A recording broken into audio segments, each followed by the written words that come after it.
It's estimated there are over 1 million illegal immigrants living in Britain. Many choose Britain because they believe it's a soft touch. They know the scams to stay on illegally and avoid deportation. The UK Border Agency has 38 enforcement bases whose job it is to track these people down. Today, a team in Glasgow are carrying out a raid on the Royal India restaurant in one of the city's most affluent areas. They have intelligence the restaurant is employing illegal workers.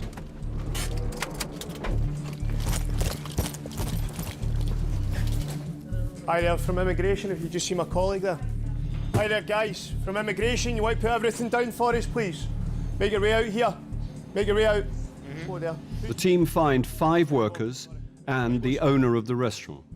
An employer must make checks on his staff to ensure they are allowed to work in the UK. He can be fined up to £10,000 for each illegal worker found on his premises. Now, once I find out what's happening with my colleagues in relation to their questioning, then I'll sit and have a wee chat with you and we'll establish if they were working here or not, okay? First to be questioned about his immigration status is the waiter. What nationality are you? Indian. Indian. Do you have a passport? I don't have any passport. You don't have a passport? Yes. How did you get into the country without a passport?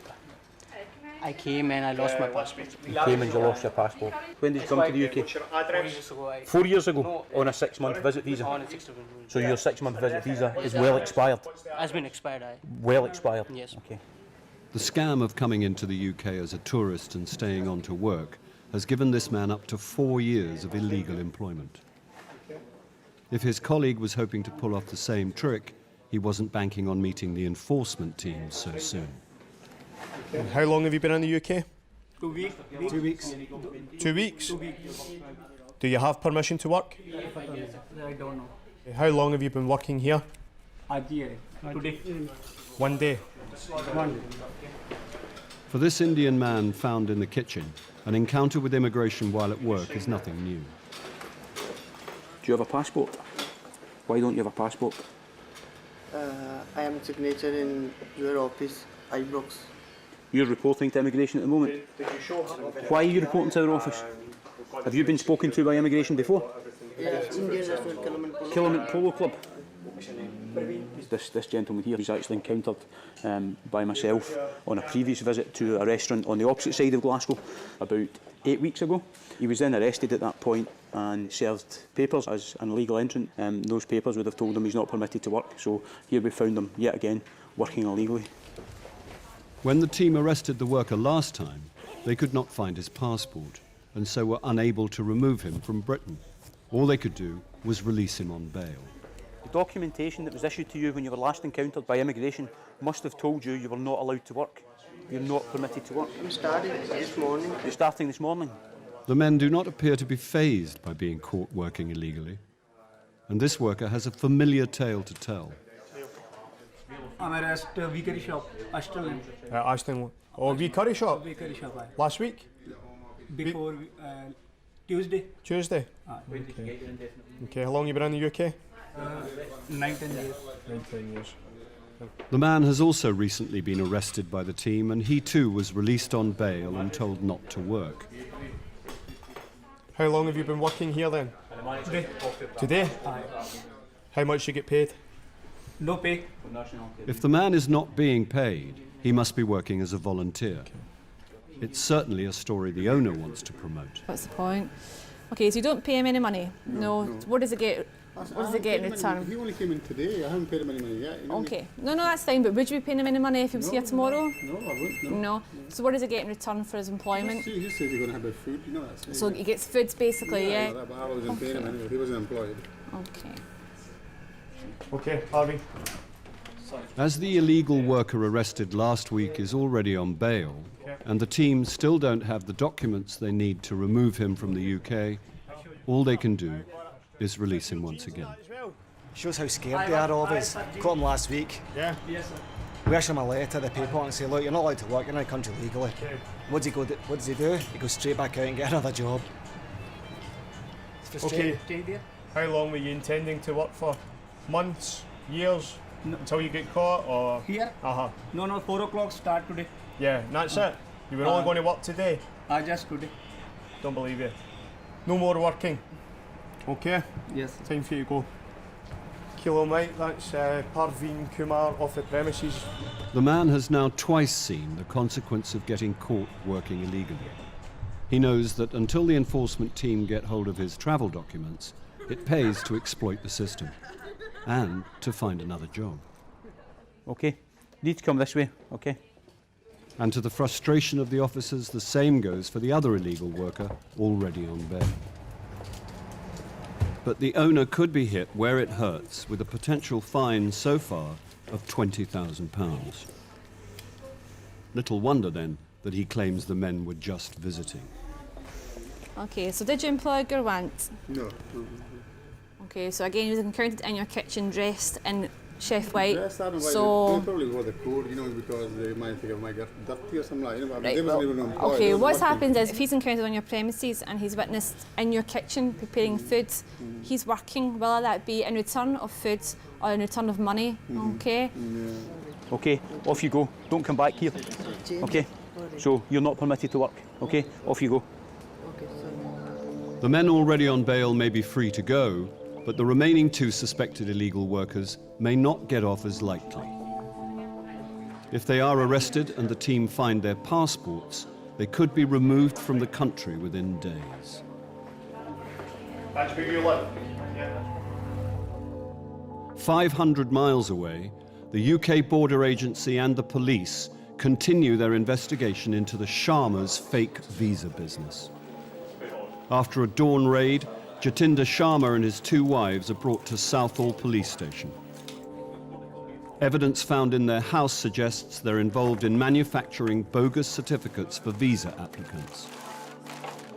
I think you're all aware that we were quite successful this morning. We've recovered approximately 50 to 100 stamps in all different sorts of identities and for all different sorts of companies, which tend to suggest the occupiers are involved in some sort of fraud or deception against the Home Office. And we've seized bank accounts which show that they're making money from their enterprises. I think some of the accounts have got 50,000, some have got 20,000 pounds in them. Jatinder, can you turn to your left, please, so you're facing that wall there? The officers have plenty of questions to put to the suspects, but first they want to look for more evidence. The team believe that crucial documents will be held at Univisas, the business Sharma runs with his wives Raki and Neelam. We've just arrived at phase 2 of the operation. This is the business address of Univisas. This is where the 3 people who were arrested at the home address work. So we've got a search warrant to search this property. Again, looking for any items of documentation of interest, specifically immigration related. On the surface, Univisas is a legitimate legal firm giving advice to overseas applicants for UK visas. The team suspect it is a front for a racket producing fake documents to help thousands of people stay in the UK illegally. It isn't long before they discover just the sort of papers they're looking for. I'm excited about that, mate. Oh, yes. It looks as though these are applications for visas for Chinese nationals to come here and study English. That's what it appears to be, anyway. It's not something that a genuine student should need, any kind of immigration advisor. So why does this need to involve Univisas? All very odd. The tissue of deceit continues. In another room, there's more damning evidence with potentially alarming implications. Another stamp for a company, obviously to legitimise fraudulent documents. As we found at the home address, you've got there's like fraudulent documentation for dentists and doctors, etc. If these people are successful, it does make you wonder: are these people working illegally in the medical industry? Are they looking after vulnerable people? The apparent scale of Univisa's activities is even greater than the investigation team had suspected. And now, after a 3-hour trawl, the officers find evidence that leave little to the imagination. Sharma has emailed a supplier of fake educational documents on behalf of a client who wants to stay in the UK. Fantastic, isn't it, Dave? Here we go. This is a little shopping list. We need a PG diploma for the following candidates. Oh, ASAP. He's not studied anywhere.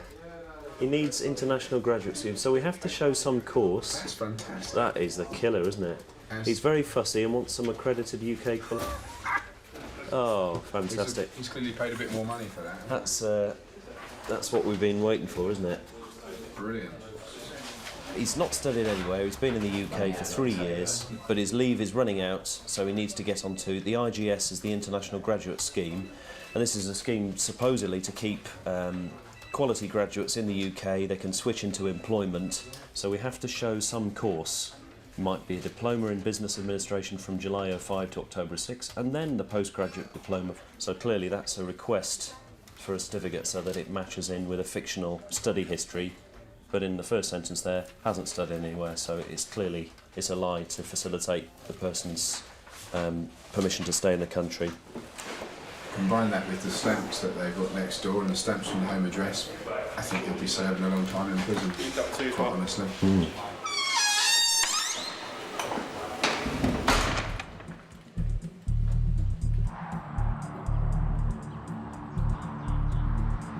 At the Royal India restaurant, the enforcement team have had to release 2 known offenders already on bail. Now it's time to deal with the 2 other illegal workers. Okay, Carpal, through here. You're now under arrest, okay, as a suspected immigration offender. Don't have to say anything you do say may be noted, may be used in evidence. Do you understand? You're under arrest, okay? This man is in the UK as a tourist and says he's been here 2 weeks. Yeah, he claims he came here with a visit visa just for a holiday, but he's now working. All his friends, families, relatives have probably been doing it, telling him, come to Britain, you know, and you can earn some good money. So they'll know how the system works. They've been doing it for years. And the owner should know he can't employ a holiday maker from India, even if the man does just turn up at the door and offer to help. So he came up to the back door, just wandered up to the back door and said, I've got a tourist visa, and that was it. Well, he says, walked in and he says, can we help you out and all that, you know. I said, well, have you got other documents, you know, can you work and all that, you know. He said, I'll bring that tomorrow, like, you know. Okay. Pay him any money? No, I mean, like I say, it only came in a couple of hours ago, like, you know. Right, Sharon, come this way, okay? Okay, you've been arrested, okay, because you on suspicion of being an immigration offender. The owner also denies employing the waiter who has overstayed his tourist visa by more than 3 years. Okay, this way, sir. We're going this way, but you're going to do what we tell you to do, okay? Because what you must understand now is you're arrested. Okay, no no worries, right? Sorry about that. Relax, okay? The team have found 4 illegal immigrants at the restaurant. They do not believe the owner's excuses and serve him notice that he could be fined up to £40,000. 4 males have been named on this, okay? None of them have permission to work in the UK. I understand you say they're not getting paid money, but any kind of employment, whether it be paid or unpaid, is still classed as working, and it's still illegal if they've got no permission to do so, okay? Of all the employees found at the restaurant, only one is entitled to work. He has indefinite leave to remain in the UK. So many restaurants employ illegals, you know. And the thing is, you've got your status now. Yeah, there's lots of people who have their status, but they can't find work. And it's hard for them. So that's what we're trying to do, protect the local population, people who are, you're entitled to work here. And there's other people like you who can't get a job. Okay, good luck then. Thank you very much. You understand what we're doing. Goodbye.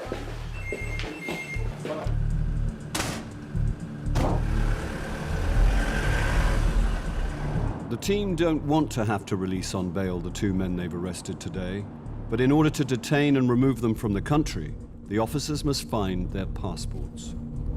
If we don't have a passport for him, we cannot remove him. We have to apply to Indian Embassy to try and get a travel document, which can take up to 6 months. We can't detain him for 6 months. So we release him, and what does he do? He goes straight back to work again. The holiday maker is cooperative and has given an address where he's staying with relatives. Hi there, how you doing?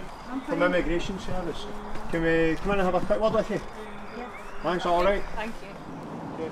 But the waiter is being less helpful. He claims to have lost his passport and he can't remember his own date of birth. Why can't you remember your birthday? Sorry? Why can't you remember your own birthday? Sorry, I don't know. You telling me the truth? Really, I'm telling you the truth. I can't remember it. You said something about a date of birth on your passport. What do you mean by that? Why are you trying to remember the date of birth on your passport and not your own date of birth? I can't remember that. Sorry. The man knows the less information he gives, the harder it is to remove him from the country. He has given an address where he claims to live, but he says he's never been given any keys. This male has turned up for his first day of work today, wearing the clothes that we encountered him in, with only a mobile phone in his possession and the bus fare to get him to work this morning. I had no other possessions at the restaurant. It's a common ruse. Illegal immigrants know that if they're arrested at work, officers won't have the warrant to forcibly enter and search their home for a passport. There's nothing up here.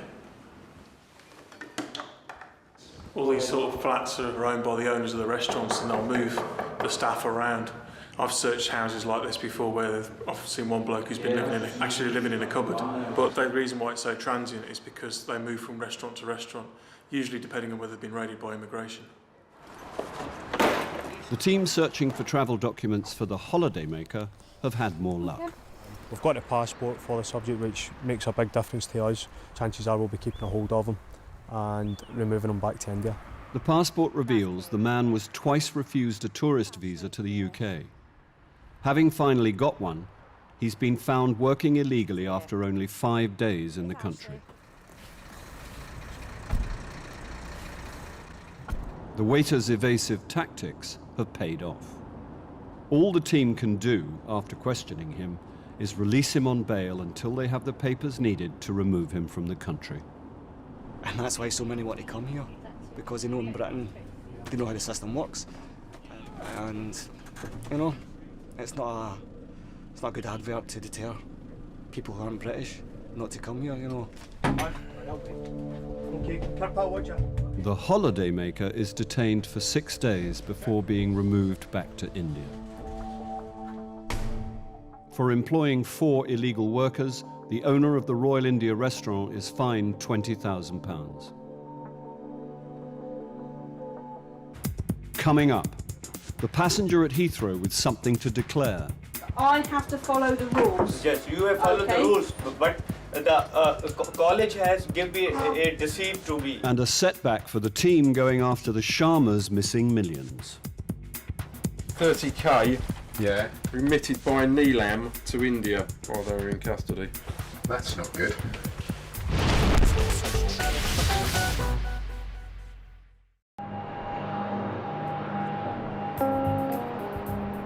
Most of the 70,000 people who arrive each day at Heathrow have a perfectly good reason to come to Britain, whether it's business, pleasure, or simply coming home. But some people are trying to get in and stay in the country illegally. Officer Lisa Lee is one of Heathrow's 1,700 UK border agency staff. Today, she stopped a student returning to Britain after spending 5 months back home in Pakistan. Mr. Qureshi, you come with me. I have your ticket passport here, okay, sir? All right? He says he's here to take exams, but a quick call to his college throws his story into doubt. They say he's never attended at all. Officer Lee wants to search the passengers' bags as they might reveal what he's up to in the UK. So how much is here? £2,080. £2,080. Yeah. So you have a job here? Yeah, I have a job here. What were you doing here, sir? A minicab office is a controller. Controller in a minicab office. Yeah. As a student, the man is allowed to work, as long as it's only part-time. He's adamant his main reason for being here is to study.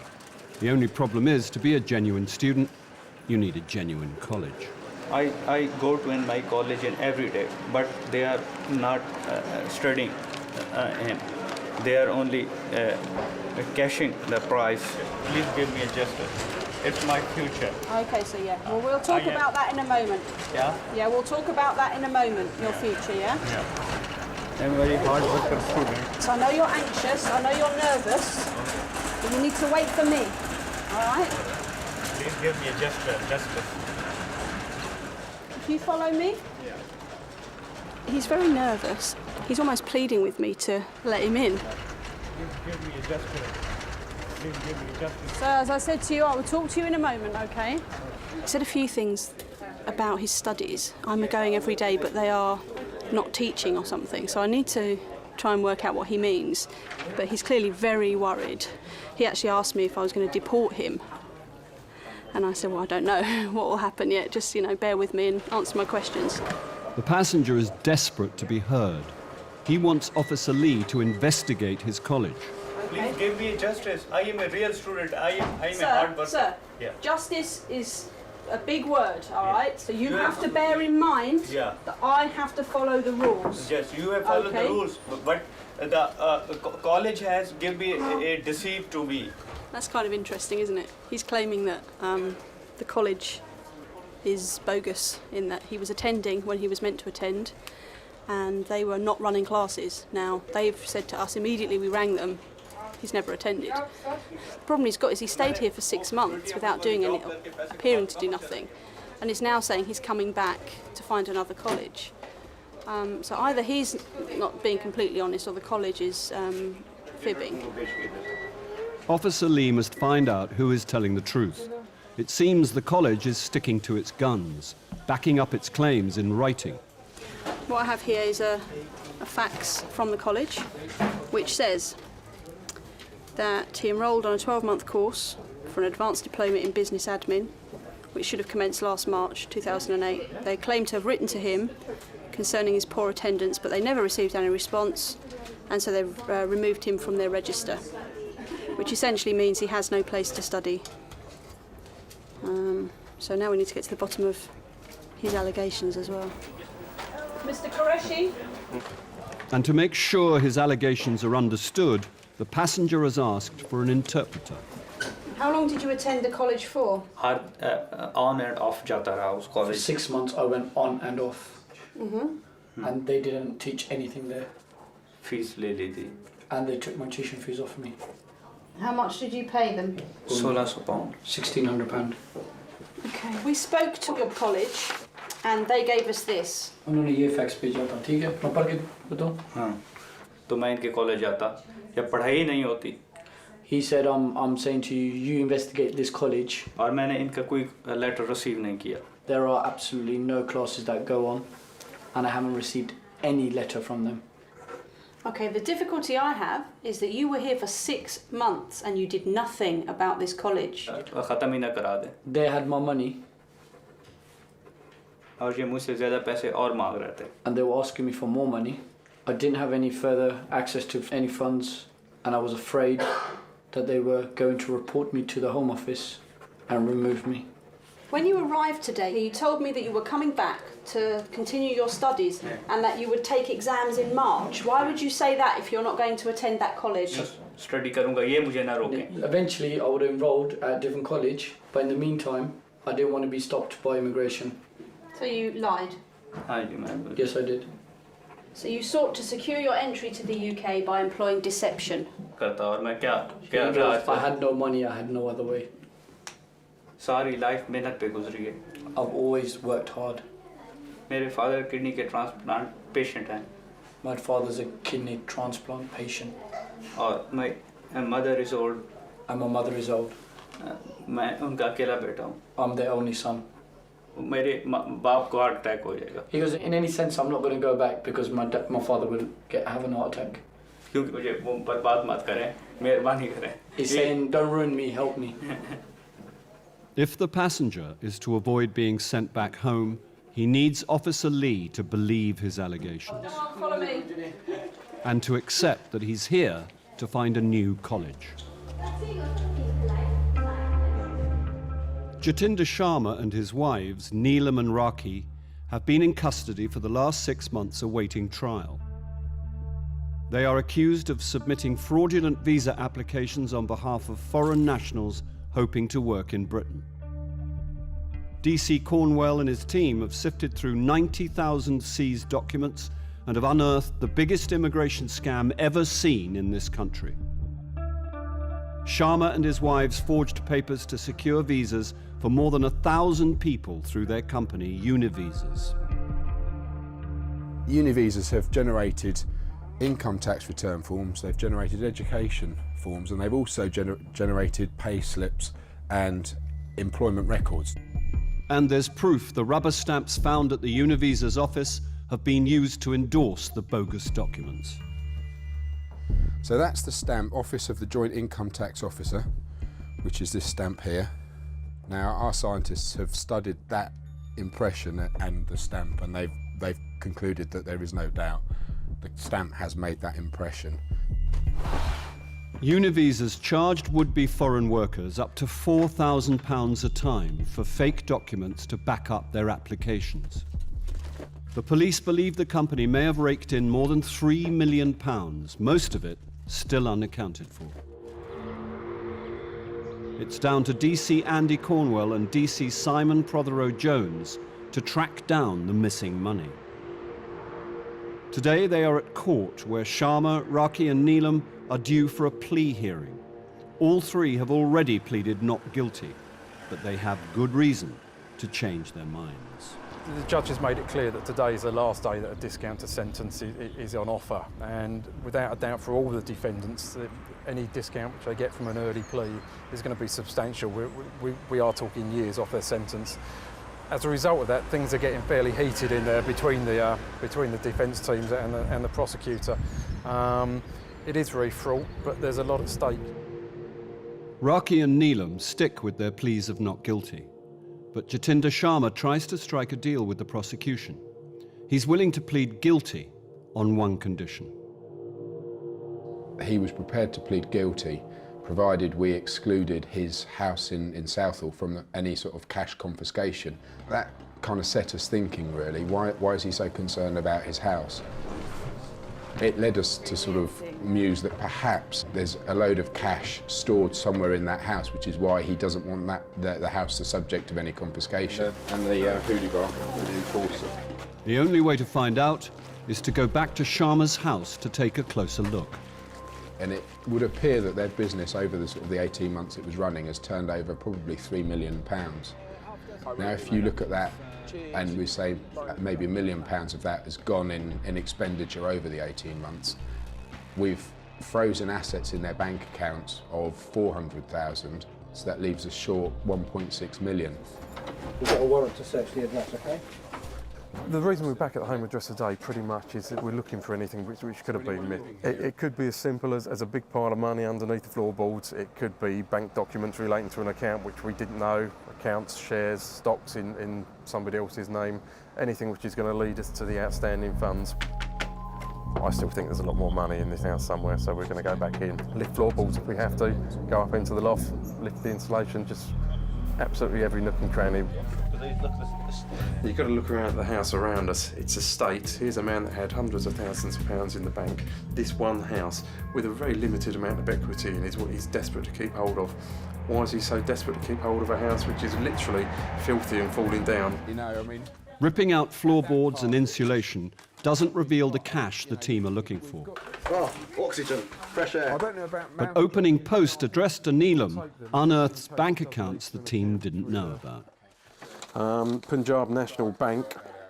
We found a bank account in the name of Neelam. This account, which we weren't aware of up until now, contains just over £20,000. So that's of interest. And again, there's another 40, 50, 60,000 pounds at least. So she alone has the best part of £250,000 in her bank accounts. The arrest of Neelam does not appear to have stopped large sums of money being moved between her accounts. 30k yeah, remitted by Neelam to India. So that explains where another 30,000, well, 30,000 on this one statement. transferred into another of her bank accounts, or? Yeah, interesting though. The last one was on the 17th of the 12th, 08. 17th of the 12th? Yeah. While they're in custody. While they were in custody. That's not good. Even though Neelam has been in prison awaiting trial, some of the illegally gained money in her accounts has been squirreled away in Indian banks. But there is still over £1 million missing. This search here has been worth its weight in gold, literally to us. We immediately traced tens and tens of thousands of pounds. I suspect once I take all this paperwork away with me, sit down at a desk and go through it in a lot more detail, it may well help me trace hundreds of thousands of pounds, and that's getting towards the sort of figures that we're looking for.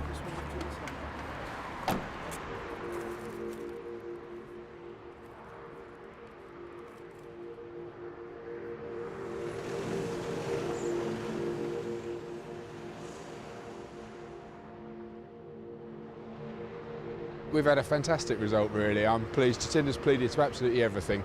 I know he's guilty, he knows he's guilty, he's finally done the decent thing and admitted it. There is a real sense of satisfaction of actually seeing Jatinder stand in the dock in the court and finally admit his guilt. You know, he has done all of this stuff wrong, he's lived a good life out of it, he's made an enormous amount of money. Hugely satisfying, but still a lot of work to do. The officers still have the painstaking job of preparing for a trial. It will be for a jury to decide whether Raki and Neelam helped Sharma to perpetrate Britain's biggest visa scam. Coming up, things get desperate for the Pakistani student at Heathrow. Please help me. I can't do anything, sir, okay? The rules are there for a reason. And the verdict is in for the Sharmas.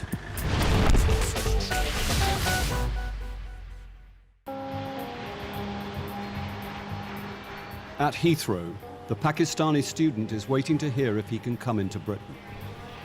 At first, he said he was here to take exams. Now he's accused his college of being bogus and claims his intention is to find a new college. Officer Lee refers the case to Chief Immigration Officer Sarah Dyson. He can't explain why in the 6 months that he was here before going to Pakistan, he has made no serious attempt to re-enroll or to find another college. Well, I mean, I think just by doing that impacts on his credibility, doesn't it? And whilst he says, no, this college are just taking money off me, they've never provided me with any lessons, I don't think that's a good enough argument. No. And that shows that he's not a genuine student who's committed to studying in the UK. And also he lied. As soon as he got to the desk out there, he gave a complete rubbish story, Just to didn't he? secure his entry. To secure his entry. So you have to question his intentions, don't you? Yeah. Okay, sir, I need to have a chat with you, okay? Come with me. Okay, my Chief Immigration Officer has decided that we are going to cancel your visa. This is because we're not satisfied that you have been making any attempt to study in the UK. And that you lied when you came to the desk on arrival, yeah?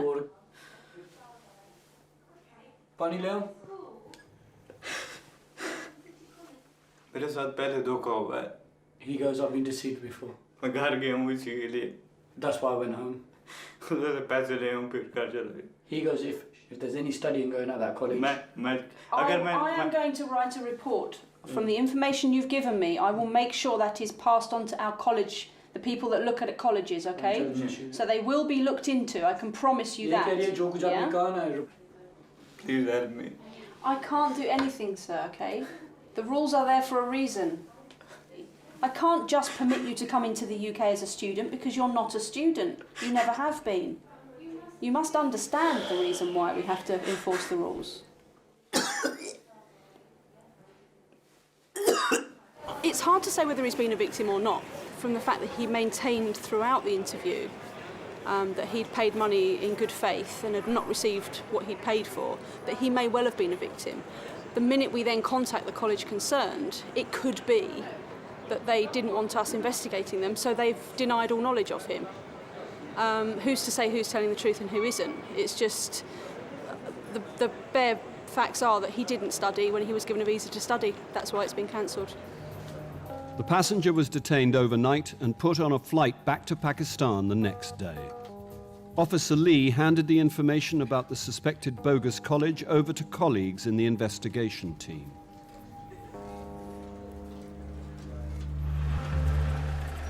It's been more than a year since the UK Border Agency and police raided the offices of Univisas and discovered fraud against the Home Office on a massive scale. Company boss Jatinder Sharma has already pleaded guilty. Well, Alice, one of the many striking things about this case is the arrogance of the man who ran the scam. He was so confident he could get you into this country illegally. He offered clients a no-win, no-fee option. Today, after a 4-week trial, the jury is expected to deliver their verdict on Sharma's wives, Neelam and Raki. Raki, she's offered a number of defences. You know, if one fails, we'll try the other. If that fails, we'll try the other. First of all, I didn't know anything about anything. But then, if I did know, or if the jury believe I did know about it, then I'm going to offer a defence of marital coercion. Neelam's defence is just, I At the time, I wasn't aware of any wrongdoing. If it happened, and she has kind of accepted it did happen, then it's down to Raki and Jatinder. It's for the jury to decide if they're telling the truth. By gambling on a trial, the women risk receiving tougher sentences if found guilty. It takes 4 days of deliberation before the jury reaches a majority decision. We've had a brilliant result today. We've now had all verdicts returned on Raki and Neelam. Neelam was convicted on the money laundering charge. Raki was convicted on everything, all of the charges against her. We've just come out of court. Jatinder's been in the dock with them, and all three have been sentenced. The jury accepts that Neelam was not behind the fraud, but she is sentenced to 4 years in prison for laundering some of the £3 million that poured into Univisas. Raki conspired with Sharma to defraud the Home Office by submitting bogus visa applications. She is sentenced to 8 years in prison.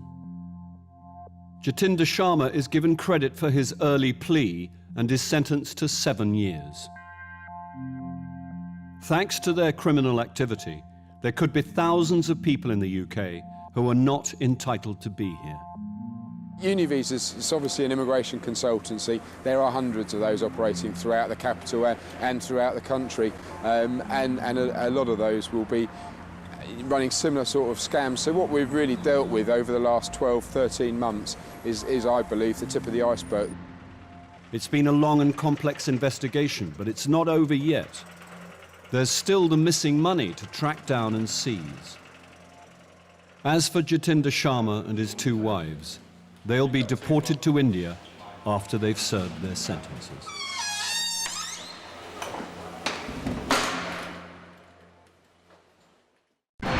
"25,000 men and women work for the UK Border Agency.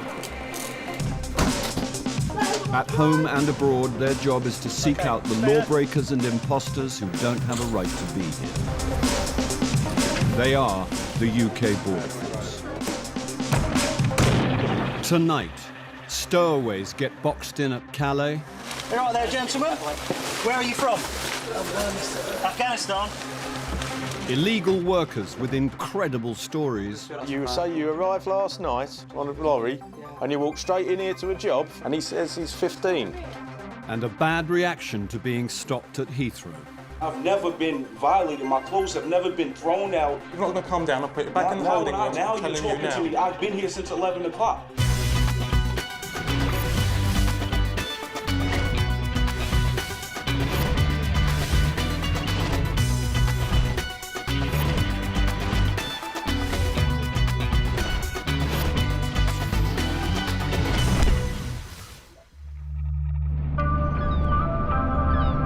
Calais in northern France is the port most favoured by migrants trying to enter Britain illegally.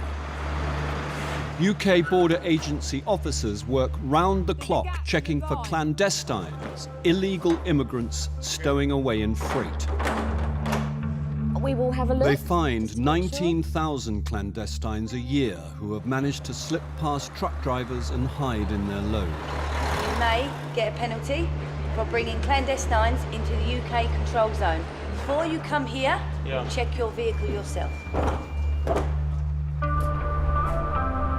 The port is a pressure point, with an estimated 1,000 migrants waiting for their chance to get to Britain and living in a squatter camp they call the jungle. Here the clandestines swap information and plot their next attempt to cross the channel illegally. They play a cat-and-mouse game with the UK Border Agency.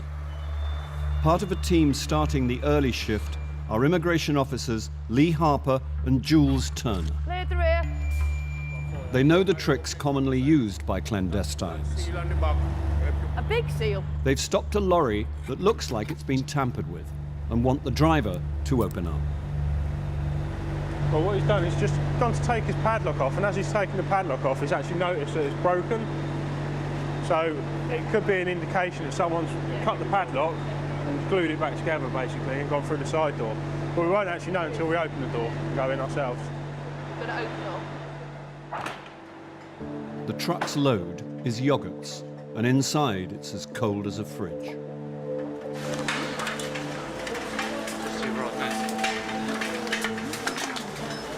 Good morning. Good morning. You cold? Yeah, you're cold. Hello. Shoes on. Shoes. Put your shoes on. Oh, God. I'm getting yoghurt all over me.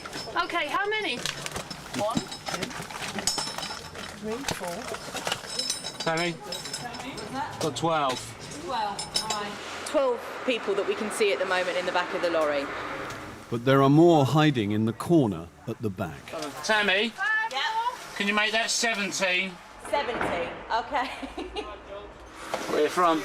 Afghanistan. Afghanistan? Yes. All of you? All bro. Okay. One chance, one chance. Not today, my friend. For every clandestine found, a driver can face a penalty of £2,000. So it's in his interest to keep his vehicles secure. Because I don't park outside on the street. I park inside in the services and pay the €7 for the parking. Although the driver parked in a secure area, 17 Afghans managed to break into his truck. And it would appear an accomplice fixed the padlock from the outside. I've used a pair of bolt cutters on it. And what it looks like they've done is just push it straight back in and maybe even glued it together so it looks like it's a whole padlock again. For the clandestines, getting caught is an occupational hazard. Some will keep on having a go, however long it takes. How many times have you tried? 1 year. You've been here a year? Yeah, 1 year. The jungle. You stay in the jungle? Yeah. Crazy. Crazy? Yeah, 1 year. I think a lot of them have been through it before. We find the same people time and time again at the moment because obviously our controls are much stronger than they have been in a long time. So we are seeing the same faces. So they know the routine as well as we do. For failing to prevent 17 clandestines from breaching his truck's security, the driver was fined £1,700. The freight company was fined £2,500. Clandestines rarely carry travel documents and so avoid being removed from France. They are simply escorted from the port and are free to return to their makeshift camp. Despite living in appalling conditions, the clandestines believe the jungle is a better option than the countries they are fleeing. My family is very poor, so I have 5 brothers and sisters, and my parents are old, they can't do jobs, so that's why I come here to Europe, so I can help them. This man has traveled from Kashmir in search of a better life, and like all the clandestines, he imagines the UK is the place to find it. If I go over there, I will marry. After marrying, I will get paper. After paper, I will get job. I will have a house, have a child, and have a family, and have a peaceful life. But for those who do make it across the Channel, life in Britain can often fall short of the dream. Coming up, the enforcement team catch up with a clandestine repeat offender. It doesn't justify you coming here for the second time illegally, does it? Why would you think that would be right? And a case of deception at Heathrow. You said that you met him 10 years ago in New York. I did not say I met him 10 years ago in New York. You said you met him 10 years ago in New York. I've got it written down here.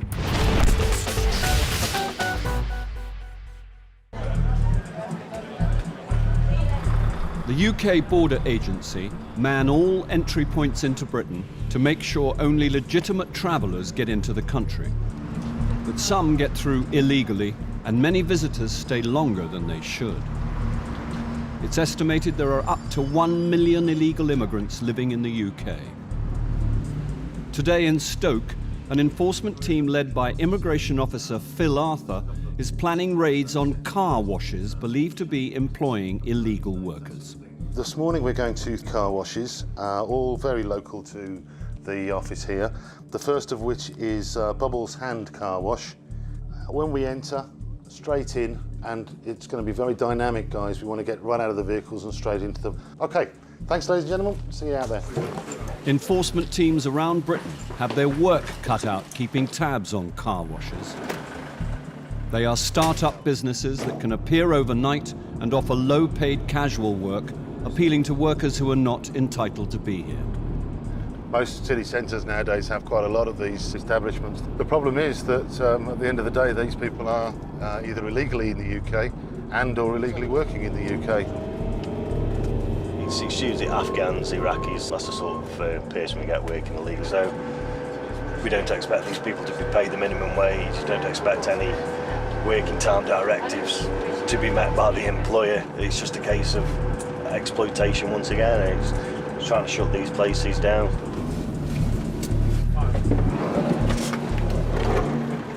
A car wash is the kind of place clandestines who've beaten the Czechs at Calais can end up working.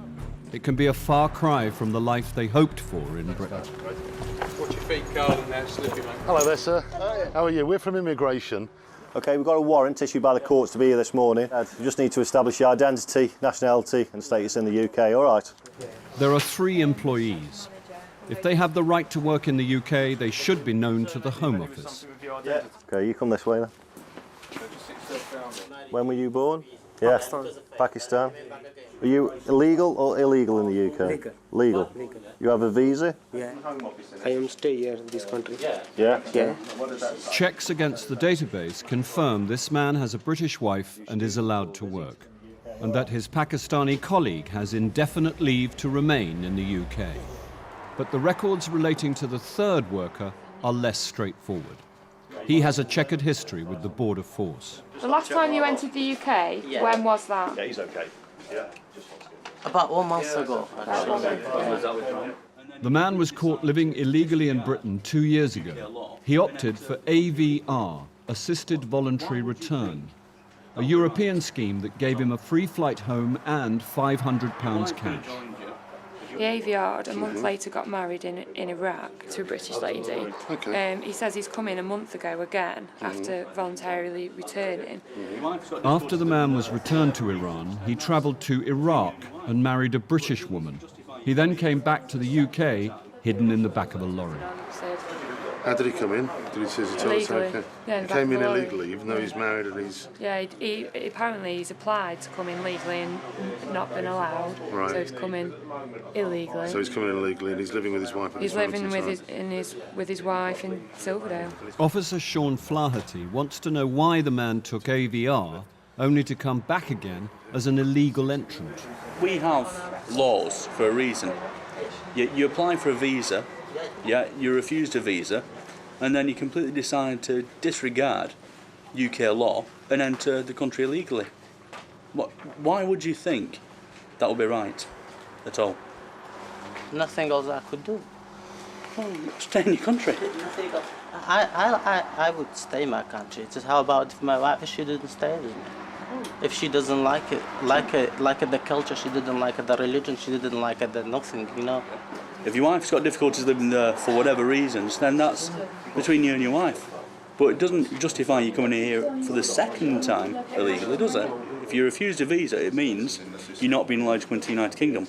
It doesn't mean, here's a green light, go and get in the back of a lorry and come in illegally.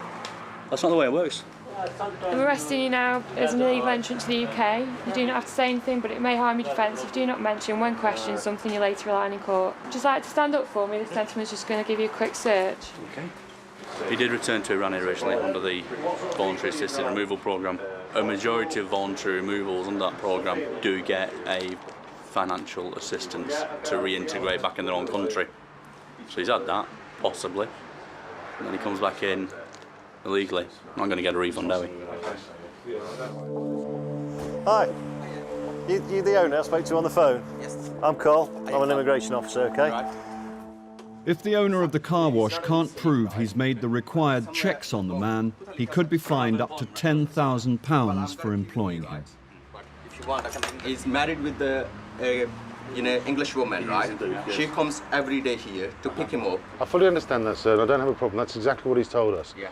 But what I'm saying is that unless you should keep a record and you should keep a copy for yourself. Yeah, but so that if a situation like this arises, then you can show us some copies of your... Yeah, but the thing is, sir, right, this is not a big business, right? No, no. Absolutely, fully understand that. How long have you been working here, sir?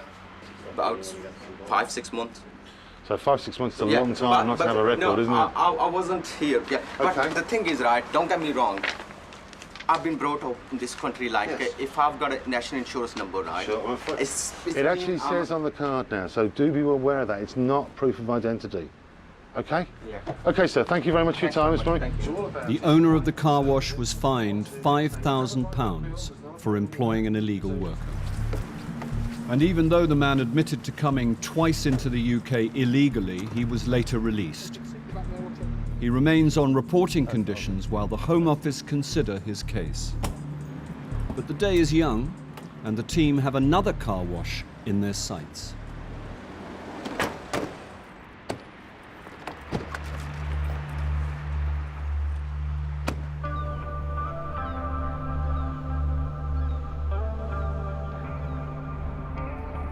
In Calais, hundreds of migrants gather near the port and live rough in the jungle, their camp in the woods outside town. In their eyes, it's the last stop before realizing their dream to cross the channel illegally and reach the UK. With 3,000 lorries passing through every day, there are plenty of opportunities to hitch an illicit ride. Chief Immigration Officer Tammy Richer and her team offer up a line of defense. Some assistance on 4, please. They check trucks waiting to board the ferries. They use carbon dioxide probes to detect clandestines breathing inside. That's good. Officer Richer gets word that colleagues have found some clandestines. How many have you got? 7. A high CO2 reading gave them away, hiding in a consignment of alcohol. Officer Darren Stamati is on hand to escort them off the load. 7 clandestines at the moment, Afghanistan's. Generally what happens, whenever we enter a load, they ask us if one chance to go to the UK. I don't know why they think that they're going to get that, but I think they just try it. They always seem to be in fairly good spirits, but that can change at any point because some of these people, you know, they can be fairly desperate to get to the UK. Just 2 at a time. Can I have you and you, please? Can you move out to the vehicle? So where do you live in Calais? Out of the jungle. Yeah? Yes. Under the tree. You know a tree? Under the tree? Yeah. In the jungle? Yeah. 2 more? Okay. There's just this belief that in England, it's just a place they all seem to want to go to. They're not happy to stay here. They just want to go to England. Yes. Why do you want to go to England? Because problem in Afghanistan, very big problem. Right. Yes, sir. Very. So why England? Because sir, I want to get knowledge in England. This is You want to get knowledge? yes, sir. Study in England. Okay. Yeah. Don't you think you can get knowledge in France? Yes, sir. They are not allowed to stay here, stay here in France. Okay. The situation in France is not good, sir. The belief is in England it's easy to stay for a longer period of time. There's work there, whereas in France, I think they have an understanding they don't get to remain in the country for too long. They're happy to sort of live rough and just try and make a play for the UK. Okay, my friends, go through, watch your head. Yes.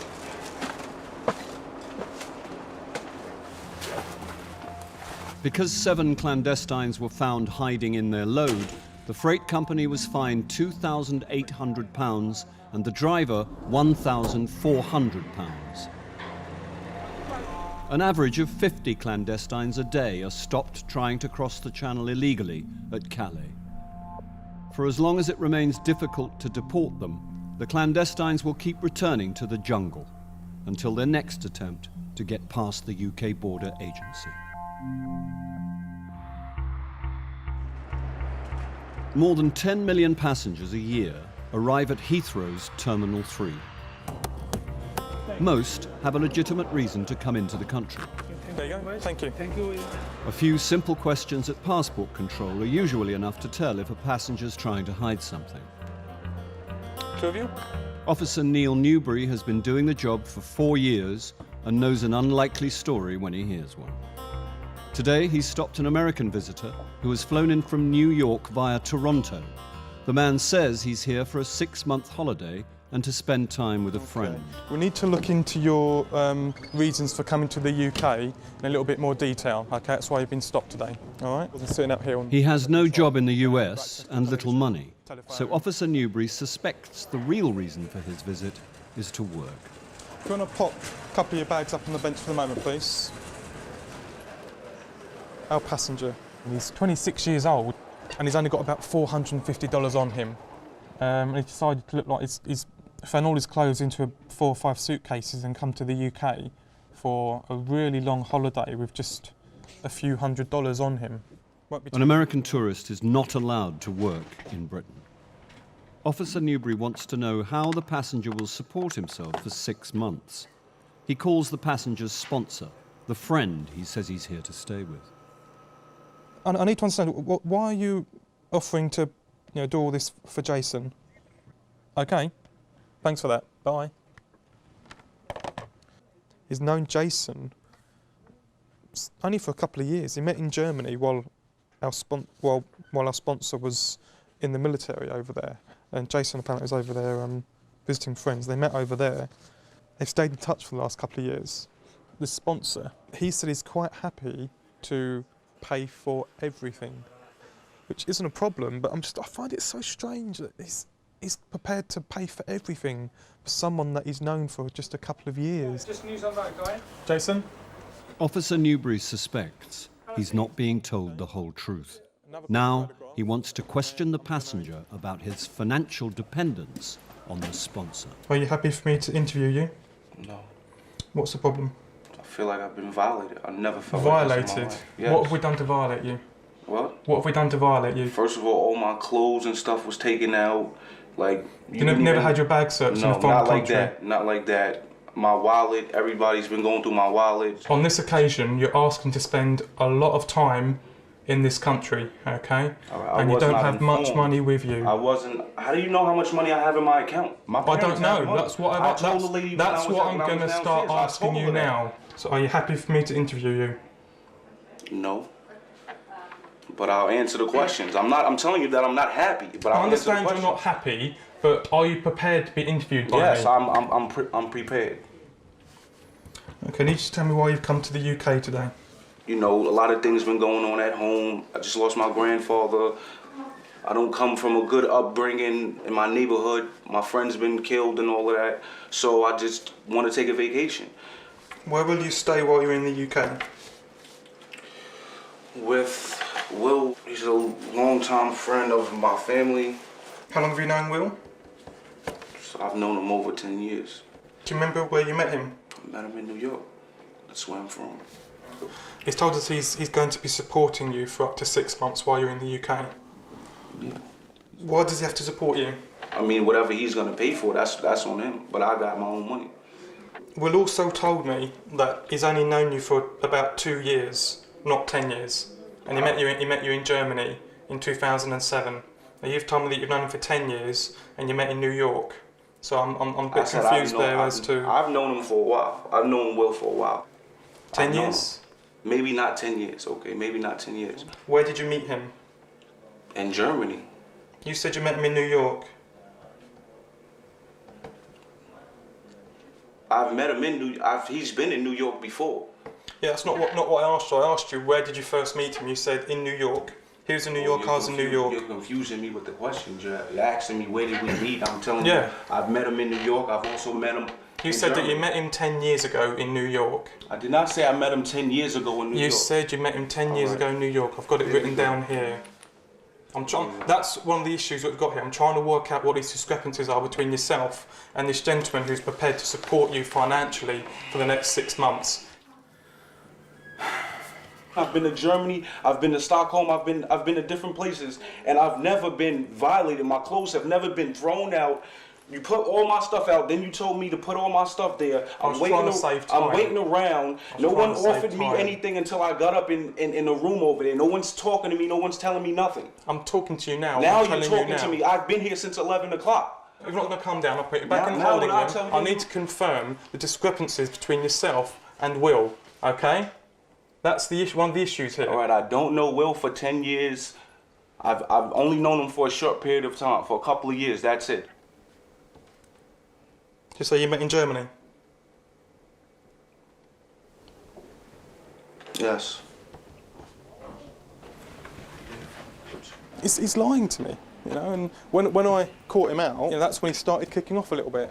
If I was to act like that in America, the way he's been acting with me, you know, I won't get treated half as well as he's been treated since he arrived. Yeah. And I don't think he quite appreciates that, to be honest. So he can throw his arms around as much as he wants, but it doesn't change the fact that I'm going to get to the bottom of this. Coming up, another car wash in Stoke, where the truth is a grey area. Friend to confirm how old he is. 15. What? 15 years old, with grey hair. And the Bangladeshi graduate with little to show for 6 years of studying. Business work. That's a module in a postgraduate diploma is called business work.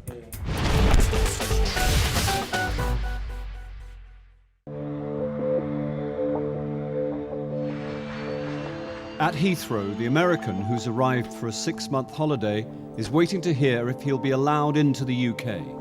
The passenger and his sponsor are telling two very different stories. Officer Newbury updates his boss, Sarah Dyson.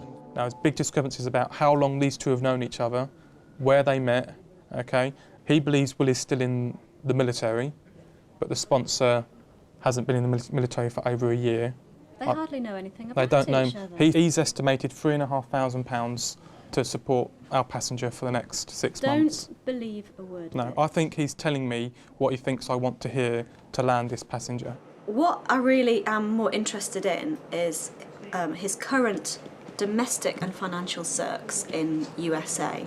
He did admit to me it's very hard to get a job in America at the moment, even with someone with a college degree. The more accurate way of putting it is that he's currently unemployed without Yes. any fixed employment in the US. Mm-hmm. Okay? Yes. And he's not intending to work in the near future in the US because he's taken a plane here for 6 months. And I think we should give him one more opportunity to be straight.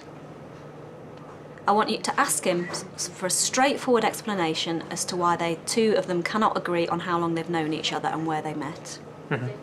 And then come back and we'll make a final decision. Okay. Follow me for a second.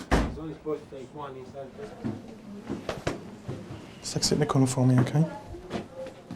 If it's possible, can you explain the discrepancies between what you're telling us and what Will's been telling us? Because everything was just like, yo, I'm gonna come out there, blase, whatever. I didn't know that I was gonna be interrogated like this. Yeah, but it's things like how long you've known each other and where you first met. You should know that kind of stuff if you know someone. I made it seem like I knew him longer than what, but I know Will. Like, come on, man. Like, this is, like, why would I take a flight to another country with a dude that I don't even know? Well, that's the question that we've been asking, yeah? Yeah, but I'm a grown man. I can make my own decisions. Like, that's fine, but like I know Will. I don't know him 10 years, but I know Will. We have to go by what people tell us. When people tell us different things, makes us question everything that they're telling us. That's the issue here, okay? Yes. Okay. He said he was exaggerating. I said, why? I didn't think I'd be asked. I don't think it's just this one discrepancy that concerns me, but it's this passenger's entire domestic circumstances. There is no doubt in my mind, I am satisfied that had he thought he could, he would have come here to find a job, and that was his primary intention in travelling to the UK. I don't consider him to be a visitor to this country or a tourist. I think you're going to need to refuse him entry. Yep. Okay, Jason, you want to come out a second, please? Just stand here a second for me, okay? Well, I spoke to Chief Immigration Officer. I've told them what you've told me, and they've decided that on the evidence that we've got from you today and from Will today, you're going to be refused entry, okay? So we're going to have to return you back to the US on the next available flight via Toronto. The next flight isn't until tomorrow at midday, okay? Got to go through with Air Canada. This is crazy. Okay. This is crazy, man. So what we're going to do, we're going to get somewhere for you to get some shut-eye, okay? You're not going to stay here overnight. We'll do whatever we can to get you somewhere a bit more comfortable. Wow. That's relief. The passenger was held in a detention centre overnight and put on a flight home the next day.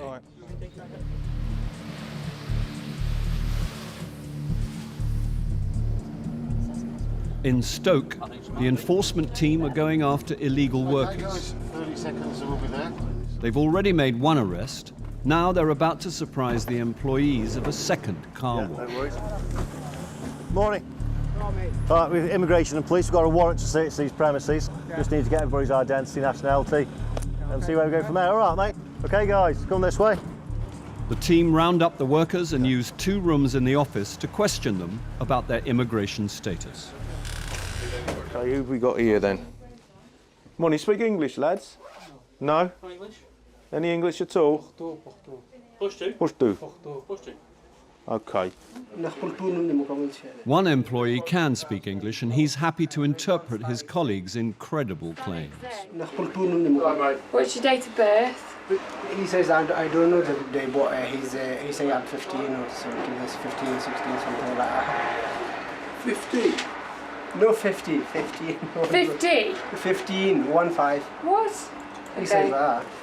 All right then. Can you ask him what country he's born in? He's from Afghanistan. Can you ask your friend again to confirm how old he is? Who? Yeah? He says 15. 15 years old? Yeah. With grey hair? With grey hair. Can you just ask him his address for me? He said, I've just come last night. Can you just ask him how he got here to the UK? He says, I've just come from the cars from here and the lorry. In a lorry? Yeah. Next door, another Afghani worker is being checked out. Can you just ask the lad here, what's his date of birth? And it appears a common theme is emerging. He says I'm 15. 15? Yeah. When did he arrive in the UK? He says I'm coming last night. And you say you arrived last night on a lorry, and you walked straight in here to a job first thing this morning? We've struggled to get a Pashto interpreter, so we've using the gentleman here who's been very helpful. We're speaking to this lad here, but he claims to have arrived here last night in the early hours of the morning on a lorry from France. And he says he's 15. Me? I'm arresting you on suspicion of entering the UK without leave. You don't have to say anything, but it may harm your defence. If you don't mention, when questioned, something which you later on in court. You are now, Ismail, you are now under arrest. Both men claiming to be 15 are arrested as they've admitted entering the country illegally. As they're claiming to be children, their ages will have to be assessed by the social services. You just take that as One of the remaining workers is a Pakistani national who is here on a student visa. However, he admits he is not doing any studying at all. Claims he's only started working here today, so he's working but not studying. No? This one do. And he gets paid £15 a day. Yes, he will. That's for 10 hours. Despite seeking refuge in their own communities, illegal immigrants can find life in Britain very different from the dream. And for those who believe they've beaten the system, reality can hit at any time with the arrival of an enforcement team. I'm going to arrest you now. He's not even entered the UK. You do not have to say anything, but it may harm your defence. You do not mention when questioned something you later around in court. The Afghani who's been so helpful acting as an interpreter is a failed asylum seeker and should have left the UK. Now he faces the reality of going home. I live long time in this country, no crime, nothing. But I can't live in Afghanistan now because if you saw me, my brain is already from here, not from Afghanistan. You see the. I understand that, but you know when you're here illegally, there's always a chance that you'll be sent I know back. I'm legal. I appreciate what you're saying, but there's nothing I can say is going to help me now. Is it? I do nothing. I just work, sleep, home. That's it. You know. Morning's still young, really. I mean, there were 5 employees there, and we've taken 4 out. This guy who owns this place looking at, you know, upwards of £40,000 in penalties, which is a considerable amount. Yeah, I'm quite satisfied actually. 5 out of a morning's work. Happy. Okay guys, let's go. The Afghani worker who helped to interpret won himself a reprieve. He put in a fresh application and was given permission to live in the UK. The student who was working instead of studying was detained and removed back to Pakistan. The two Afghani men claiming to be 15 were assessed to be over 18. One was detained and removed from the UK, but as the other had no travel documents, he was released on bail and has since absconded. The owner was fined £20,000, but targeting the people who make the serious money out of illegal working is not so easy. The people who we encounter, they won't give us the names of the agents, they won't tell us the routes they come in, because they're more scared of the agents than they are of us. But these people don't see that they're being used and they're actually victims in all of this. They're being exploited, they've been paid peanuts, they've paid thousands of pounds to come to the UK. Unfortunately, very rarely we get them to speak to us and to give us better information so we can get to the heads of these organisations instead of just cherry picking these guys off all the time.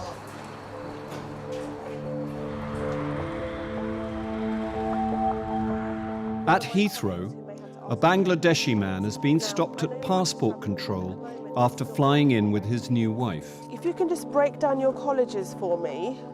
So in 2003... He has been living in the UK as a student for the last 6 years, attending 4 different colleges. But 3 of the 4 colleges are now known by the UK Border Agency to be bogus. Before his colleges were exposed as fake, the passenger got a place on the International Graduate Scheme, which allows him to work. Has my colleague explained the situation and the reasons that we've detained you? Officer Tim Weatherall takes on the case.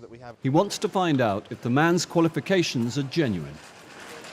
He's aware he's in a bit of trouble, hence why we've stopped him. I would imagine that from the point of view as them as a couple, they're probably quite worried about the fact they're going to be separated, but you know, if she qualifies for entry, she will be allowed to proceed. There's a lot at stake for the couple. The wife is eligible to enter the UK. She is American, and this is her first time here, and she doesn't want to be without her new husband. At the moment, if you wish to stay in here together, you can, or you can either proceed downstairs or you can wait outside. Okay, but I'm going to let you know now, if it's the case that you are refused entry after we've done our investigations, you won't have a choice, okay? You will be landed and you will be refused, so you won't be able to stay together. I would suggest that you prepare for the worst case scenario, if that is appropriate, and then you work out what you're going to do. Because at the end of the day, that's your decision, yeah? The newlyweds will only come into Britain together if the husband can prove he's a genuine graduate. But it will take some convincing. Officer Weatherall has a thick file of evidence against the college that issued his qualifications. We've encountered so many students from this particular college, and you know, at the end of the day, most of them have just admitted that they've never actually studied there at all. They've never gone to any classes. Some of them haven't actually ever been to the college. They just paid the money to get the certificate to get an extension of stay in the UK. Well, I've yet to encounter personally a student who has actually been to the college and studied there. He may be the first, you never know, stranger things have happened, but I'm not holding out much hope in this case. I'm just going to go through and interview you now, okay? So just follow me through this way. Just head in there, grab a seat on the far side. We haven't just stopped you on a hunch here. As I explained to you, we've got a lot of information about yourself and about the college and about the types of course that were on it, okay? And did you actually attend Westminster College of Computing 4 days a week? Yeah. So how many modules did you take then? I think 4. What were they all called? One is business work. Business work. Yeah. That's a module in a postgraduate diploma is called business work. Yeah. Okay, next. I can't remember. So you can remember one of your 4 modules. I can't remember. Did you take exams? And I'm guessing you can probably only remember 1 or 2. Can't remember anything? Not even the ones that you mentioned before? No. This is a 45-page document, yeah? I've got 45 pages there which prove to me that any degree that obtained from Westminster College of Computing is completely bogus. You need to start being very honest with me, or you're going to have a much bigger problem than you do now. You haven't, sir. I don't believe you. I swear to God. The fact is, looking back through the colleges you've studied at, all of them are known to immigration for being problem colleges. So I have real issues with the fact that you've ever studied here at all. I've done some computer course as well. Here or? Oh yeah. When were they? That was in Stratford, I think. It's a college. Another college that's been closed down for issuing bogus certificates. Is it? Yeah. It's not looking good for you, is it? Coming up, clandestines up their game in Calais. They've taken the slats from the side of the lorry and then repositioned the boxes back across the top of themselves. And the newlyweds face an early separation at Heathrow. I'm not happy with you. You will be detained by immigration until we get to the bottom of it, okay?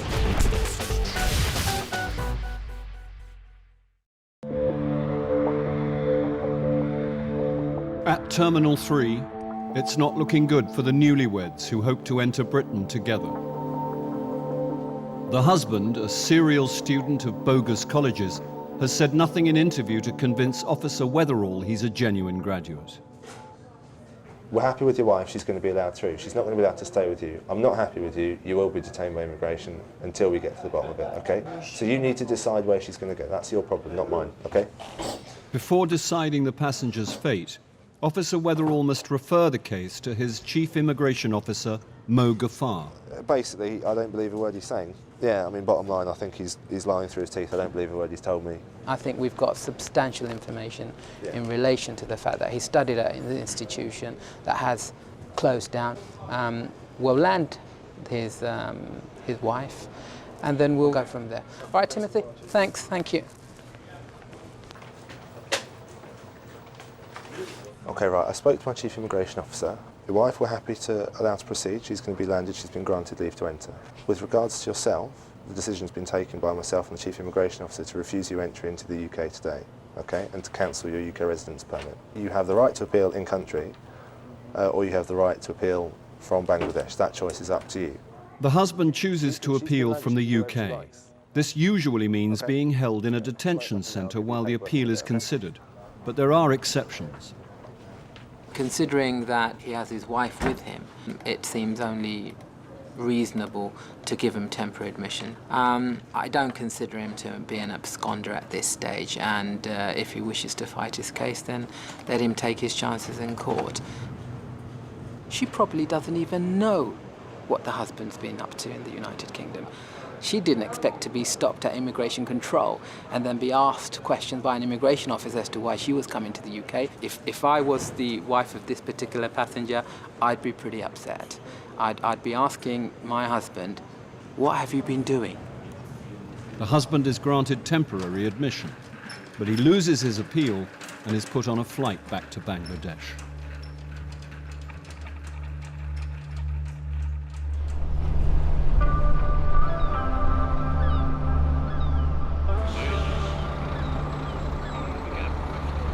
In Calais, the trucks keep on coming.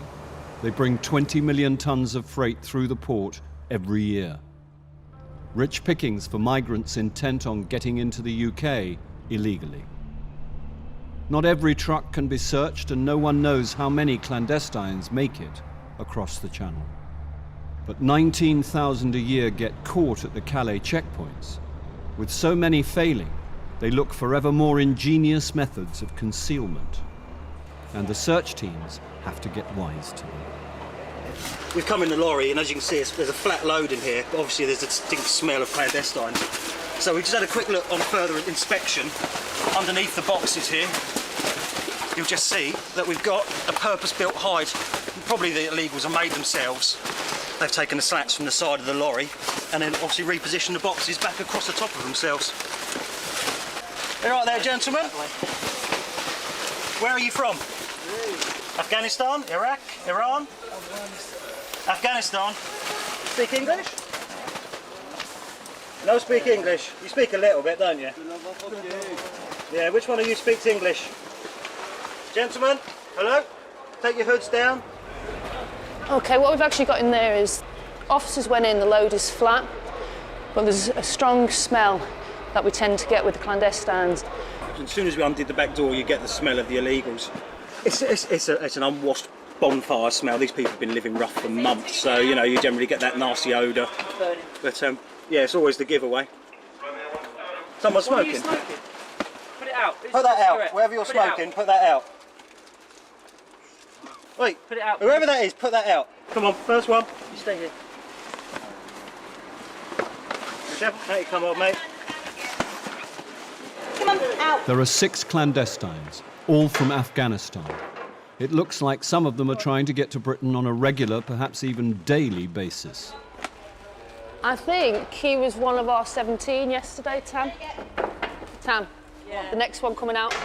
Yeah, I think it is. Yeah, he was. The last clandestine that's just come out was one that we detected in a find of 17 in the yoghurt lorry yesterday. He's got yoghurt on the back of his coat and his trousers. Okay, give me your foot. Good foot. Take a good one. And away you go. We see the same clandestines regularly. Not every day, but we might see them over a week or 2 week period. We might see them 2 or 3 times. At the moment we're seeing people and they're telling us that they've been living in the jungle for anything up to a year at the moment. They're still here, we're still finding them, so we will see the same people time and time again. Fines served on the freight company and driver add up to more than £6,000. But the clandestines are yet again free to leave the port and return to the jungle. And as the search teams can't check every truck, and with clandestines trying their luck every day, there'll always be some who slip through the net and enter Britain illegally. 25,000 men and women work for the UK Border Agency. At home and abroad, their job is to seek out the lawbreakers and imposters who don't have a right to be here. They are the UK Border Force. Tonight, the man at Heathrow who wants to see his husband. You met your partner in October 2007 in London. In 2007. How did you do that if you weren't in the country? The restaurant in Stoke with a secret door. Give the wall a push. We've got a hidden bedroom. And wedding bells in Glasgow are silent when a man is arrested on his big day. Imran! They're arresting me!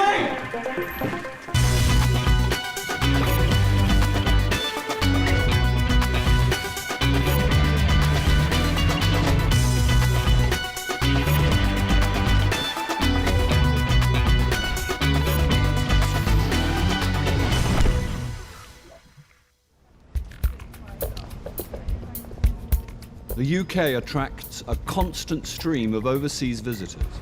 Many come looking for work and a better life. Some people try to beat the system to stay in the country longer than they should. One method is to exploit the entitlements that come with marrying a British citizen. Today in Birmingham, Chief Immigration Officer Kevin Jolly and Immigration Officer Tina Ooligan are on their way to a registry office. They're about to arrest a Jamaican man on his wedding day. Who's been an overstayer since 2001. He did ask for approval for the marriage, but was informed at that time that he was not lawfully in the country. He has received a letter. In the letter, it's absolutely clear that he should return to Jamaica and obtain a correct visa, and he hasn't done it. When the man contacted the Home Office seeking permission to marry, he revealed himself as an illegal immigrant. It's been 8 years since his visa ran out. Now he lives with a British woman, her 3 children, and their 6-month-old baby. Obviously, his intention is to, having obtained the marriage to a British citizen, submit some form of application so that he doesn't have to go back to Jamaica. But this is unfair to all the other people who do go back to their countries, do request visas, do get visas, pay the fee, and then return lawfully. Although the groom is in the country illegally, his relationship is genuine. The Home Office granted his British wife approval to marry, but explained he still needed to legalise his immigration status, or he would face arrest. That's him, that's him. He hasn't gone back, And thanks to his application, the team know exactly when and where to find him. Yeah, do you want to come with us, sir? If you could just come over to the vehicle with me, please. You've received your certificate of approval for marriage, but with that certificate of approval, you was given a letter stating that it wasn't leave to remain. Do you understand? You can now be arrested under Schedule 2 of the Immigration Act, so you do not have to say anything, but it may harm your defence if you do not mention when questioned something which you later rely on in court. Anything you do say may be given in evidence.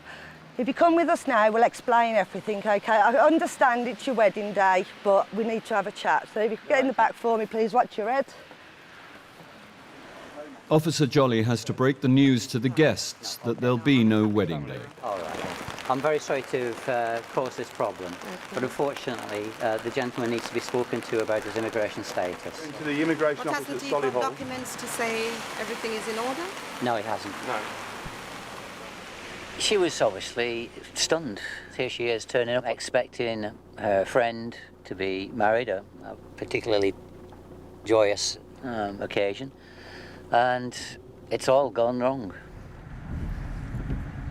You were sent a letter saying that because you was being granted the certificate doesn't automatically give you leave to remain in the UK. Why are you taking me? No, I don't understand. Because you're now under arrest under Schedule 2, which means that you could be removed from the UK. They're written to me saying that they received my application. For the certificate of marriage, that's all. Yeah. You haven't made any further applications to extend your stay. And because you've already overstayed, it makes it harder for you to get the application now. Yeah, but I did get it. You haven't been granted any further leave. So you're still an overstayer, which means you're not legally present in the UK. Yeah, well, the Home Office grant me the permission to get married. I've been through that process. Yeah, because your fiancée is a British citizen. We can't stop a British citizen choosing who she marries. But what we need to do is make sure that as the groom, you've got the right leave. And at the moment, you haven't got that. That doesn't make sense to me because I sent for an application, yeah? You could have come to me there and then and find me. When the application was sent out, the certificate of approval, there was a letter attached to that stating that you are liable for detention and removal, and I have a copy of that on here. Listen, nothing's set in stone at the moment. Let's go back and we'll have a chat, OK? You have to make sure your status in the UK is lawful. It's your responsibility. And in the end, when circumstances like these occur, it's your responsibility. It's nobody else's fault, it's yours. It doesn't look good for the groom. He'll have to convince officers Jolly and Hooligan that he's made every effort to sort out his immigration status. Otherwise, instead of going home to his fiancée and children, he could be detained and sent back to Jamaica.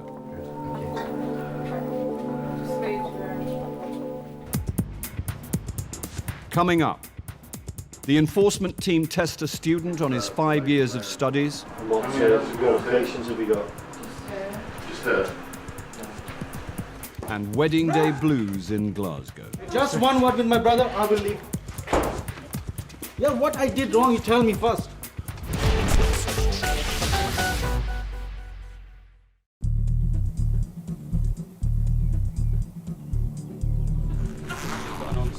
In Stoke-on-Trent, an enforcement team are getting ready to go out on a raid. They're targeting a business they believe is employing illegal workers. Okay, ladies and gentlemen, welcome to this afternoon's jobs. The visit will take place at a superb Chinese takeaway just down the road called Hu Fook. The gentleman that's said to be there, he entered the UK some time ago, has applied for 3 extensions to a student visa, all of which have been granted, the latest one being 2 months ago. We have no record of him ever attending a course in the UK, and he and his wife are said to live at these premises. Good luck. If the team find the man living at the takeaway here in Stoke, they'll want to know why. He's supposed to be studying at a college in London, 130 miles away. Be ready to exit vehicles ASAP. The takeaway is owned by the student's wife. She has applied to stay in the UK as her husband's dependent. Evening. Hello. Hello, miss. I'm from the UK Border Agency, Yes. Immigration Service. Okay. Are you in charge? Are you in charge? Yes. You are. If the husband is here under false pretenses, then so is his wife. Rushing. Officers spot the husband in a car outside the takeaway. Hello, sir. How are you doing? And they find another Chinese man working in the kitchen. Nothing to worry about. Just call me colleague. Come and have a quick chat with All right, don't worry. You don't know English. You don't know English? Can you tell him just to come and sit in the front so we can have a quick look? The team want to make sure each person in the restaurant is entitled to work in the UK. They start by questioning the husband. Okay. How long you been in the UK now? Nearly 5 years. And what's your immigration status in the UK? Just student. I just come to see my babies. Thanks. The man and his wife have 3 children, 2 of them born in the UK, but it's news to the team. The couple have not let the Home Office know about their growing family. Don't worry. Yeah. Okay. I don't understand why you are coming here. We've just come, part of our role, immigration, is to check employees that the right permissions to work have been applied for. Yeah, me. It's me. You're the employer? Yeah. Fantastic. Have you got a list of your employees? Yeah, you want the paper. You want to see the paper. Absolutely brilliant. As a student, the husband is allowed to work 20 hours a week, but he must be able to prove he's going to college. So you're studying in the UK, yeah? Where do you study? London. And what's the name of the college? I just been changed because I finished. Well, you must know where you're studying. Eh? You must know the name of the college you're studying at. Yeah. And what is it? I think I can't remember the name because I just changed. So where were you studying before? Just same college. No. Same in London. Yeah, what's the name of that college? The business college. And what was that address? What road was it on? Oxford. Oxford Road? No, Oxford Street. Oxford Street? And what was the post in London? What was the postcode? I can't remember the postcode. How long did you study there for? Just 1.5. 1.5 years? And what qualifications have you got? None at all? No. Okay. Just take a seat for us, please. The man appears to have little in the way of knowledge or qualifications to show, but he has some papers he believes will prove that he's a genuine student. It's all right if I have a look at this. I'm just looking for proof that he's been studying. At the moment, I don't believe he's been studying. We get a lot of bogus students coming up. As you say, they're studying in London, working all the way up here and doing no studying whatsoever. Even though the student can remember little about his studies, he's in the clear. He's provided a receipt for his tuition fees and proof that he's renting a flat near his college in London. You're not going to be a big multi-millionaire businessman after all. If he were to be a fictitious student, then he's spending an awful lot of money putting a pretty elaborate plan together. So as far as we're concerned, he's legitimate. He's here today to see his wife. They've got 3 children. His plan is to stay here for another 18 months on a course and then return to China. The student may be genuine, but the team haven't finished at the takeaway just yet. In a passageway next to the kitchen, one of the officers has made an interesting discovery. Showing you, just walking past, chair in front of what looks like a wall, move the chair out of the way, give the wall a push, and we've got a hidden bedroom.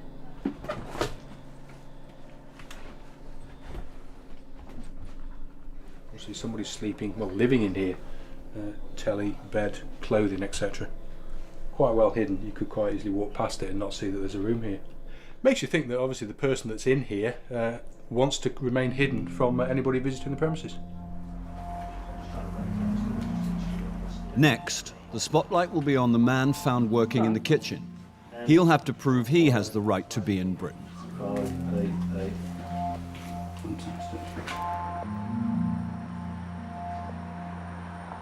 In Birmingham, The Jamaican man who's just been arrested on his wedding day has some explaining to do. His bride was granted permission to marry him, but he still needed to legitimize his status by returning to Jamaica to reapply for a visa. At this moment in time, as far as we're aware, you are not lawfully in the country. You are an overstayer. It is an offence. If you granted me the certificate of approval, so you could have refused me there and then I say, okay, no, we cannot grant you permission on the basis that you're an overstayer, so you need to do this and you need to do that. Why put me through that? Grant me the permission and then at the same time pick me up from there. That does make sense to me. Another alternative is to come and take you from your home, but the situation is you may well be there with children. Now, what happened today, you have to admit, was the most gentle way of taking you out of the situation. Why didn't you just go back to Jamaica a long time ago, save yourself the money and all of this nonsense, get a visa and come back with a visa?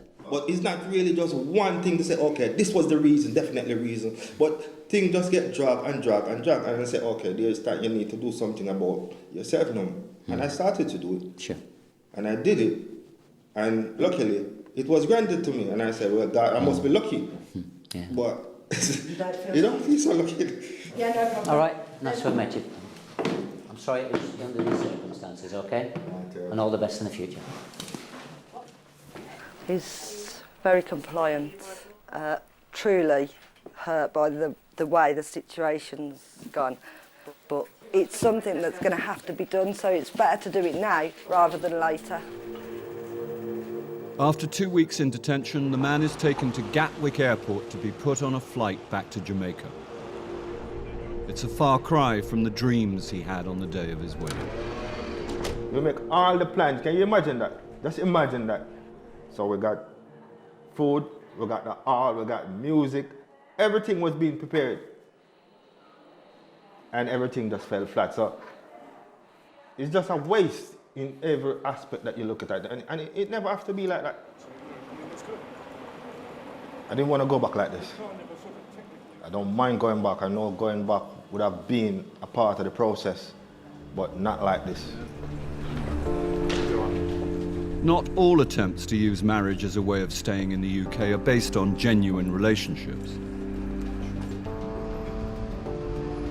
Today, a team in Glasgow are targeting a man they believe has gone one step further in his search for permanent residency. Officer Ian Stewart and Officer Jeff Hunter are planning to intercept the man moments before he gets married. Today we're off to visit a registrar's office in Glasgow where we are going to investigate an alleged sham marriage, and we've received intelligence which tells us that a gentleman is going to marry a British lady and he may not be entitled to be in the country and therefore not entitled to get married. Right, you ready? Guys, we'll be downstairs. Today's groom is a Pakistani man who came into Britain on a student visa in 2008. But his history with the UK border agency is not good and suggests he'll try anything to stay in the country. The target has been in the UK previously, claimed to be a Bangladeshi national, and he was claiming asylum, and his asylum application was refused, and he was actually removed back to Dhaka in Bangladesh. So his own credibility is in doubt.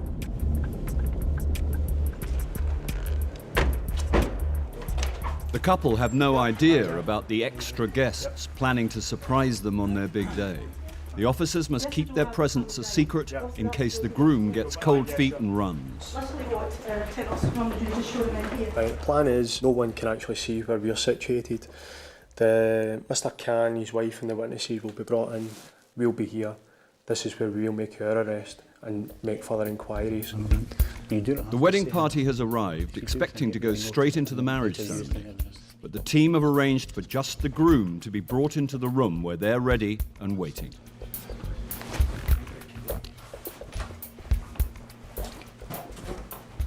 Hello, sir. You'd like to come in here for me, please? Yep, hello. I'm an immigration officer from the United Kingdom Border Agency. So I'm arresting you as a suspected immigration offender. You do not have to say anything, but anything you do see may be noted and later given in evidence. For the moment, sir, for your safety and for mine, I'm going to place handcuffs on you. So I'd like you to put your hands like that for me, please, out of you in front of you like this. I will not do till I see my lawyer because... no, at the moment, sir, just put your hands up here for me. All right? What I did just keep wrong? them, that'll be explained to you, sir, okay? You're under arrest at this moment in time as a suspected. I got all the legal documents with me. Yes, listen carefully. Do you understand? I can't believe that. I got all the legal documents with Do you me. understand? I come through your all hands the like that. home office process. Yes, just take a seat over here for me, Mr. Khan. All right? Right, so, can you tell me why you're here today? Because I'm here to marry with my fiancée. Okay, how long have you known your fiancée for? Since August 2007. And where did you first meet? We met in the market town center first time. And we started dating each other. Why are you marrying now, sir? Why are you getting married now? Because I've been this lady from the last 2 years. Okay, and she's very caring, and we've been friends together first, and then we realized that we fell in love, right? And she asked me one day, and he said, She asked you? Yes. I said, you really like me, you really love me? I said, yes, I do really like you, love you, and I really care about you. And she did as well. All right, Mr. Khan, is this a last-ditch attempt for you to stay in the United Kingdom by marrying a British citizen? Well, look, to marrying a British citizen is not a crime, is not illegal, right? I didn't ask you that, no, Mr. Khan. Listen to the question. If somebody fell in love with me and I fell in love with you and we cohabiting each other, right, is not a crime, right? Have you paid to marry you? No, I did not pay any single penny. You can ask her right now, she is there. All right, Mr. Khan, what we're going to do now is we're going to take you to a vehicle which is parked at the back of this building. Can I see my lawyer for 1 word? 1 minute? You get a chance to possibly speak to him later. You can do that later, okay? No, I'd like to just have one single word. No, just listen carefully, sir. I'm trying to explain to you. Otherwise you can use force or beat me. Well, and I'll be screaming. To this officer till he explains everything to you. Whatever, okay? you kill me, you beat me, but I want to have... Sir, please, there's no need for that kind of talk. We're not going to kill you, we're not going to beat you. I'm trying to explain to what's going to happen. Listen, Mr. Khan, listen. If you're under arrest, you do as we said just now, okay? My got a mother heart condition, right? Okay? You have to inform my brother at least. Well, so we will No, first you go and tell you're arresting me. No, you go and tell arresting me. Right, Mr. Khan, if you do this nice and quietly, then your mother won't get upset, will she? You will be given the chance at the police station to ask who you want informed, okay? All right. And we will speak to yourself. And we will tell everyone here what's happening. Imran! Let's go. So that's enough. Don't shout. Imran! Imran! Imran! They're arresting me! Imran! Excuse me. Yaar, gazala se baat karo yaar. Excuse me, please. No. Upstairs, you're not allowed up here. Do this properly, sir. I don't care who you are, just so you're not allowed up here. Just 1 word with my brother, I will leave. Not here, at the police station. Yeah, what I did wrong, you tell me first. We will tell you. Explain everything to you. Can you explain this immigration here? What I go through all the documents, paperwork here. Explain everything to you, police station, okay? You need to calm down. Okay? Everything will be explained to you there. Just sit in the car, sir. Just turn around, head down, keep your head down. That's it. Just sitting there. We're going to go back up now. We're going to speak to the wife. We'll speak to the brother as well and let them know, fill them in with the circumstances. But we'll speak most importantly with her first of all and see what the story is that she's got to give us. Okay.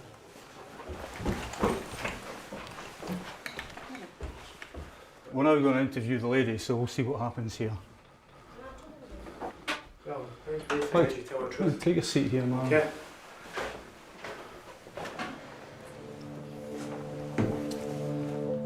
The team want to know what part the bride has played in planning the wedding.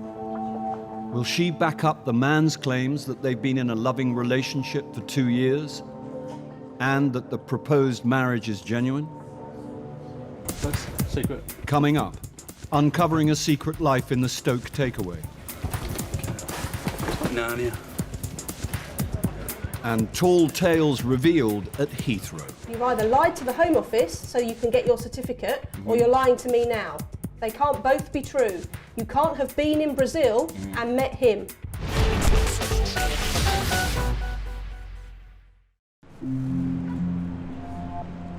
At the Ho Fook takeaway in Stoke, the enforcement team are questioning the kitchen worker. If he has a passport? No. Thank you. Chief Immigration Officer Sean Flaherty uses an interpreter on the end of a phone. Hello.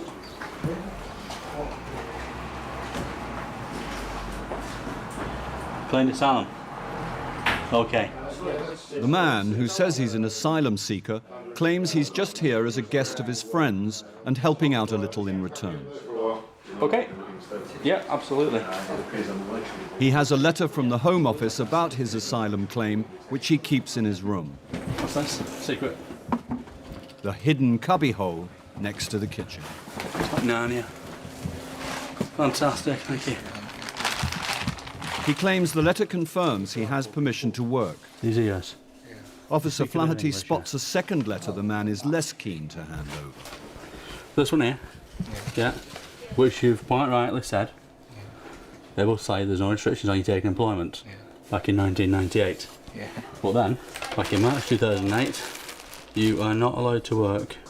Yeah, not working. I know not working. Okay, right. I only come here only 5 hours. I accept that you're not getting paid, but in place of getting paid, you're given food and board. So it's work. Still work. Officer Flaherty checks the Home Office records. When was he refused asylum? The worker has never reported since claiming asylum in 1998, and his claim has been refused. He is listed as an absconder and is not allowed to work. Okay. Mr. Zhou, you're under arrest. Okay? Yeah. You're a failed asylum seeker. Yeah? You have no leave to be in the United Kingdom. Okay? So you're now under arrest. Do you understand that? No, that's it. No, okay. I'll break it down nice and simple. You're under arrest. You shouldn't be working, you shouldn't be in the country. You haven't complied with immigration so far. You've rendered yourself in this position at the moment, okay? You're going to come with me, we'll have a word outside. Okay, my colleague's going to search your room. Alright? Okay, come to me.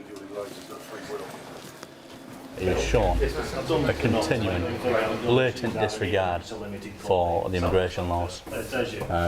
Come here seeking our protection, and he hasn't done anything to kind of help himself or us. So he's under arrest now. The team know that detaining and removing Chinese illegal immigrants is not straightforward. They will almost certainly have to release this man on bail. The problem we've got is the length of time it takes us to get a travel document for a Chinese person. It can be up to 12 months, so it's almost certain that we're not going to get bed space for him for 12 months. Somehow we have to persuade him that he should report to us and that he can't work during that time. The takeaway owner is legitimately in the UK as a dependent of her husband, the student, but she has been employing an illegal worker and could face a fine of up to £10,000. You have to write to them. Okay, let me just explain what's happened. This gentleman here, he's not allowed to work. He's just helping me. Helping's working, I'm afraid. He's not allowed to help. He's also helping my children. Is he say working for my He's not allowed to work in the UK. So where he go? He's going to be detained now. We're taking him to a police station where we'll interview him further. Okay, mind your head. Go to the front. Take all your seats. The team regularly find illegal immigrants who attempt to prolong their stay in the country by putting in baseless asylum claims.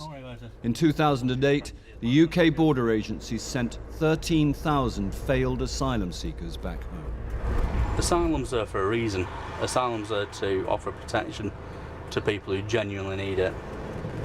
People claim asylum and then don't cooperate with us, and it makes a mockery of the asylum system. And it's, frankly, it's an insult to the people who actually are genuinely seeking asylum. He hasn't played by the rules, and I think he should be detained long term. Or we get a passport for him. That's my opinion. Right. There is not enough room to detain all illegal immigrants picked up in enforcement raids, especially when it can take a year to get hold of their travel documents. Just get you to the door and then come back, mate. After being interviewed, the man is released on bail. The owner of the takeaway will be fined up to £10,000 for employing an illegal worker. In Glasgow, a team are investigating what they believe is a sham marriage. they have arrested a Pakistani man who was minutes away from tying the knot with his British bride. He says they've been in a steady relationship for 2 years and are very much in love. Now it's the bride's turn to explain how she came to be betrothed to the man she knows as Jamie Rose. How long have you known this man? August 2007. August 2007. Where did you meet him? In a pub, in a club, in a restaurant, in a house? In a shop. In a car.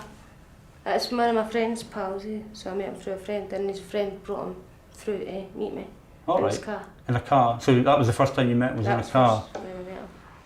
Was that in a car park or was that just in the street? Just in the street. And what was the purpose of this meeting? Why did your friend bring this man to meet you? Just something about talking to me and asking if things to do, like if I was getting money, like benefits and all that. Did he mention giving you any money at all for the purpose of possibly getting married? Especially if you tell the truth. No, he's never. He's offered, he's gave me money and that, but... How much money has he been giving you? £20. What is that? Every day, every week, every month? Every week. Gives you £20 every week. And what's that for? That's just to help me out if I'm stuck with stuff like for gas and the lecky and that. Whose idea was it to get married? It wasn't mine. Alright, did you fill in a form to get married? Because I've seen a form with all your details on, about your name, your mother, your father, and it's signed by you. I signed it, but I never filled the form in. So you didn't fill the form in, it was filled in for you by... I don't know who by. But it was filled in when you saw it. I filled in when I saw it. Did Jamie not tell you what it was for? No, Jamie just said sign your name there, that's what I got told today. And has he ever mentioned to you about getting married so that he can stay here in the United Kingdom, stay in Scotland? Have you ever discussed that? He mentioned something like that. He asked me, but I never, because he only mentioned something about, have you ever been married before? And I told him, no, I've not been married before. But he mentioned about married and that, but he never mentioned anything about getting married to me or anything. So if Jamie had said to you, come on, let's go to Glasgow, we're going to get married, what would you have said to him? I would have said no. Have you ever had any intention of getting married to Jamie Rose Khan? No, just friends. Do you believe now that he's deceiving you so that he can remain in the UK? Yeah, I know. If I knew all this, I would never have done it. Okay. I'll take you back through. Okay. I don't know what she thought she was coming to sign. She thought she was coming to sign papers, and she had no intention of getting married, didn't know she was coming to get married. Why else you would come to a registry office? I'm not 100% certain, but she was certainly in no mind to get married today, so it kind of it puts the mockers on his explanation of why he's here today. The team are satisfied the man's attempt to get married today was a scam to stay in the UK. And they caught him just in time.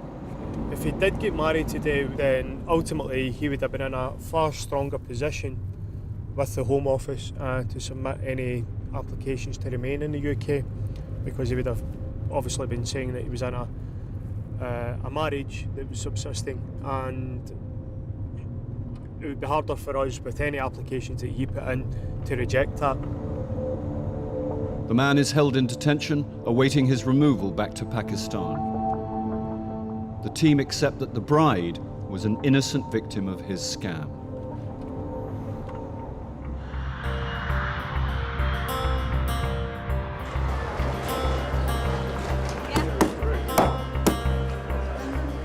At Heathrow's Terminal 3, a Brazilian man has arrived to see his British civil partner. They got married the last time he was in the UK, and now he wants to spend 6 months with his husband. Chief Officer Matt Dyson asks Officer Lisa Lee to investigate because the passenger claims to have another important reason for his visit. He's on police bail and due to appear in court. He says he was arrested after visiting a sick Greek friend in a hotel who had overdosed on cocaine. He says that he was not using the drug, but he was arrested anyway. Okay. We need to speak to the police. How serious, is the investigation into him, or is it something that they would let slip and just not be that bothered about if he wasn't actually here? Yeah. If it is quite serious, is he somebody that we should be admitting anyway? To find out, Officer Lee needs to know more about the passenger's brush with the law. Let's phone the police. I understand there are some charges pending, and I'd be grateful if someone can give me a call back as to whether or not he's required to attend a hearing on the Friday the 1st of May. Thanks very much. Belgravia Police Station is busy. While Officer Lee waits to hear if the police want to pursue a case against the passenger, her own investigation throws up serious questions about the man's immigration history. He was actually arrested in the UK on a drugs charge in March 2009. According to his passport, he entered the UK in April 2008. As a visitor to the UK, he's only allowed to stay 6 months. So if he entered the UK in April 2008 and was still here in March 2009, he's overstayed by almost 5 months. Officer Lee checks the passenger's earlier visits to see if he's made a habit of overstaying his visa. She finds the evidence she's looking for in his application to marry his civil partner. And he confirms in this letter that he met him in August 2007 in a London nightclub. The problem we have with that is he was stamped in as a visitor in January 2006. There are no other entry or exit stamps for the UK in that period of time, so he must have overstayed here because he's only supposed to stay 6 months. He should have left the UK in the summer, but he was still here a year and a half later. Bless him. It appears the passenger has twice stayed longer in Britain than he should have. Okay, do you want to come through? Officer Lee wants to see if there's anything in his bags to reveal what he's doing in the country this time. Did you pack the bags yourself? Yeah. Did anybody help you pack? Are you aware of the contents? You know everything that's in your bags? Yeah, I know everything. And why were you arrested? Why did the police arrest you here? Why did they arrest you? My friend bought a hell, he was drunk in a hotel, and they called me for helping him. And I was helping him, asked to the emergency, but I was the phone in the hotel, so I did say the hotel, my friend did use the drug. And then the hotel called the police. You weren't using the drugs then? No. No? I drink a lot Jack Daniels, I love it. You like your Jack Daniels? I love What do you it. drink it with? What do you have it with? Coke? Coke. We're going back upstairs, yeah? Yeah. Officer Lee has learned a little more about the passenger's adventures with the police. She has also found something to suggest that he might be here to work. And then I'll interview you. He was carrying a lifeguard qualification ID. Is he doing that here? Because he's not supposed to. He's not supposed to work. My suspicion is he's working here as a lifeguard. How he's doing that, I don't know. Whether he's got some other form of ID that he presents, an ID card from another country maybe. It's time to find out how the passenger has beaten the system for so long, Mr. Toledo, come out, sir. and to discover what he's up to this time. Okay, so if you can just take a seat there for me. So why do you have the lifeguard ID? Because I did the course. I did try to work for lifeguard when I finished the course, but no, it's no work for me. Okay, apart from your Brazilian passport, do you have any other nationality passport or identification document? No. I did it before. When I come in 2006, I was make for work, but no, I didn't take the. I got the prison for this for 1 month and a half. What document were you using? It's Italy. Passport? Yeah. How did you get that? Where did Here. you get it from? Here. Who Here. from? Yeah. Okay. Who from? I meet somebody in the restaurant. He say to me, you don't have visa? No. So I make the passport for you. And I say, how much? 300 pounds. And me, Okay, where did you go to prison? In England? Yeah, in England, yeah. If the passenger wants to come into the country to see his husband, he'll have to convince Officer Lee that his travels have been legitimate since going to prison for using a fake Italian passport.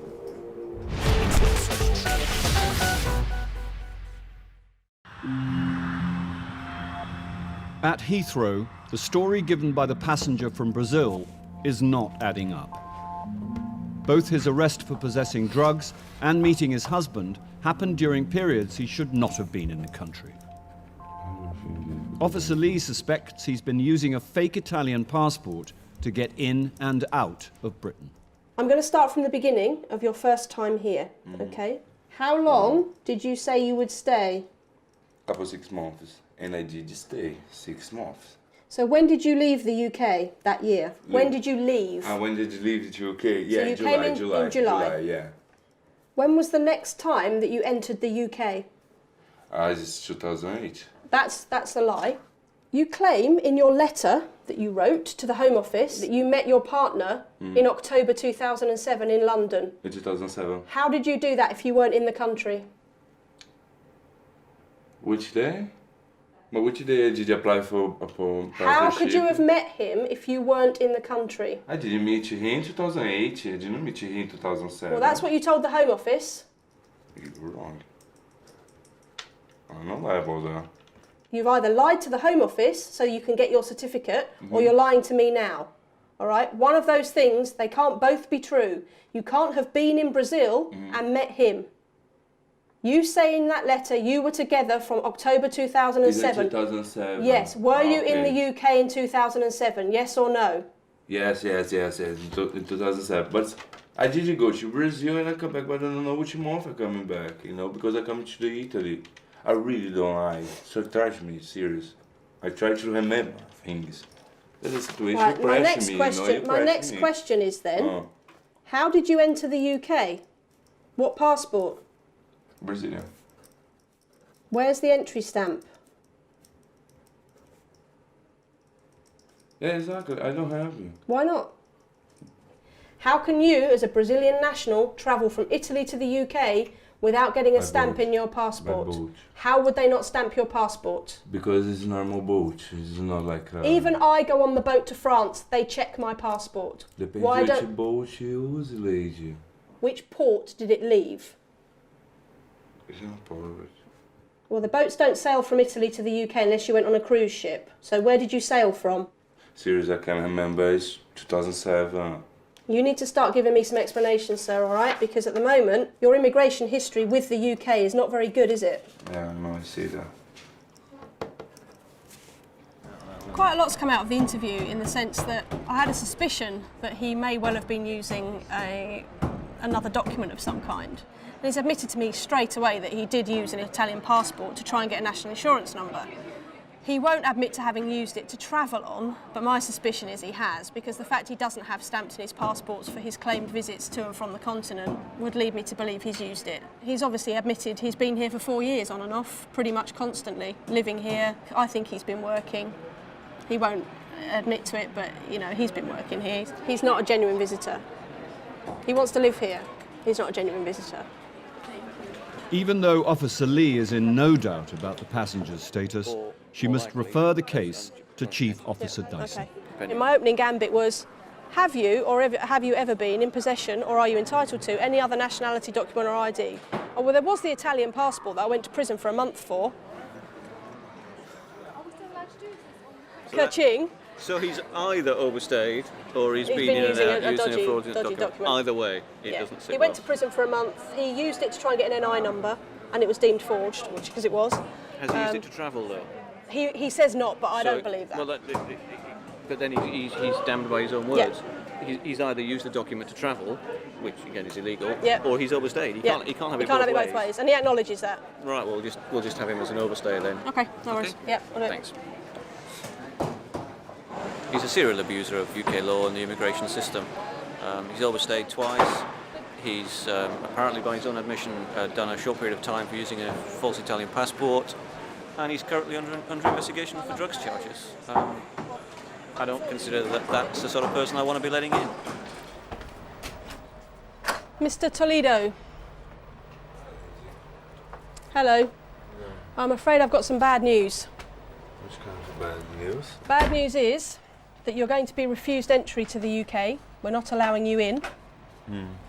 No, in UK. Not coming into the UK, and we're going to send you back to Brazil on Sunday morning. Well, I don't understand why okay, you well, let because me you're here. coming here as a visitor and you've been living here as a visitor. You're not allowed to do that. No, the first time, but now I was married. It's another situation. But you don't have the right visa. See, I'm in this. If you read your Home Office letter, sir, it quite clearly says that I doesn't don't- mean you can stay and live here. You still need to sort the Thank you. paperwork Sorry out. about that. All Sorry right. about that. Thank you. Have a safe journey home. All right.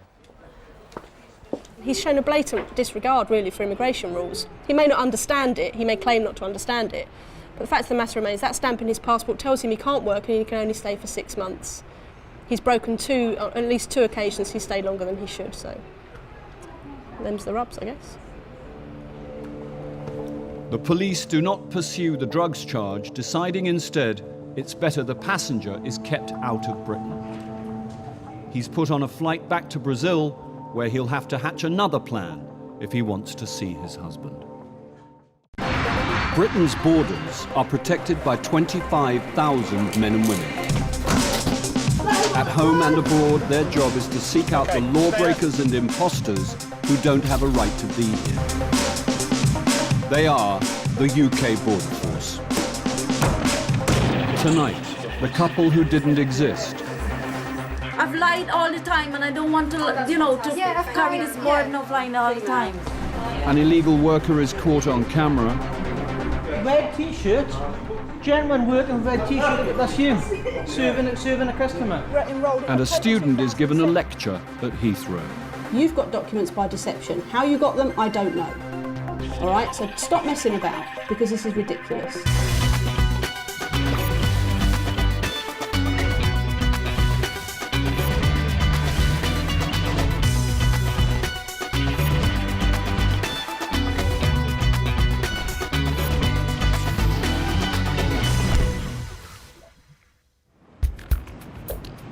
Rising immigration in rural Britain has brought an increase in illegal workers. In Wales, enforcement teams search the valleys for immigration offenders. Today, Officer Whitmarsh Knight is en route to a Chinese takeaway suspected of employing illegal workers. Am I going to have any runners out the back? And then hopefully, when we get in there, there'll be some people we can actually remove out of it. As two of the team enter from the front, Officer Whitmarsh Knight covers the rear. Yep, here we go. Hey! Right, trying to run! They're trying to run! They're trying to run! Right. Two men are stopped, trying to escape out of the back. Can you turn all off, please, for me? Run them out there. And there are more in the kitchen. Along with the boss, 5 people are found on the premises. Do you speak English? No. Do you speak English? No. Oh, don't speak any English, they say. As Officer Whitmarsh Knight questions one of the runners using an interpreter on the phone, Officer Collins goes upstairs. Hello. Just you in here, is it, mate? Is anyone else up here? Adult? Mum? Dad? Mum and Dad. Yeah? Downstairs. Okay. Heidi, we've got 2 up here, 2 children. While 2 young children have been found upstairs, Officer Whitmarsh Knight has found out why this man was so keen to get away. He's claiming that he arrived here illegally in 2003, that he came to Sunny Riska for fun, and he's only been here a couple of days. But he's registered with a dentist. There we are, register with a dentist, which you do when you're on holiday. He admits entering Britain illegally. He is now arrested. As officers search for documents relating to the man they've just arrested, they find an asylum registration card that belongs to the second man who tried to run. That's Immigration Nationality Application Registration Card. These cards are given to asylum seekers. They store fingerprints and state if they're allowed to work. But it actually says employment prohibited there, and even bigger at the back. It means that he's in the system. We have checked, and he is a failed asylum seeker. He's absconded. You? Working? Yeah? Is that downstairs? No. Busy boy then? All his appeal rights are exhausted, and he has since disappeared off the screen. So we're looking to take him into the police station so we can get the travel document application up and running for him as well. Officer Nick Jupp interviews the father of the child found upstairs. Is it the two children upstairs your children? No, one child. One child. Is that the boy or the girl? Jennifer. Jennifer, is it? Okay. After you. He finds a passport that shows he's in Britain legally via Ireland. Irish. Ireland has sort of different set of immigration rules, and sometimes it is easier for foreign nationals to get Irish citizenship. If a child is born in Ireland, then it automatically qualifies for Irish citizenship. Then they're obviously allowed to stay in the UK as well because it's part of the European Union. So as far as I'm concerned, this family is fine. 2 out of 3 employees are not allowed to work. But there is still one more to be interviewed. Officers will have to find out who she is and why she's here. Coming up, the extraordinary case of stolen identity. Well, I have no other identity than that, sorry. Who's Rajendra Naidu? Let us come here for you. Why was payslips here? And amnesia at Heathrow. You've forgotten where you've got your certificates from, haven't you? No, Yeah. How do you get a certificate from a college you don't attend?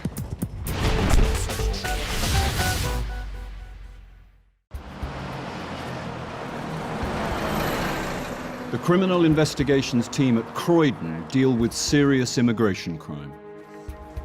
Officer Tina Leonette investigates cases of identity fraud. Just over a year ago, UK Border Agency took a call from a woman in America. She said that she and her brother had been victims of identity theft by a man and woman living as a married couple in Britain. I'm just conscious. So basically we've got these two people who have stolen the identities of a brother and sister. They're pretending to be brother and sister for benefit claims, but they're actually, if not husband and wife, they're certainly partners. Today, Tina's team prepare to visit the couple's home address for the first time. It's a big day. Tina has been working on this case for 6 months, a case that also involves serious benefit fraud. So we've got an overpayment roughly about in excess of £100,000. That's right, yeah. They've been claiming benefits since 2002. It will total over 100,000. The real person left the UK in 1984. She went to the States to get married, and she's not been back since. The woman they're looking for is suspected of stealing the identity of someone called Savitri Naidu. If she answers to this name, she'll be arrested. Living at the same address is the woman's partner, who uses the name Rajendra Naidu. According to Home Office records, his real name is Mark Singh. But what we're looking for is evidence of who these people really are, how long they've lived in the UK, what documents they've got. They've been here a long time. They must have, they've established a life. So we need to find out exactly what they've been doing and how.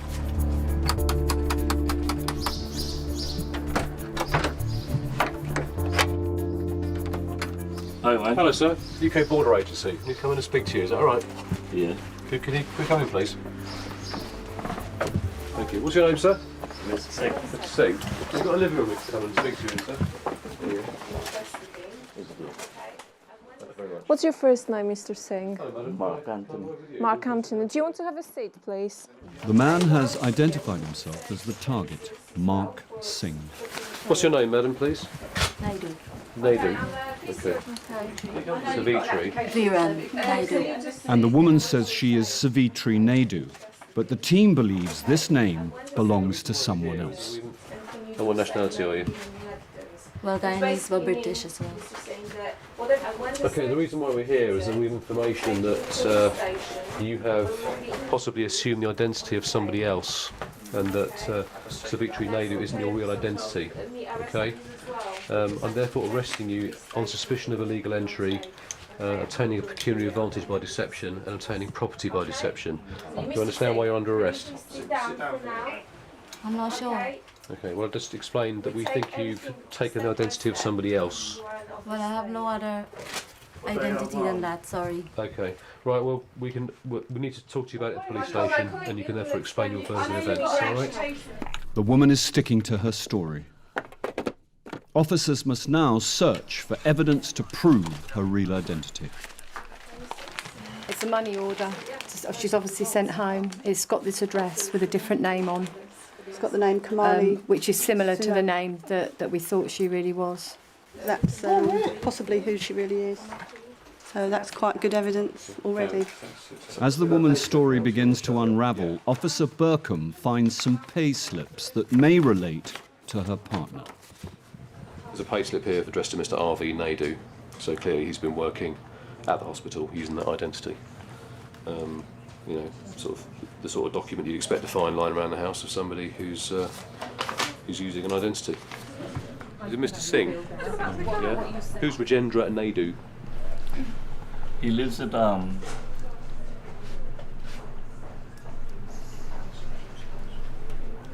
London Road there. So why do you have all these documents in your house then? No, he used to come here. Sorry? He used to be here also. He used to be here, Yeah, so why are his he's moved. documents all still here then? He let us come here for him. Why are his pay slips here? I have to say the truth, yeah. I have to tell you the truth. Let's go to the police station. I will tell you the truth what happened. Yeah. But to be honest and how. You're using that name, aren't you? Yes, I am using it. You are? Okay, fine. All right, sir, no problem. We found some documents addressed to a guy called Rajendra Naidu, and Tina mentioned at the briefing that that she thought it's an identity that this gentleman has been using. So I just asked him about documents, and he admitted that he is using them. So we think you know, he's going to be arrested for those offences as well. The man confesses. He's been working at a hospital canteen for 5 years under a false name. All right, okay. Yeah, that's mine. And amongst the haul of documents, officers believe they've just found the woman's real passport. This is a good find. In these cases, it's always very hard to find out who the real person is. Passport says Kamini Sukram, born 23rd of February 1964, Guyanese. Looks like she's been here since 1995, when she was given 6 months entry as a visitor, and doesn't appear to have had a stay extended since then. So she's obviously assumed the ID we've arrested her under sometime after 1995. Kamini Sukram came to Britain on a 6-month visit visa from Guyana, South America. She's been here for 14 years using someone else's name. With this stolen identity, she's claimed just over £100,000 in state benefits and even managed to become a British citizen. She's kept quiet so far, but with a house full of documents revealing 14 years of deception, it's not long before the truth comes out. We're not here to tell lies, are we?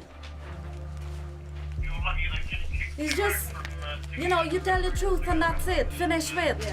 I've lied all the time and I don't want to, you know, to carry this burden of lying all the time. It is a relief to let the judge know the truth, and as I said, I want the truth to let the truth be known.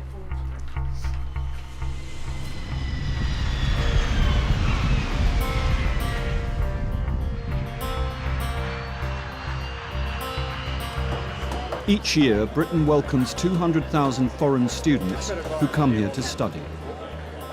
Most are genuine. But some students use college documents to enter Britain even though they have no intention of studying.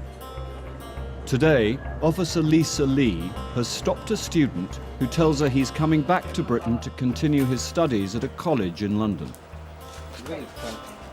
On arrival, he was very vague about what he studied, didn't know very much about his subject area, which is IT. What's a URL? What does HTTP stand for? He didn't have a clue. Now, clearly, he's been studying IT for almost 3 years. He should have a better idea of what's going on than that. He appears to know little about his course, and Officer Lee suspects he's not been studying at all. The passenger says he's a student at Churchill College in London. All right. Do you want to just grab your hand luggage and we'll go down and get your other bag? Okay. All right. A bag search gives a chance to find evidence that can back up suspicions about a passenger's reasons for coming to Britain. You studied a diploma in IT, yeah? But you don't know what URL is or HTTP? All right, you never mentioned this college to me before. I did. No, you didn't. You've forgotten where you've got your certificates from, haven't you? Yeah. You didn't tell me about this college, sir. I specifically asked you and you didn't mention it. Officer Lee has found some college certificates from a different college to the one where he says he studies. You didn't tell me you went to the College of Professional and Management Studies. I told you before. You did not, sir. You said you enrolled in October 2007 at this college. This says you were studying somewhere else at the time. I wrote it down. So how'd you get a certificate from a college you don't attend? Wish my university had been like that. We're going back upstairs and then I'm going to interview you properly. You're not going to talk to me now? No? Fair enough. If you don't want to answer my questions, we can send you back to India without answering my questions, okay? If you don't answer, we can refuse you entry. Failure to cooperate with an immigration officer, yeah? He had some documents with him, some certificates from a college he's not mentioned at all to me when on arrival. I specifically went through his study history in the UK, and he said he studied at one place for a year and then transferred to the college he claims to be studying at now. And he's got a totally different diploma from a different college that we've not come across before, so how did he get that? Officer Lee phones the college where the passenger says he's currently studying. Oh, hello, sir. It's Officer Lee from Immigration. What was his attendance at your college? Really? So why does he know nothing about his course then? So he was attending when? Right, from October 2007. All right then, sir. Thank you, bye-bye. The current college he claims to be at is maintaining he has a very high percentage of attendance. The college supports his story, but Officer Lee wants to know more about the certificates she found in his bag from a different college. Okay, this college, the number is no longer in operation. So I will do a quick check online and see if I can get anything else for them. Well, it still has a website.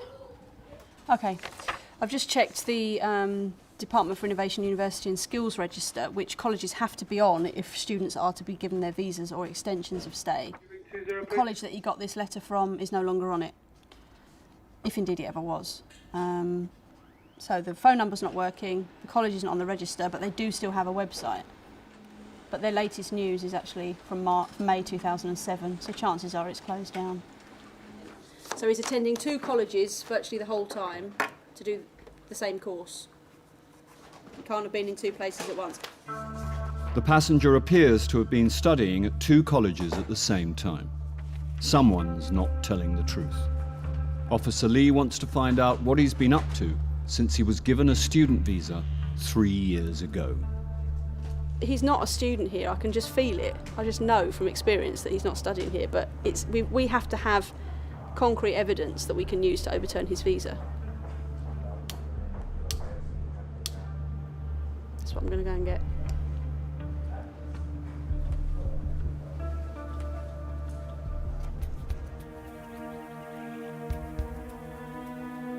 At a Chinese takeaway in South Wales, 2 out of 5 workers have been arrested after trying to escape the enforcement team. The manager who employed them has been a British citizen for over 20 years. You got naturalised in the 80s. He decides to help Officer Collins question the remaining workers. You're a boss, you're an employer. Do you have any documents to say that you can work here? Just so you can... You haven't got a copy. What's her immigration status? Well, she was asylum seeker. She's an asylum seeker, so she's claimed asylum. Yeah. What's the outcome of that asylum claim? She's allowed to work. Allowed to work. So she's got asylum, has she? She's been granted asylum, refugee status. When was it granted? 1996. She was granted in 1996. That's when she made a claim. So she claimed in 1996. But when was it granted? She's still waiting from her solicitor. She's waiting for the solicitor, but she hasn't been granted yet then, has she? So you told me that she was allowed to work, so you've seen documentation saying she hasn't worked, but you can't have. She's just said she hasn't been granted.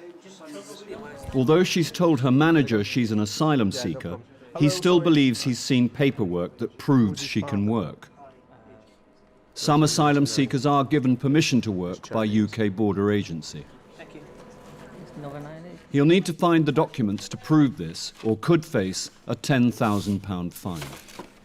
occasionally, very rarely, we give permission to work. So he's looking for a document to confirm that now. He's the one who's been responsible for hiring all three. Have you seen a passport for any of them, Mr. Trim? No? No. Well, he's got a fair few documents down there, so with a bit of luck there'll be something in there that will help us.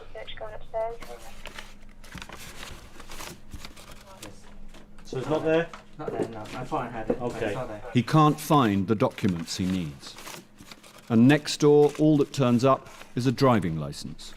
All right, that's fine. Like you said, we'll take this down and then we'll just confirm your details, okay? Downstairs, Officer Collins checks the woman's details on the Home Office database. Her immigration history is extensive. She's had 3 applications to stay in Britain since 1996. They've all been refused. She now has a 4th application in the system for her and her child.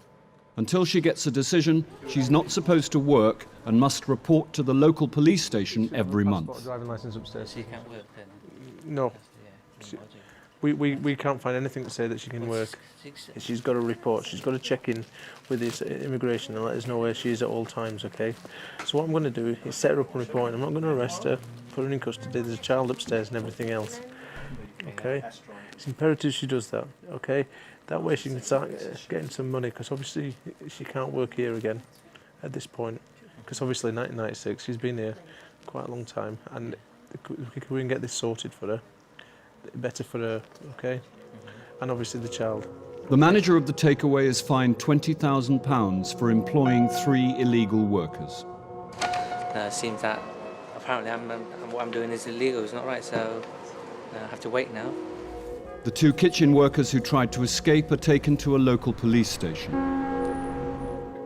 After further questioning, they were released and asked to report to the police station twice a week. So far, they are complying. Coming up, the plot thickens in the case of stolen identity, and yet another stolen name is found. Mark, who's Indra Mohan? And it's rise and shine in Wales. Hello, mate. Immigration Service. Got a warrant to enter the premises. Do you want to get yourself up, please?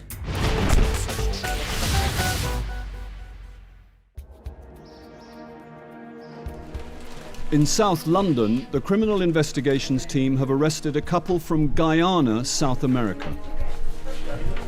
For the last 14 years, they've been using stolen identities to live in Britain. They have used an identity that's not theirs to claim benefits, and they've received thousands of pounds from the public purse. They've claimed just over £100,000 in benefits as brother and sister. In reality, they're living together as a married couple. Searching through stacks of documents has revealed this woman's real name is Kamini Sukram.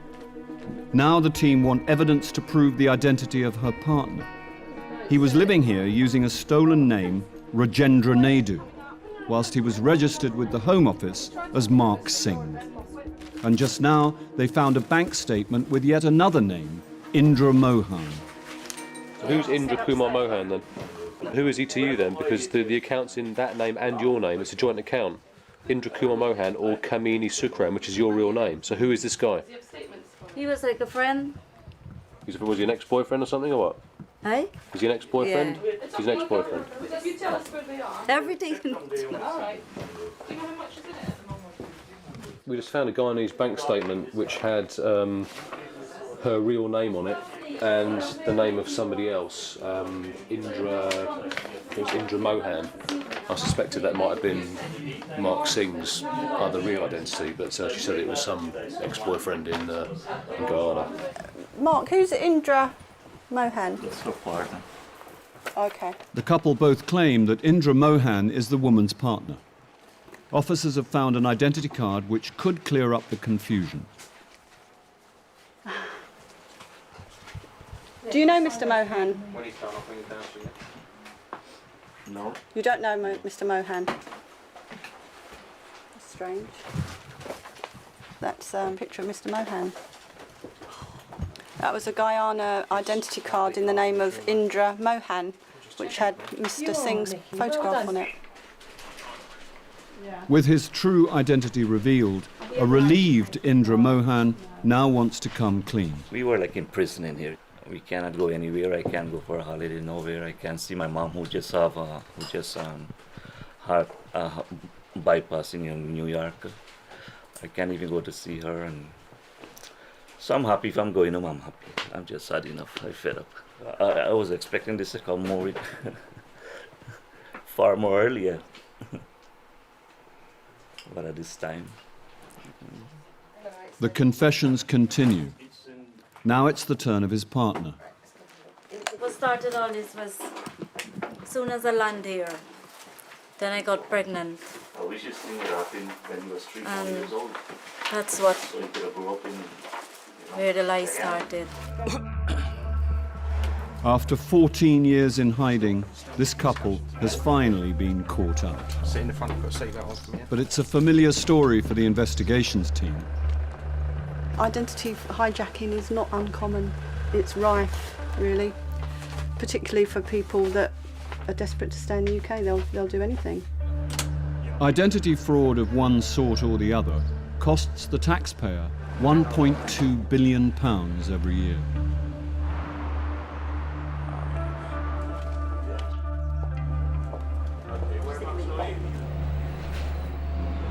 While fingerprints and photographs are taken at Croydon Police Station, Officer Leonette has made another discovery about the man's real identity.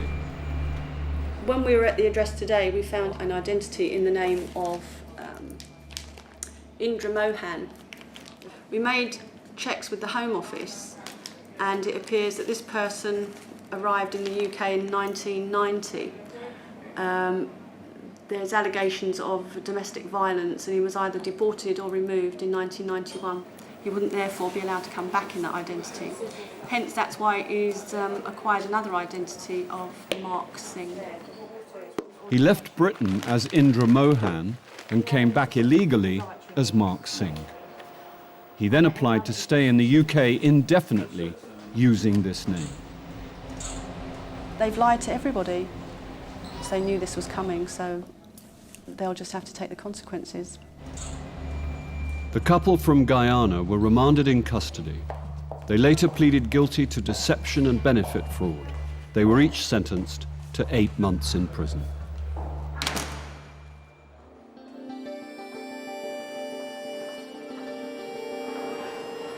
Still held at immigration control is the returning student from India. Officer Lee wants to know why his documents show he studies in 2 places at once. Just follow me, sir. But this student can't even remember the name of the college his certificates are from. Take a seat. You don't know the name of the college where you studied for a whole year? Not whole year, 6 months. 6 months? You sure? So how long did you study at the second college was my question. I think 8 months or so. What subjects did you study? Well, first year. For your 8 months at the second college, whose name you can't remember, what subjects did you study? Can't remember. You can't tell me what the name of the college was or what you studied while you were there?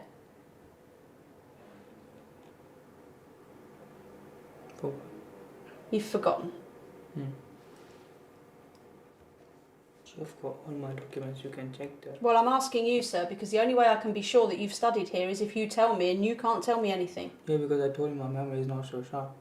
That's not an excuse. I know why you can't remember the second one, because you never went there. When did you enrol at Churchill College? October, I think. October what year? 2007. So why then do you have letters from the other college, the second college, saying you were also enrolled at their college at the same time? What time? The same time you say you've been studying at Churchill College? No. Yes, sir. Can I have a look? No, because that will give you the name of the college. One of them's wrong. I have a problem with the fact that you've got documentation in your bags which tells me that you were studying in 2 places at once. You may disagree with me, that's what the documents say. This leads me to believe that you've been less than honest with me so far today. Listen, this is true. Don't tell me to listen. Okay. I've got the documents. You can't remember what's on there because you never went there. That's why you don't know the name of the college. You've got documents by deception. How you got them, I don't know. All right, so stop messing about, because this is ridiculous. Saying you can't remember the name of somewhere you claim to have studied at for 8 months. It's ludicrous. Ludicrous.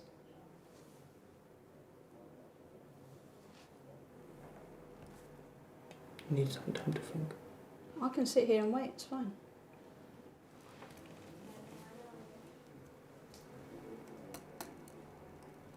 Tell me all the lecturers' names. Can't remember. Tell me what exam you sat last. Can't Tell me remember, what the title of the exam was. I told you I can't remember right now. Why not? Because my mind is not steady. I told you. My mind is all messed up. I can't remember. I need some time.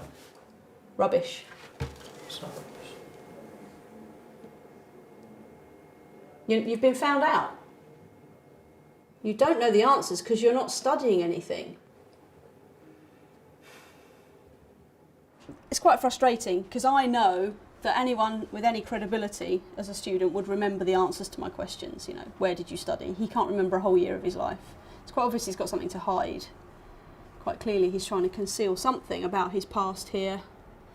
It may well be that he has been attending college, the current college. The problem I have is how can I be sure of that if he's telling me he can't remember his tutors' names, the modules he sat, when he sat an exam, or what exam he sat. It's just nonsense. Officer Lee is convinced he's not been studying, but without hard evidence, there's little to go on. She talks it over with her chief immigration officer. All I have is that he has absolutely no idea. He just can't remember anything about his college. He can remember his journey there, he can remember a bit about what he does at work, but every time you ask him anything academic, he's got no idea. College is saying he's attending, but at the moment he's not satisfying me that he is, but I don't know what we can do. Because clearly I don't think we have enough at the moment. No, because if it went to appeal, what we'll have is the college saying, yes, he's attended, yes, he's got all these pass marks, we're the educational provider, we know if someone's a good student or not. Well, we haven't got enough to go on. No. Personally, I think we're flogging a dead horse. I know, as frustrating as it is. I shall tell him the good news. He'll be thrilled. I'm sure he will be. As one of the colleges says he's studying there, and there is no evidence to say otherwise, Officer Lee has no choice but to allow him into Britain.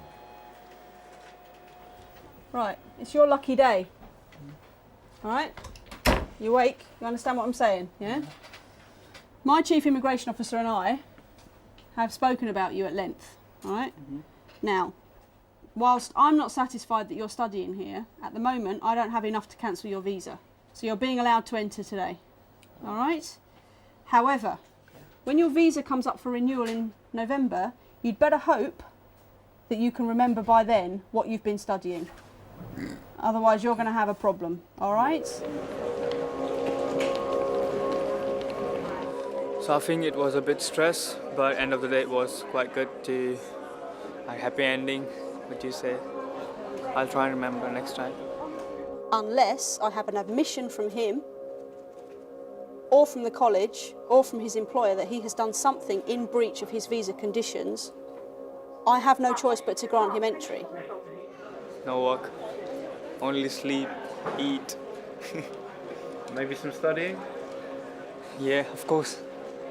All right, bye.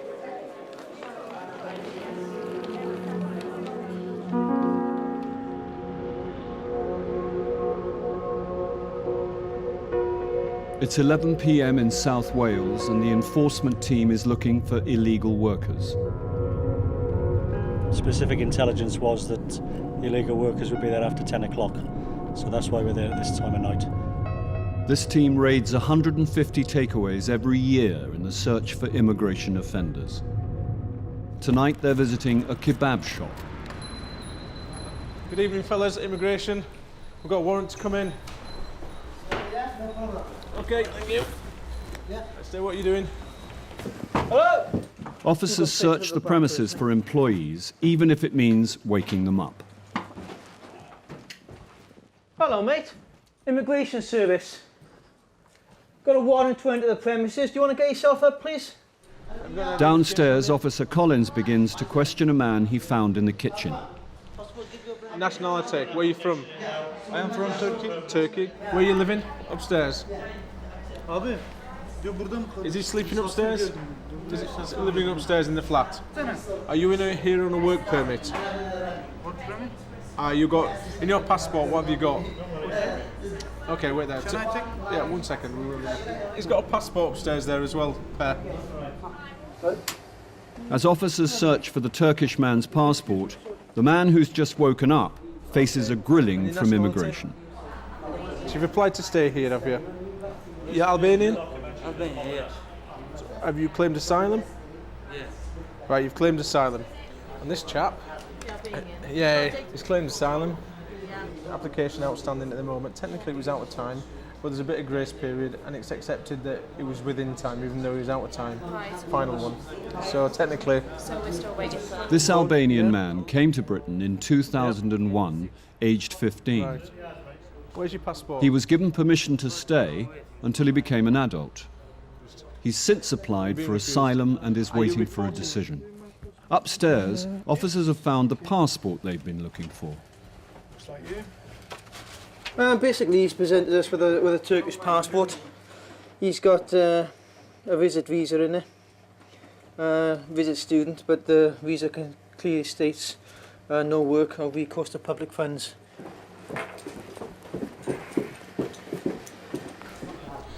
Second name, Aardvark, Alpha Kilo, Bravo, Alpha Sierra. He's got a student visa here. This man came into the country as a student for a 1-month English course. It finished 3 weeks ago. His visa says he's not allowed to work here because he was studying on a short-term basis. If he has been working, then he'll be deemed to be working in breach of his entry conditions and he may well stand to be arrested. We caught him working in the rear. Oh yeah, he was behind the counter. So this course in St Giles, down in Eastbourne, that you took a month over, that's what you were supposed to come in for. You were supposed to leave after that. Yeah, so why didn't you leave after it? Okay. I think you've been working here.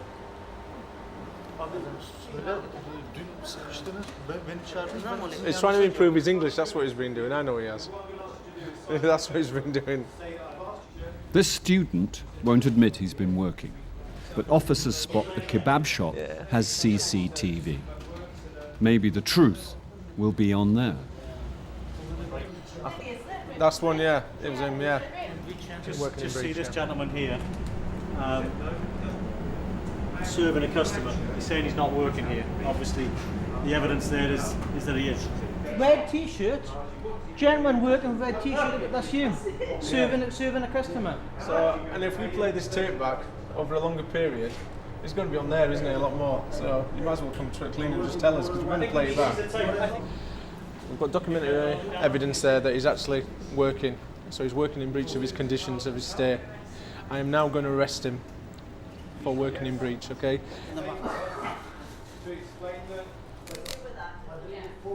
It's a dead giveaway. I mean, it's a double-edged weapon. It protects them, gives them a bit of security, but then it works against them and shows them working. Yeah. With the video evidence showing he works there, the student from Turkey is arrested and transferred to an immigration removal centre before being deported. Step down, straight to the front. Alright, sorted. Coming up, the man behind the mask. Try to relax. You're going tense. But will he make it into Britain?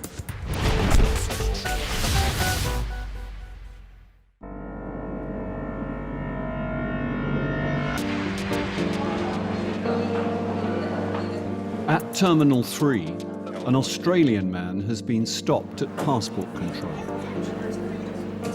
Chief Dyson hands the case over to immigration officer Brendan Bruce. Australian male, 4 months holiday, single ticket, 3,500 Australian dollars, which is what, 1,500 quid? 1,500, 2,000, yeah. Going to stay with some friends in the UK. He also applied for the Youth Mobility Scheme, the working holiday maker kind of thing, and was refused. He's basically been to the consulate, said, I want to live and work in the UK for at least a limited period. We've said no, doesn't have a job to go back to, doesn't have that much money. Has his bags been done? Don't believe they have. Okay, we'll start with that. We'll go straight down and do that now. The passenger has been stopped because the immigration team believes he doesn't have enough money for a 4-month holiday. That, and just 3 weeks ago, he was refused a UK work permit. I'm going to take you downstairs now for a baggage inspection. We're going to go straight down. He'll have to convince Officer Bruce that he's not here to work. A bag search may help the officer find any evidence of the man's intentions for his trip to Britain. Did you pack in a hurry? Yes. The passenger seems nervous. Try to relax.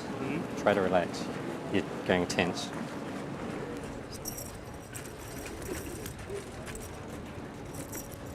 Officer Bruce finds a mask, which may or may not be work-related. You're looking nervous. This man is carrying some strange clothes. But are they a concern for immigration? This document might be. I found a letter of sorts, or a contract. It says a contract between master and slave. This contract is between the master and the slave. This contract is made with the full legal consent of both parties. The slave must learn to desire what the master wants. Signed by the passenger as the slave, dated the 5th of June 2008. That is not an employment contract as I would see it. So it's just, I think, a bit of interesting reading. Officer Bruce is content the passenger's contract is not a sign of employment. But he still has concerns about the passenger's funds. Okay, I'm going to go and interview the gentleman now. Mr. Goff? The immigration interview gives Officer Bruce a chance to find out about the passenger's trip and the items in his bag. Okay, the equipment you have in your bag, if you're coming here for a short holiday, why do you have all of that with you? Your clothing, your fetish clothing. Fetish clothing. I intend to hopefully use it whilst I'm here. Okay, you have a contract with your master. Where is your master currently? I have no idea. Will you receive any form of cash payment for using your equipment? Absolutely not. Okay, what do you have to return to in Australia? Okay, I have a couple of pets. Obviously all my friends and family are in Australia. My life is in Australia. I don't believe he can afford to be here. He's got £1,500 to last, including paying for at least partial rent, food, whatever transport he intends to do, whatever things he intends to do while he's here. He just doesn't have the funds. Officer Bruce will now consult his Chief Immigration Officer, Sarah Dyson. Let's think about what he really needs to survive in the UK, in London. You know, even living on beans and jacket potatoes for 4 months, it doesn't really hang together. And we know that he wanted to work here because we've got the evidence. You know, he applied for that visa and got only refused 3 weeks ago, didn't he? So I'm recommending refuse leave to enter and return him to his country. I just want to come outside. I just need to explain something to you. Sure.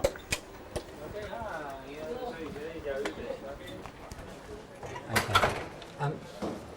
The situation is this. Due to your current circumstances, I'm not satisfied. You are going to be refused entry to the UK today. So would you prefer to go tonight or take a flight tomorrow? Might as well be tonight. His lack of funds makes the immigration team suspicious he's here to work. He's refused entry and sent back to Australia on the next available flight. 25,000 men and women work for the UK Border Agency. At home and abroad, their job is to seek out the lawbreakers and imposters who don't have a right to be here. They are the UK Border Force. Tonight, in Lagos, a farmer sows seeds of doubt. But it's an emergency travel document, surely. But they're issued within 24 hours. That's why I'm surprised. In Calais, it's Good Morning Vietnam. Hey, be careful as well, one of them smoking in here. And a factory in Southampton produces an assembly of illegal workers. You're under arrest for being in this country illegally and working illegally, all right?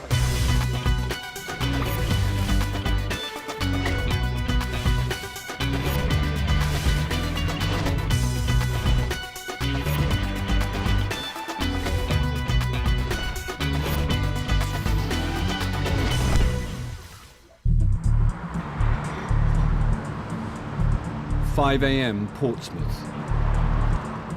Immigration officer Peter Campbell is briefing a joint team of police and immigration staff.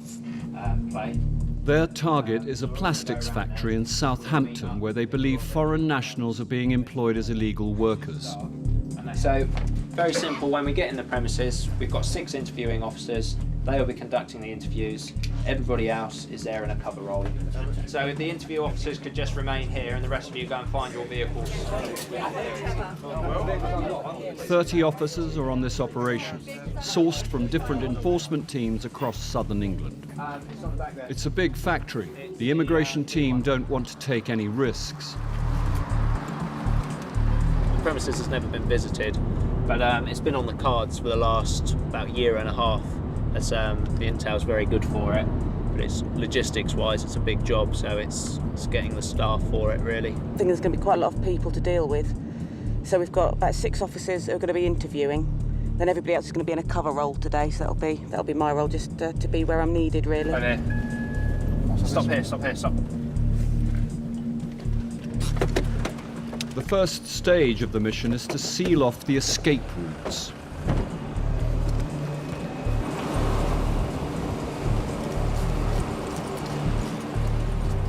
The teams split up. One group surrounds the perimeter. That's clear. As another moves inside the factory. Guys from immigration, can you come over?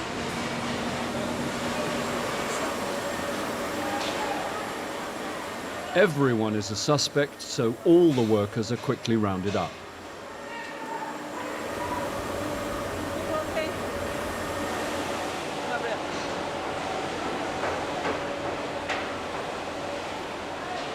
With the entire workforce together, the team sets up a safe zone where the interviews will take place. At the moment, we're just trying to contain the area, get everybody who's on the premises into a sterile area. So at the moment, we're just trying to cover everybody until we get ourselves set up to interview everybody. We didn't lose anybody, nobody escaped or anything, so yeah, it's good. It went quite smoothly. We've just got to do the rest of it now. Okay, what's your name? S6 at the moment, S6. Do you want to write it for me there? So that's Satnam Singh, yeah? Yeah. And you're Indian? Yes. And how long have you been in the UK? Huh? How long have you been in the UK? 96. You came in 96? Yeah. And what's your entitlement to be here? Sorry? What's your entitlement to be here? 96, yeah. Yeah, I know you came in 96. How did you come in 96? 96 in the land, you mean? Yeah. You flew in 96, did you? Yeah. Have you got a visa? Yeah. Work permit? Yeah. When did you get that? My home. My car. Where's your passport now? This is my house. At your house? Yeah. Right, so how long was your visa for? Me? 96, yeah. Yeah, but are you here legally now? I'm legal. No, are you? I'm 96, yeah, work here, 96, yeah. Officer Jones isn't getting any clear answers, and neither is Officer Jody Deadman. What language do you speak? The man claims to be Greek, but says he can speak a little Punjabi. He's got a Greek passport, he's in Greece. Right, so you're telling me that you've got a Greek passport. Why did you send it back to Greece? Okay, he sent it back for renewal. It's going to be stamped again to be renewed. So how am I going to believe that you're a Greek national when you can prove that you can't show me that you're a Greek national? He said he can get the passport back. He can get a photocopy of the passport back within 10-15 days. Well, no, I need it now. Basically, what he's stated to me is that he's a Greek national, but which means he's a European national, and he doesn't need a visa. He can basically live freely and work freely in the United Kingdom. The problem we have is he has no identification to prove that to me. Yeah. Right, what do you want me to do with him then? We haven't arrested him. Don't fill out for a former yet. Only ever fill out if you're going to arrest him. Oh, right, okay. Where's your documents? He doesn't know. Yeah, you speak English. Yes, you do. Stop lying to me. Where are your documents? Nick him on suspicion. Right, okay. Right, okay. Officer Campbell has ordered the first arrest, and with 45 people still to be interviewed, there could be many more. Coming up, the pig farmer trying to save his bacon in Nigeria. Have you been arrested and fingerprinted by the police in the UK? Over what? I'm asking you. And Officer Pownall questions a pregnant lady at Lagos airport. When you went for your American visa, did you tell the visa officer that you were pregnant?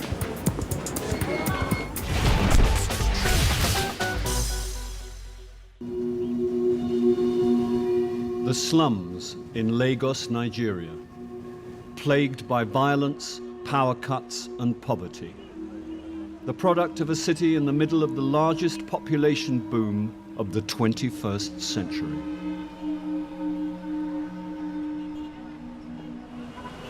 Lagos is one of the largest cities in Africa.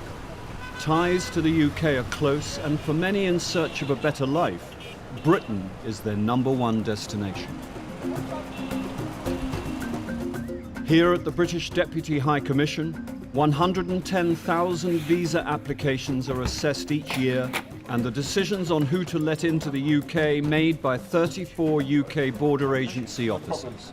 I've had a very quick look at this case, and the first thing I noticed is that the marriage certificate is not genuine. On the basis of that, this application is going to be refused. This is the man who's just been declined for submitting false documents. They say I should appeal for the refusal. I know that if I appeal, I'll get the visa to the UK. The Home Office will impose a 10-year ban if he applies for another visa. But with almost 10,000 fraudulent documents detected in 2008 alone, the police do not have the resources to arrest him. Not all cases are so straightforward. Some applicants are asked to go to the Deputy High Commission to be interviewed by an entry clearance officer. This man has been called in because he was arrested in the UK in spring 2009, yet the stamp in his Nigerian passport says he had already returned to Nigeria. He'll be interviewed by Officer Phil Morgan. The next case we have is a family visitor. He has come to the attention of the police in the UK in March of this year, 2009. And when we look through the entry stamps back into Nigeria, the last entry into Nigeria that he has is on the 12th of November 2008. Now my guess is he's maybe paid somebody to wind back the stamp to show him entering Nigeria before the expiry conditions of his last UK visa, which expired on the 7th of December 2008.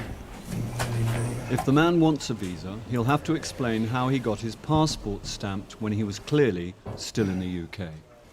Morning. Right, I need to ask you some questions about your current application, okay? Okay. What do you do for a living? At the moment, I'm a farmer. You're a farmer? Yes, please. A farmer in what? In poultry, fishery, and piggery. And are you married? Yeah, happily married. And how many children do you have? 2 able boys. 2 sons? Yes, please. Okay. my gene is for boys, so I don't want to go further.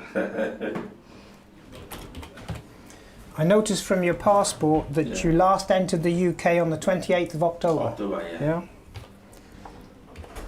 And how long did you stay? I stayed almost 5 months. 5 months? Yeah, almost. So when did you return to Nigeria? March 21. Sorry? March 21. But your visa expired on the your visa expired on the 7th of December 2008. Yeah. So you breached your conditions. No, something terrible happened. Tell me what happened. Yeah, the last time I traveled, October 27, I traveled with a cousin of mine. His name is Akinremi Adetola. Yeah. Yeah, we were to come back on the 12th of November, but I changed my mind to stay 5 more days. Yeah, so what was the terrible thing that happened then? Yeah, while he was coming back, he came back with my jacket. And my passport and ticket was in my jacket. Yes. When he tendered the passport for stamping at the immigration office here, and you know what applies here is, you'll be on the queue, 2 people will be sitting down. You give your passport to the first person, he sends it to the next person to stamp. Then the next person that stamp will call you when he wants to hand over it to you. So by the point of handing over, they discover it's not the owner of the passport, and my passport was withheld. Does your cousin look anything like you then? Not really, not really. Not really? Yeah. So the Nigerian immigration officer didn't look at the biodata page and compare the photographs with your cousin? At the point of delivery, that was when they compared. But they've already done the stamping. That's very good, thank you. I need to refer to my entry clearance manager, okay? Okay. If you wait outside, please. Yeah, I just want to add that why I had to stay long was because of that issue, and it took me 3 months to get emergency travel certificate. That was, in fact, that was so devastating. To apply for emergency travel certificate in Nigerian Embassy took 3 months, while I have a lot of things to do here. I have social engagement to attend, I have my business meeting to attend, I have so many things to attend. But it's an emergency travel document, surely. But they're issued within 24 hours. That's why I'm surprised. You need to see the crowd. I need to go through the website to download. After downloading, you need to be giving interview date 3 months. It's so disgusting. That's my area of problem with that. Well, as I said, I need to refer the case to the entry clearance fine. manager. So That's if you'd fine. like to wait outside, please. Thank you. Yeah.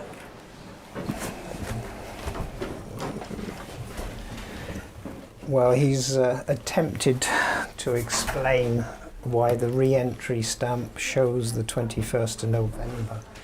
He says that his cousin took his passport back to Nigeria with him and got the Nigerian Immigration Service to stamp that. I don't find that very credible myself. I've been honest enough to them. I don't think I should lie over any questions. I've told them the absolute truth of what happened, and I don't live in UK. I only go and visit. I don't see any reason why they should not allow me to go anymore. 2,500 miles away, and Officer Dave Jones is still attempting to get answers from his interviewee. Right, to start work here, the person that gave you the job, you would have to show him something so to say that you was legally here in the United Kingdom and you was entitled to work. So what did you show him? Oh, my card.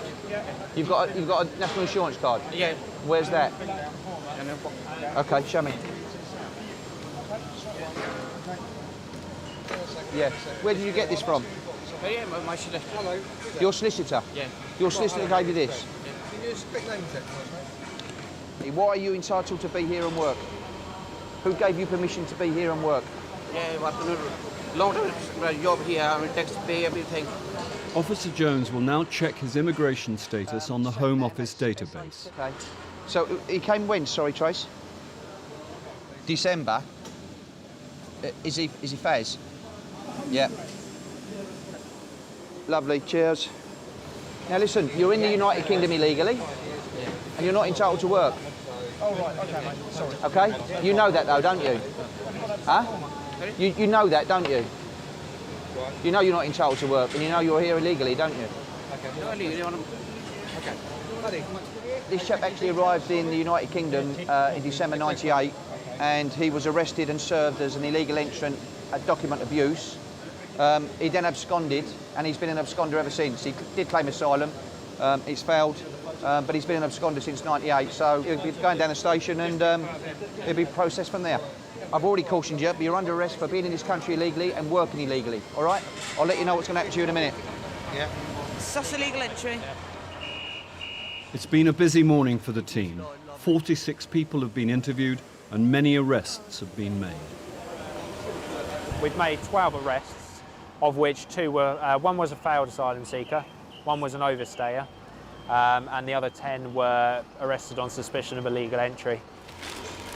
Although the manager doesn't want to appear on camera, he is keen to prove he hired the men in good faith and carried out all the necessary checks.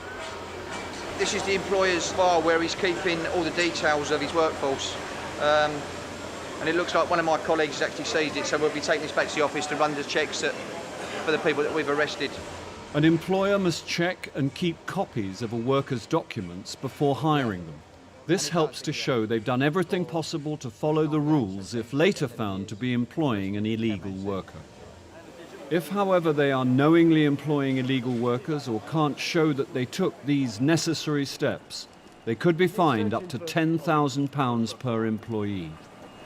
What we're doing now is the people we've arrested have all gone out to the police stations. The remaining officers here, we're all going to go and do the house searches now for the addresses of the people we have arrested. So I've got a small team here and we're going to go down and do 2 addresses and hopefully we can find some documents within. Okay, all right, watch your head when you go in, mate. All right, okay. In order to remove the suspects from the country, the team need to verify their identities. The best way to do this is to search their homes and find their passports or any other form of identification. 200. What do we say, 202?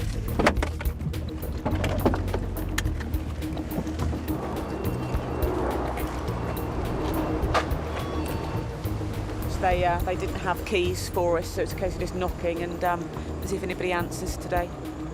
Oh, okay. Hello. Can we come in? You happy for us to come in? Yeah? Okay. Happy to come in? Yeah. Yeah, okay. So who lives here? Was it you and this gentleman here? Inside the house, the team encountered 2 men who are both foreign nationals and immediately admit to being in the UK illegally. He came to look for work 2 years ago. And how did he enter the UK?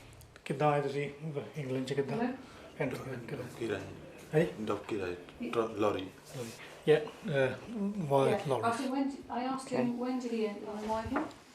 OK, Turlock, you are now under arrest. You don't have to say anything, but it may harm your defence if you do not mention when questioned something you later rely on in court. Anything you do say may be given in evidence. The team have found more than they bargained for. Both men are arrested for entering the UK on the back of a lorry. Now their rooms can be searched too. Okay, sit on the floor. Sit on the floor. Okay. Where do you have any paperwork? Okay, no problem. Myself and my colleague are going to look around. Okay, we'll ask you questions. No, please, If you show us the paperwork, we don't need to look. अगर तुसी अपना कागजात दिखा दो कहंदे फिर सानू सारी जगह नहीं लभना पएगा The man claims to have no paperwork, so the team will have to search the entire room. Sometimes these things happen. We go to a home address and obviously we've got the power to come here because we've arrested the person. They've provided this as their home address, their place of residence. So when we come back here, we've encountered another 2 working here. Had a quick chat to them and found they're actually in the country illegally. So they've been arrested on suspicion. So we're now having a search through their room. Is this your bag? Is your bag? Yes.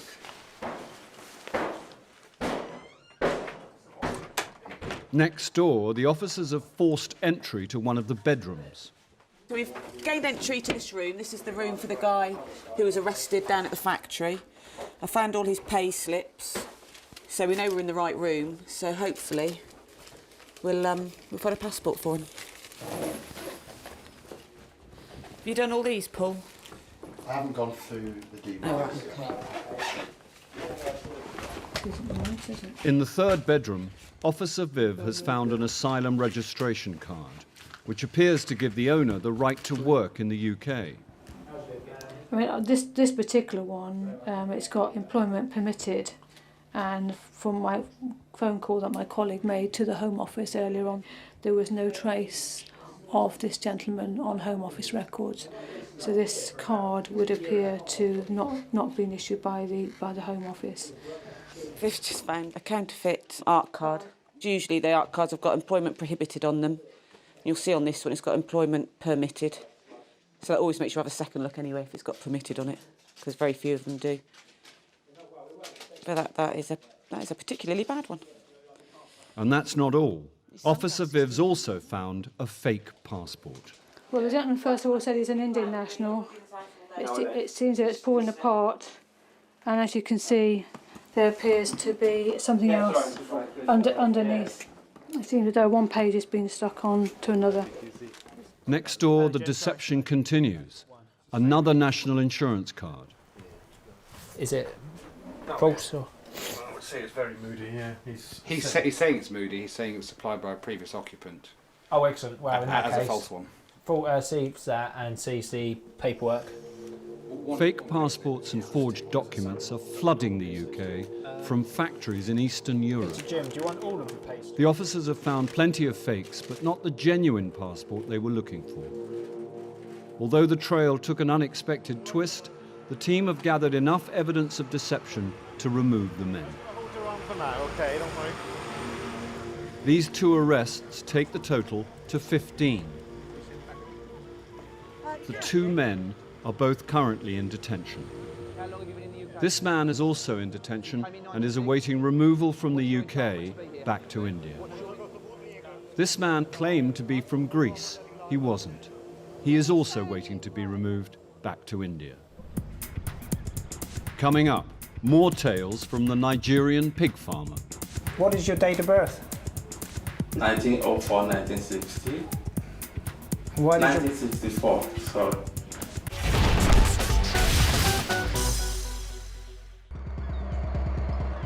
The port of Calais, northern France. For thousands of illegal immigrants travelling without documentation, this is known as the gateway to the UK. With over 20 million tonnes of freight being transported by ferry each day, the opportunities to hide in one of the thousands of trucks travelling to Britain are plentiful. The berths are where the lorries wait to board the ferry. It's the last chance for the teams to find stowaways before they reach the UK. It's a huge piece of machinery by the looks of it.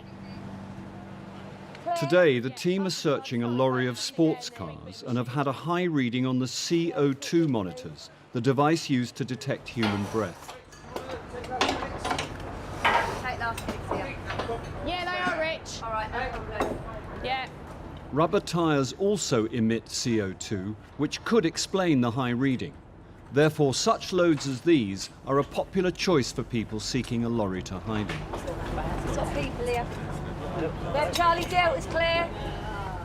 You've got what, Charlie Deltas? We've got some. About 15 here. Guys, please take the plastic bags off your heads. Take the plastic bags off your heads. Take them off your heads. Health and safety. Good. Right, please. Are you all well though? You're all good? Yeah? Excellent.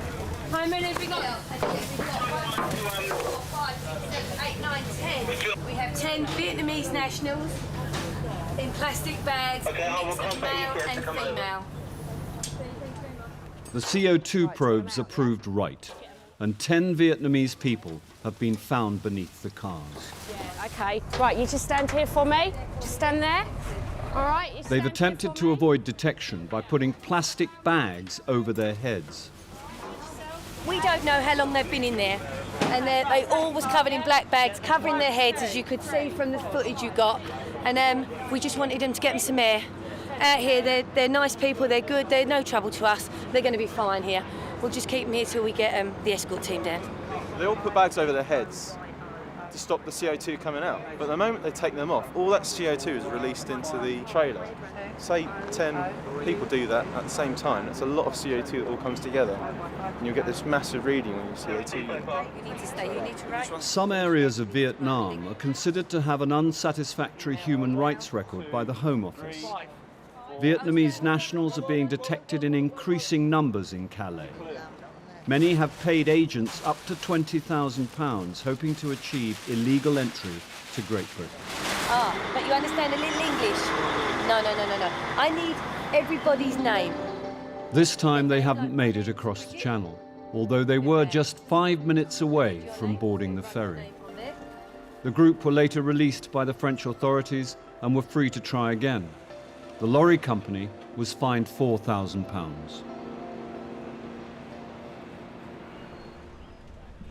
The Deputy High Commission is the headquarters for the UK Border Agency in Lagos, Nigeria. Inside, Officer Phil Morgan is speaking to his manager, Dan Barker, about the visa application of this man. He claims he overstayed his last UK visa because his cousin accidentally took his passport back to Nigeria. I put it to him there was no reason why his passport should have been stamped. It should have been his cousin's passport that was stamped. Correct. So I believe there's an attempt at deception here to show that he returned before his visa conditions expired. Now, if we were to believe that his passport was brought back to Nigeria by mistake, his reason for staying the extra 3 to 4 months was that he applied for an emergency travel document from the Nigerian High Commission in London, and it took 3 months. Now, I believe those documents are issued within 24 or 48 hours. Okay. So I just don't find that credible either. And has he got a copy of that emergency travel document with him? I didn't actually ask that, so I can ask him a few more questions if you wish. Yep. Okay. Yeah. Cool. Okay. Thank you. Both Phil and Dan have their doubts, so this time Phil will confront the man about his police record. Do you still have your emergency travel document?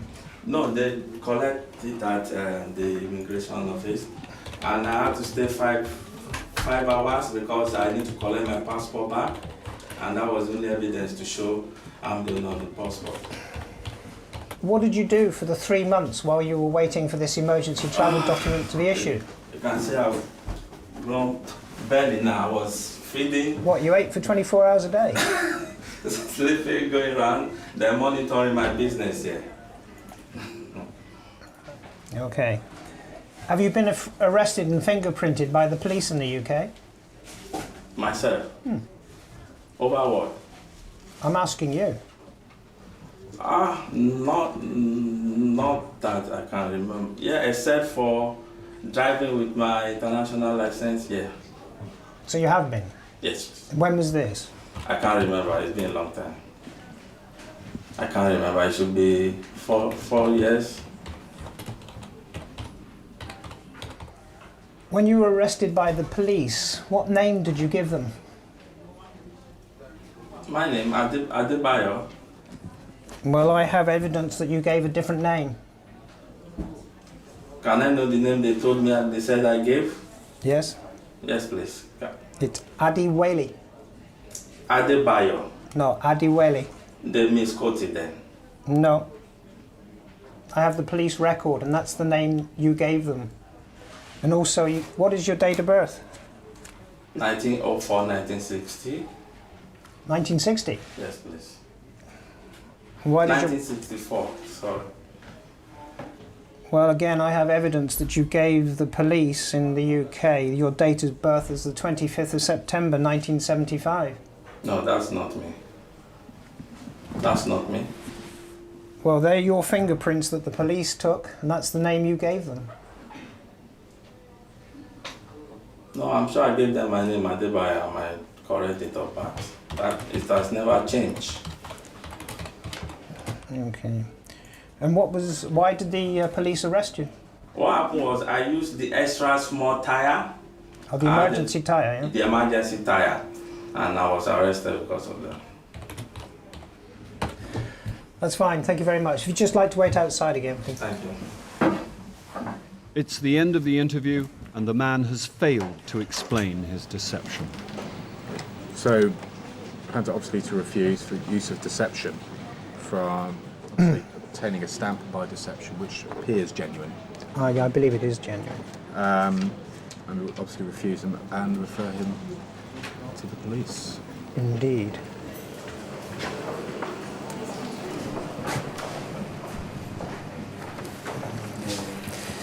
Right, I've referred your application to the entry clearance manager, and your visa application has been refused.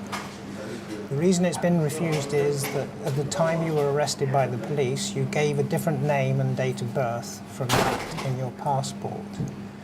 Also, you overstayed in the United Kingdom by more than 28 days.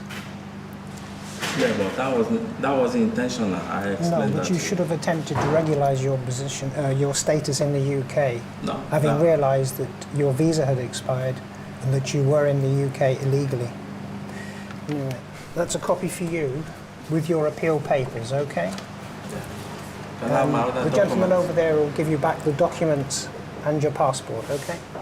Thank you. The gentleman holding his passport is Inspector Lawal of the Lagos Fraud Unit. He was taken away for further questioning, but released without charge the same afternoon. The farmer has failed to get his UK visa, but each year around 60,000 genuine visitors make it to the UK from Lagos. The post of UK Border Agency Officer in Lagos can be a dangerous one. Expatriates and Western-based companies have been the targets of kidnapping. Sarah Pownell is an immigration liaison manager. Unlike her colleagues in Lagos, Sarah travels to work in a bulletproof armour-plated car. It can be a bit sort of living in a bit of a pressure cooker at times when you just want some independence and freedom, but most of the time everybody gets on and you accept all the security measures that are in place to look after you. Unfortunately, about 18 months ago, one of our drivers was shot and killed on duty on his way onto the mainland. And so we do take security very strongly at the High Commission.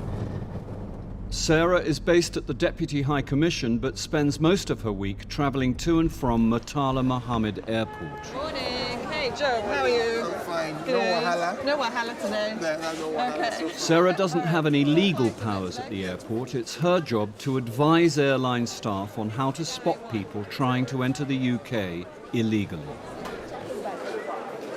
We provide the training to the airlines so that they can do the job on their own. We don't have to stand here and do the job for them. We're here just as an advisor to the airlines to explain maybe some of these technical difficulties, inform them of any current trends with the different types of forgeries, different types of counterfeit documents. But anyone who does arrive in the UK who doesn't have the correct visa, who doesn't have the correct paperwork in whatever shape or form, the airline will be fined £2,000, which is a hefty load for the airline to face. So it's in their interests, obviously, to work with us and ensuring that everybody's got the right documentation.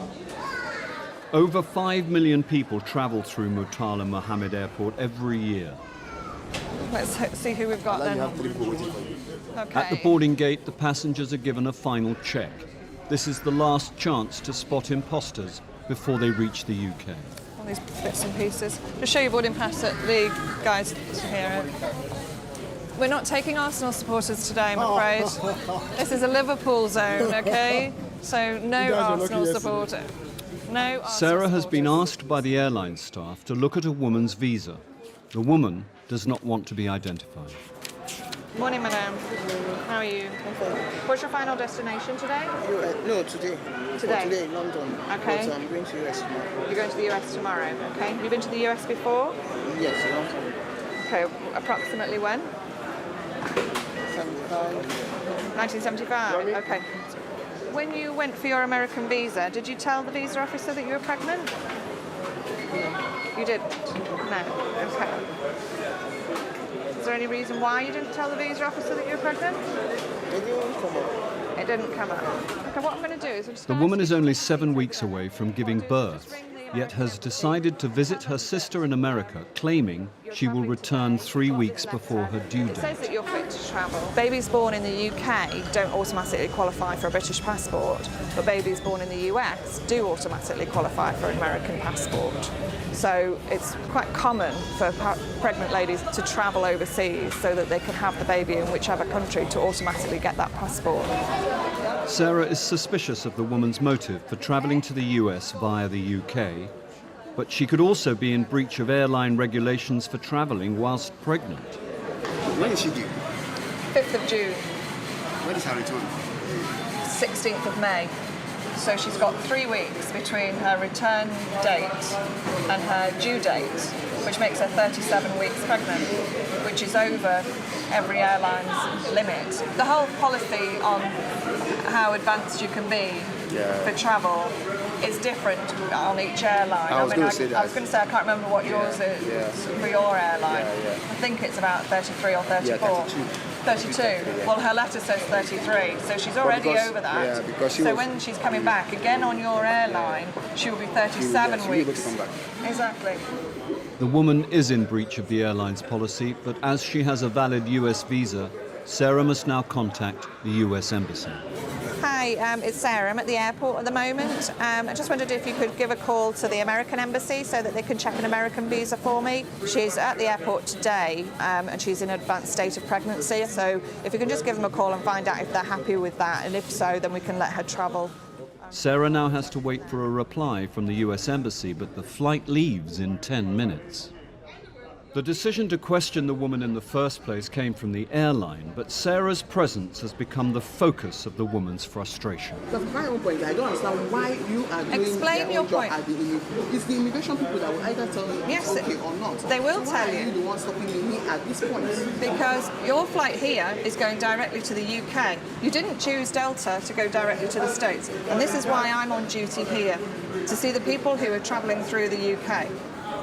It's minutes before the flight leaves, but whether or not the pregnant woman will be on board is up to the US Embassy. Right, okay, all right, I'll do that then. Okay, thanks very much. All right, thank you, bye-bye. She's not good. Okay, that was the American Embassy, and they want to speak to her today. The flight will be leaving without the pregnant woman. Now Sarah must tell her the news. So what I've done is I've contacted the visa man and explained your situation. What he'd like to do is can you go back to the embassy here in Lagos, show him all this paperwork, and he'll want to speak to you. I'm sorry, I know it's frustrating, but if you can go back to him, because Madam, please, I'm begging. No, please don't beg me. Please don't beg me. No, Madam, please don't beg me. I know a lot of people that are pregnant that do go and all that. The pregnant woman did not make it to the USA. When she failed to turn up at the American Embassy, her visa was cancelled. Coming up, a massive find at Calais. We've got at least another 6, so we're going to be upwards of 20.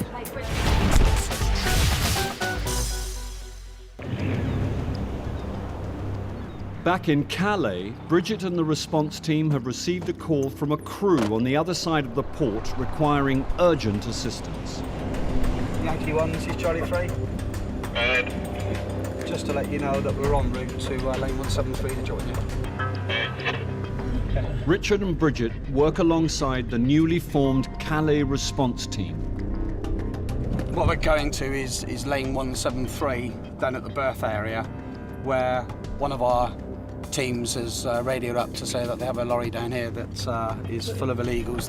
So we're going to be responding to it. Paddy, good. Yeah. There's at least 25, they think, in tyres. Oh, not. But big tyres. Big tyres. Excellent. They've no idea how many people are inside, and judging by the size of the load, it's not going to be an easy search. There's 2 officers inside, so if we go up this side, help with the searching of the tyres, and the front has still got to be searched as well. Right, there's a seal on that one. There was a seal on the back, the driver was on there. IO mark was inspected to seal, it wasn't sealed properly. Entered the vehicle at the rear, unable to visually check the vehicle, but there was a smell, there was a possible entrance of illegals. Took the side curtain off, looked in these 2 sets of tyres, found a group of 10 in the first group, second set of tyres, another 9 or 10 people. 8 in there. Yep. 5 in there. Gary found 5 in the other set of tyres. We've got to check the rest yet. Working at all. And there was, what, 2 or 3 down the side there as well. The lorry is carrying large tyres for agricultural vehicles. It's a dangerous load to hide in, and the first priority is to get the people out safely. Okay, we can start getting them out one at a time, man. I'll get the bottom ones out first. Keep away, good man. Yeah, you can pull it back more now. Just because we're going to pull the curtain back, is that okay? We don't want you to fall out. Hey, be careful as well, one of them's smoking in here. Because there were so many in the middle, some of them have actually laid in these tyres along here. There's quite a lot of space in there, so we'll have to check when everyone's out, just check all the tyres, just make sure there's still no one laying in there.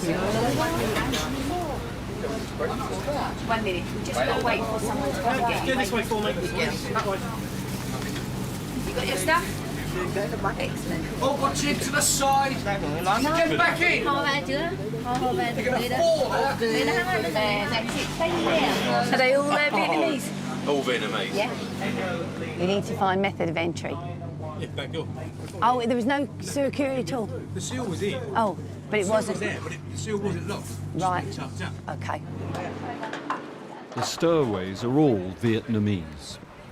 They are the 3rd most encountered nationality at Calais, behind Eritreans and Afghans. Just watch them with the traffic, yeah? No, 1 minute, 1 minute, 1 minute. Good man, 1 minute. Where's your shoes? Oh, down there? I don't know why they took the shoes off, but they did. They were all in here, 10 of them.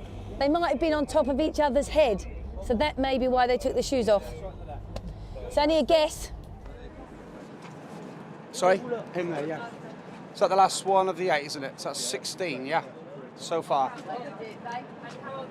We've got at least another 6, so we're going to be upwards of 20. They're all carrying the plastic bags, and this is what they put over their heads. The Vietnamese are so desperate to come to Britain that they cover their heads with plastic bags to evade the detection of the CO2 monitors. I'll make it 24. 24, including him. 5 females. Age, how old are you? Your age? None of them are carrying documents. These men and women are anonymous and completely untraceable. All the crew can do is ask them for their name, date of birth, and where they boarded the lorry. 21. And you're Vietnamese? They all stay together. The gentlemen always look after the ladies, so again, they'll be very protective of them. And we had one English speaker, which was great, so we've got all the details that we needed. Great find, though, CRF, great find. In total, 24 Vietnamese people were found hiding in the lorry and handed over to the French authorities. The driver was eventually fined £2,400. 25,000 men and women work for the UK Border Agency. At home and abroad, their job is to seek out the lawbreakers and imposters who don't have a right to be here. They are the UK Border Force. Tonight, inside an immigration removal centre, a chartered flight for illegal immigrants, It's Immigration Service. a surprise raid on a Chinese takeaway, You're under arrest. Watch your head. and the man who thinks this immigration officer should be doing something better. All I want to say, I don't want to waste your time. Listen, I'm getting paid to do this, so you're not wasting my time. I'm going to get to the bottom of this.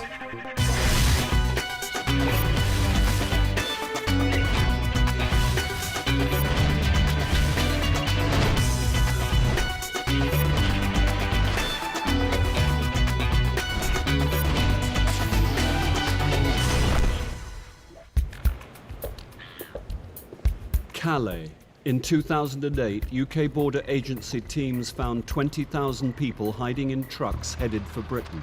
That's around 55 every day.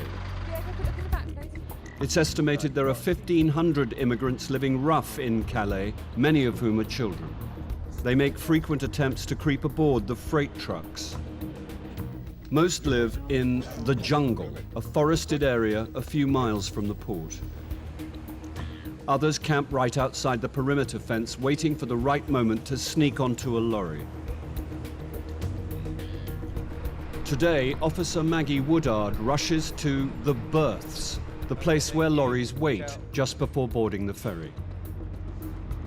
We've just had a phone call from our colleagues down at the berths, so we're going to go down there, assist with the possibility of clandestines being found inside. Well, it's two. The clandestines have been found using CO2 probes that detect human breath. Has that got the... My colleagues who were working down here probed this lorry and they got a high reading. They opened it up and they found these two illegals on the side of the lorry. We're just trying to get them out now. One chance. Not today. One chance. For tomorrow, no chance. We've spoken to the driver. He said his last stop was at Belgium, but we think he also mentioned a 15-minute stop just along the road for diesel, so it's more than likely they are from the jungle originally. Officer Bowley discovers they used a familiar method to break into the truck. Right, we've opened the trailer up, and it looks like we've got a tilt cord here that the driver could have used. In addition with the seal, would have sorted this whole problem out for him, wouldn't have been in there. The driver failed to tie down and lock the canvas sides of his freight. It looks like when the driver was stopped, someone's opened up the side for them, they've scooted in, and then someone's done all the hooks back up again once they've got in. The driver's none the wiser. I would say 95% of the time, there's got to be someone that's sealed the vehicle back up after them. How old? Where do you want to go? England. Why England? England. Good. Good England. These clandestines aren't alone in thinking England holds the answer to their dreams. For them, it's the place to find work and start a new life. They'll keep on trying to defy the locking systems. On this occasion, the driver and his company were fined £1,300 for failing to secure the freight. England good. Two gentlemen, maybe again tomorrow. They keep saying one chance for today. They'll know, they'll just keep trying. They'll willingly admit to us that they're going to keep trying until we get to England. The areas where lorries are searched are called the lanes. Here, Officer Barrett has a high reading on his CO2 probe and has opened up the lorry. We could smell, as soon as we came in, the smell of clandestine. There's another clue clandestines are aboard, the distinct aroma of people who've been living rough. It's like the bonfire sort of smell. Quite distinctive once you've sampled it a few times. Mark, what have we got? There's all different, one's claiming to be Syrian, Afghan and Iranian. This mixed international cargo is unusual, as most clandestines travel in groups of fellow countrymen. It's a job more rewarding because that's what we're here to do, to prevent clandestines entering the UK. Just one at a time, Judith. Yeah. And this is what the job's about. Just as it's becoming another routine operation, one of the men becomes hostile. Stay, you guys. Hey, hey, enough. Stay. No, you stay. Okay, camera goes. You stay here. Okay, you stay here. Sit down. Wait. 12? Might be best to stop filming like this. They're just starting to get a bit agitated, so it might be best to take the camera away just for a second. The cameras back off to let the men calm down. For whatever reason, he decided that he didn't want to be on camera, I think, and next one. Yeah, the easiest way to get rid of the camera is to kick off and get everybody to react. And there's always one, there's generally a ringleader who will take charge, who's been here before and knows how it works, so they follow him. Yeah, after you. No one chance, not today, tomorrow. One chance tomorrow. He's very smiley. Most clandestines are resigned to being caught and openly tell the officers how they got in. That last one that just came out said that they entered through the side of the vehicle and there's no tilt cord on it. Say again? If the driver had properly secured his freight, it could have stopped the clandestines from boarding. He was fined £1,200. Sometimes you do get some people, like clandestines, that they tend to get a bit irritable if they come through again and again and again and get found all the time. But it's only the few. I mean, most of them are, you know, try again tomorrow. Coming up, tears at Heathrow, Made the decision. I'm not going to run away. I just want to have a shower. At this moment, you are inadmissible to the UK. inside an immigration removal centre, the man who wants a tax return. I'm going to get a move from England. I want all my taxes back. And the London enforcement team spoiled dinner. Right, guys, anyone speak English?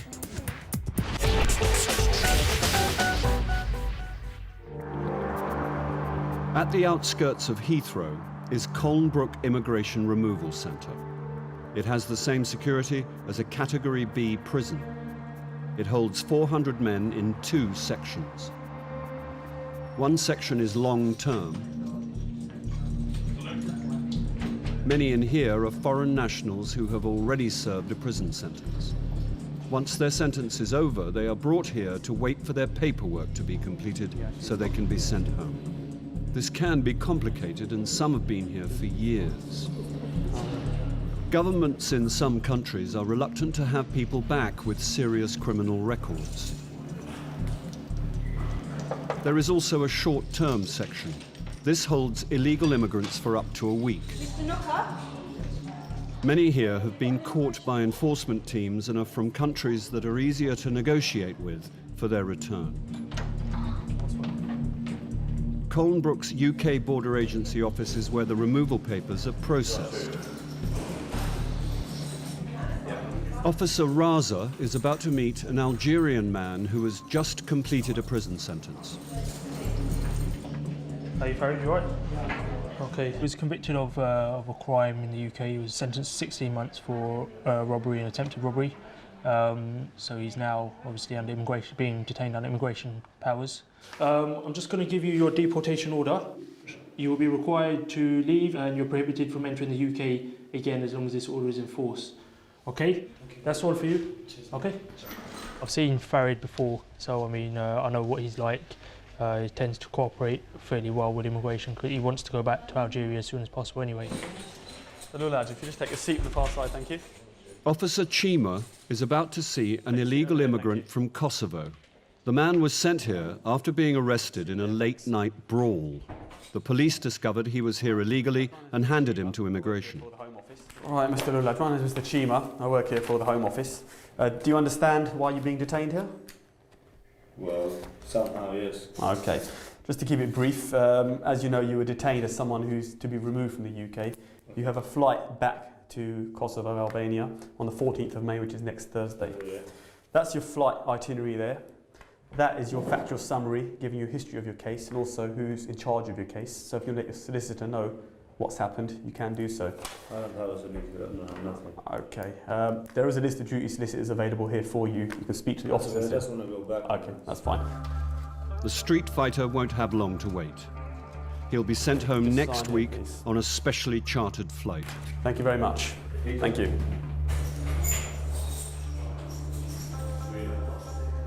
Officer Chima will speak to another Kosovan he wants to put on the same flight. Mr. Jusufi had been here since 1998, so he's been here a long time. And we're going to serve removal directions on him. He came here claiming asylum also. His asylum claim was dismissed. In that time, he's been working. He arrived in 1998 and claimed asylum. Mr. Jusufi, you take a seat on the far side, thank you. Thank you very much. 6 years later, his application was refused. Yes, please. He absconded but was arrested in an enforcement raid at a pizza restaurant in April 2009. Do you understand why you're being detained? Yes, I do. Okay, just to make it brief, you have a removal set back to Kosovo for the 14th of May, which is next Thursday. Yeah. That's your flight itinerary for you there. Yeah. This is also for you, just a case history of your time you arrived to the time of your detention. Quite a long time. Yeah? He's settled in Britain and feels the country owes him a debt. Because I've been working here with my papers for almost more than 10 years. Yeah? Right. And I've been paying tax for this country. Right. I want all my taxes back, yeah. Right. Because I'm going to be able to move from England. I want all my taxes back. Because I was working in my name, I didn't work in yellow names all the time in my name, and I got a house in England as well. I got flat here. Right. All I'll suggest. So that's why. And I got my fiance here.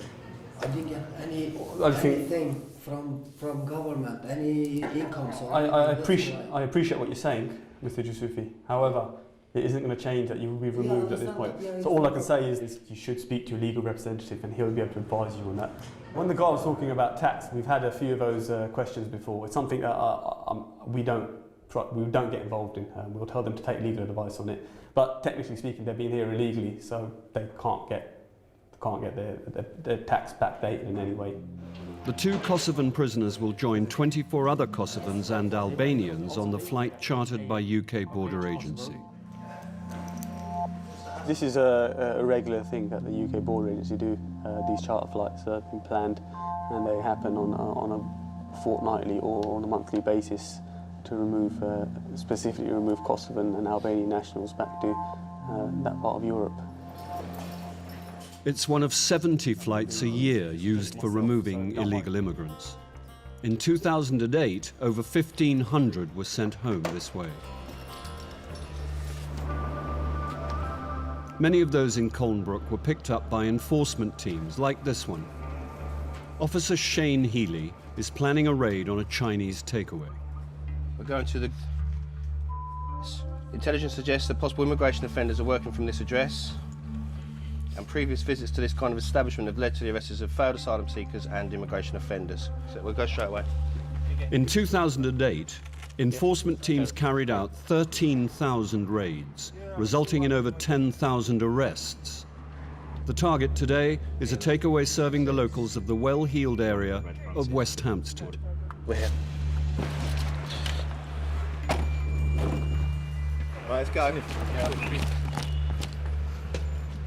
Immigration Service, you want to come inside for us? It's Immigration Service. Can you all want to come around this area for me? Put down what you're doing. Has that been cleared downstairs? Yeah? Hi, from the Immigration Service. OK, we're just here doing checks on people today. Actually, have a seat, yeah? You're right. We're immigration officers. There are 9 employees. Officers check their immigration status. You got a passport? Yeah. What type of passport have you got? You carry it about with you? Yeah. That's going to be fine. Lady's produced her passport to me. It's a valid passport. It's got a valid student visa in here, so she's got leave to remain in the UK. Where's your passport? Yeah, he's fine. Yeah, he's told me who he is. He's told me his story and stuff. Checked on our computer database, verified it from a copy of his passport. It's all fine. He's a British citizen. The workers prove they are allowed to work in Britain, except for one. He applied for asylum, but was turned down. Okay, those you have got. All right, okay. He sought an application to remain here on the basis of his nationality and problems back home. That application's been looked at and it's been refused. He was asked, as a result of him being illegal in this country, to sign on at our office, which he's failed to do since 2004. Well, listen, you're under arrest. You don't have to say anything, but it may harm your defence if you do not mention when questioned something which you later rely on in court. The man is a failed asylum seeker hiding from the immigration authorities. Officers will now take the man to his home address to find his passport so they can remove him from the country. Without it, they will have to ask for emergency travel documents from the Chinese government, and they could face difficulties convincing them he's from their country. The gentleman that then is arrested got his address, so we are going to go there and search for a document. Without a document, the likelihood of removing him is very unlikely, so we are going to go and search for a passport now.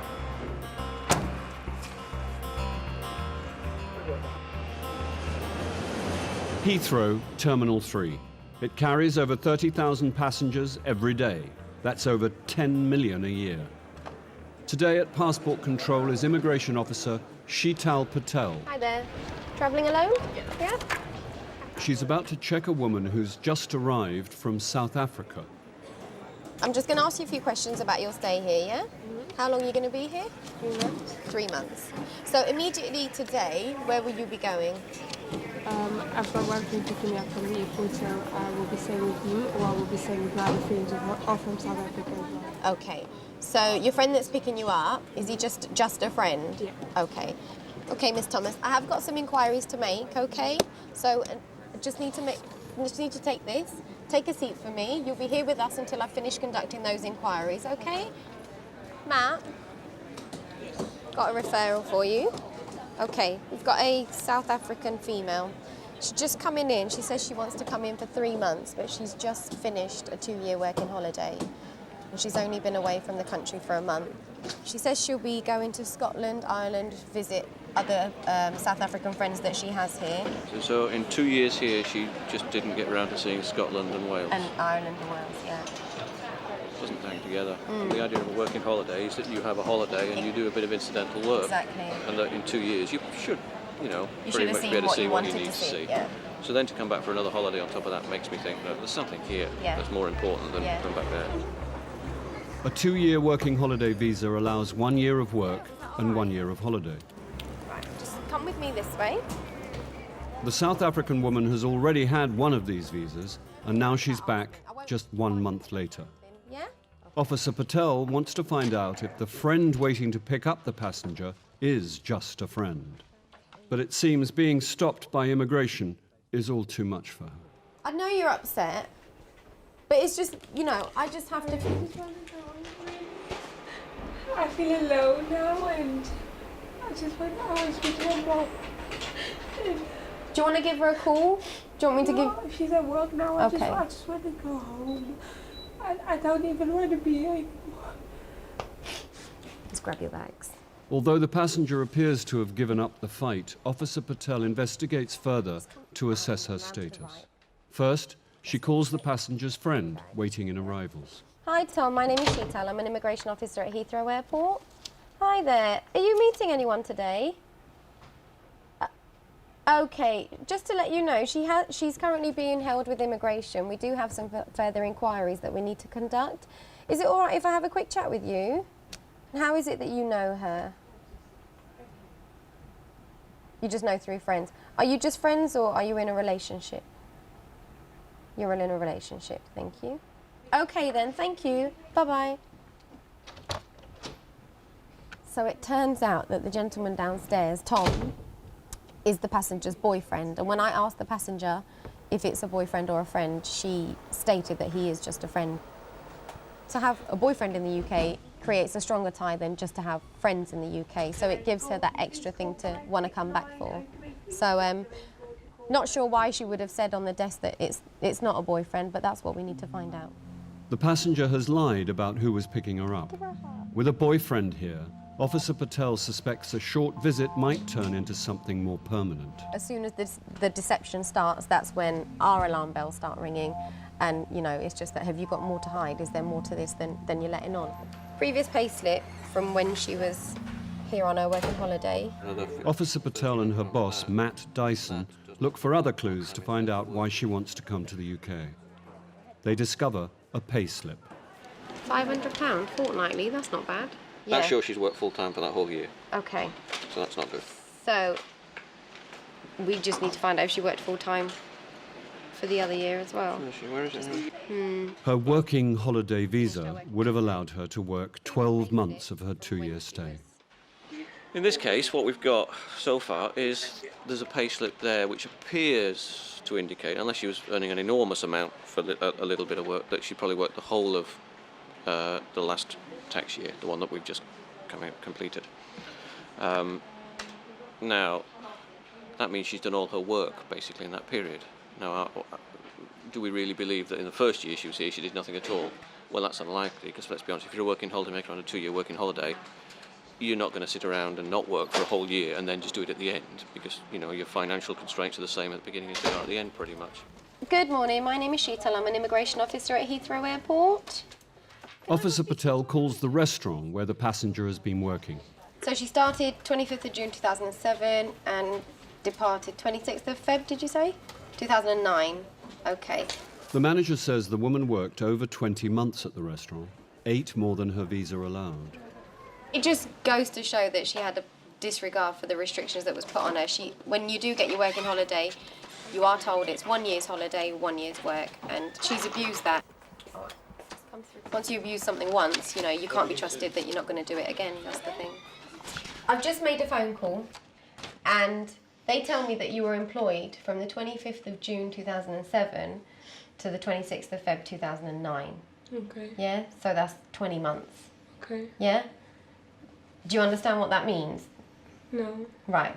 When you were given your working holiday visa, you were told how long you can work for. Yeah. And how long were you told? A year. Okay. So we've now found out that in fact, you worked for over that time, which means that you breached the restrictions given to you on your working holiday. So after speaking to Tom, yeah, he's told me that, like I asked you at the desk, are you in a relationship or is he just your friend? And you told me he's your friend. But when I asked him, he says he's in a relationship with you. So, who's right, who's wrong? I mean, if you want to go into a relationship, then that's... Okay. Cool. What do you call it? A thing. Okay. So you guys have been friends. So you guys have been together as friends, and now you're coming back to see him. Not necessarily him, but he knows that. Okay. After speaking to him, he says that you guys are in a relationship. Why would he say that? Because he says he's actually discussed plans with you and stuff. I don't know.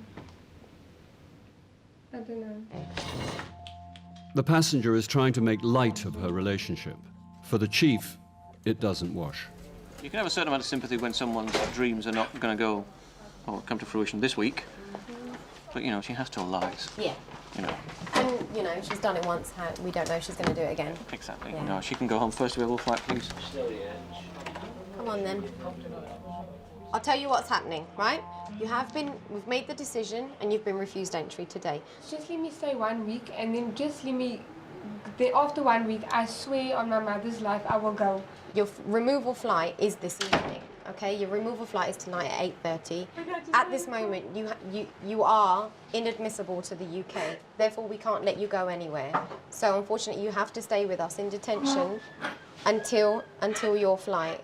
But as far as taking you anywhere and put you anywhere else, I can't do that, I'm afraid.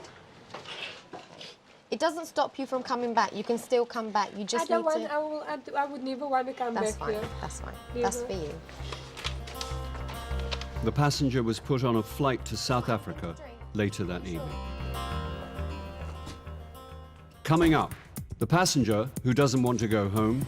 Right, guys, got this woman that's coming out. She's pretty volatile. I want it. We may have to offer some more formal help to get her on the aircraft. The hunt for the passport with the London enforcement team. We want your passport. You have a passport? It's one part of the job I hate. And the student who obeys the rules twice a week. And you've worked 20 hours a week for Asda, and you've worked 20 hours a week for William Hill. So, how many hours in total did you work? Roughly 40 hours. Just to see if there's any recovery. The London enforcement team raided a Chinese takeaway and arrested a failed asylum seeker found working there. The team want his passport so they can remove him from the country. They've driven him back to his house to pick it up. Let's go. Just so everyone's aware, there's children on the premises. It appears there is a family living there. Is that wife? The man failed to tell the officers he was married with children. Excuse me? All right, okay. That's your wife, yeah? Yeah. Upstairs, officers are met with another surprise. Right, guys. Anyone speak English? None of A you? tiny room with 6 beds and 4 men about to eat dinner. Mandarin or Cantonese? With some nationalities, you find an awful lot of people to one room. We've done a visit, well, years back now, but we found 47 Chinese in one 3-bedroom house. The reason why we're here, okay? We want your passport. You have a passport? It's ID, yes. ID. Where? Yeah, go on, then. Come fast. Oh, baby. Oh, you got baby as well? Oh, okay, one in the oven. The man's wife is pregnant with a second child. Oh, very nice. No, don't you do that if you're pregnant. You shouldn't be picking up boxes if you're pregnant. Okay. All right. Come on, sit down. No, just sit down. Okay, thank you. Go on, sit down. Anyone in the house speak English? Anyone in the house? You speak a little bit of English, don't you? Yeah. Do you understand? You understand. You've been here a long time. You do understand a little bit. Listen. Right, listen to the officer, okay? You've been here 10 years. You understand a little bit of English, okay? Hello? Yeah, hiya. Home Office checks reveal his wife is also a failed asylum seeker. She keeps to her bail conditions by reporting regularly, but her husband has not reported in years. No problem. They've both been asked to sign at the same office. She was only once a month and she's signing on. She's heavily pregnant, still makes it. He's able and doesn't. He's not told us about his wife and kids. You know, these are all relevant to us making a fair decision. You know, when was he going to tell us? When he was getting on a plane? Absolutely ridiculous. Makes a mockery of the whole system.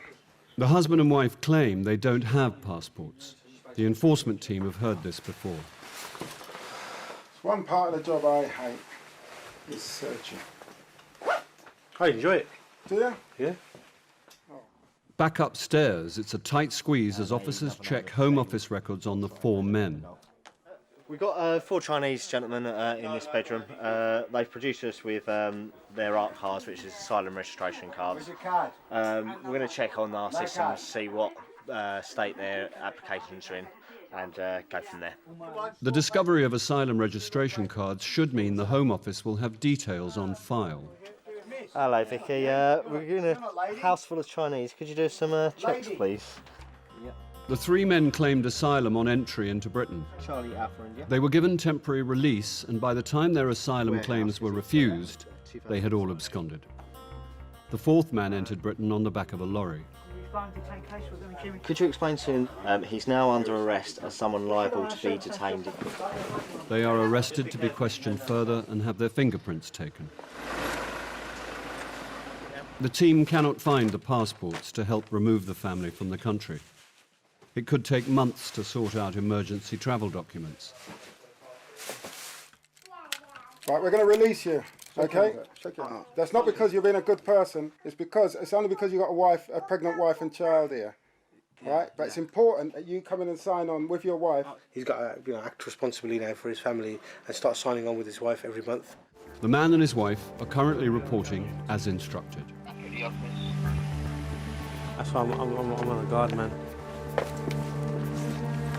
The 4 men arrested upstairs were later released on condition they appear every 2 weeks at a reporting centre. They reported once before absconding again.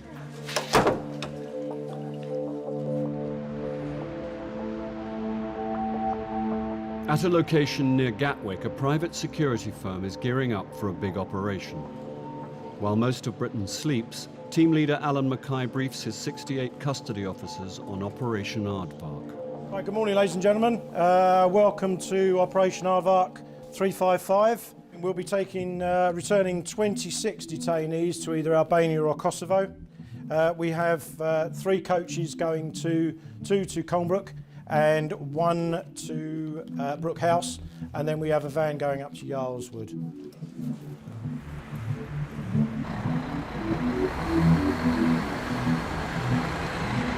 Colnbrook Immigration Removal Centre. Officers wake the detainees for an early morning flight. Morning, Mr. Hassan. Hello. You know what's happening today? I'm down. Just give us a quick search. I was waiting because I waited for court. Mr. Lulaj, morning. You know what's happening, don't you? Of course I know. Excellent. I can't wait. Excellent. I want to go home now. The Kosovan man arrested in a street fight has shaved his head for the occasion.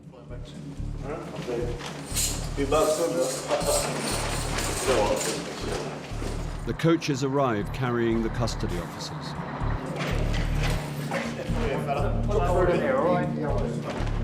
Our job primarily is to take them from the custody of the Immigration Removal Centre. They'll then be taken into our custody. Then they're brought out of the centre and onto the coaches for transportation. It's fair to say that the vast majority of these guys are they've had fair warning that they will be removed from the country. They've made their arrangements. Majority of them are happy to go. Occasionally we may get somebody that's not quite so cooperative, but we try our best. They will pick up illegal immigrants from 2 other removal centres and will rendezvous at the airport at 8 a.m. Most of the detainees have been caught working illegally. but some have served time in prison for violent offences. There's a good rapport between the staff and those in our custody, and we like to keep it that way. We like to make sure that we build up a relationship, a bit of sense of humour, and talk about football, find something in common. Today, UK Border Agency have chartered an entire plane to deport them. Okay, they're coming on.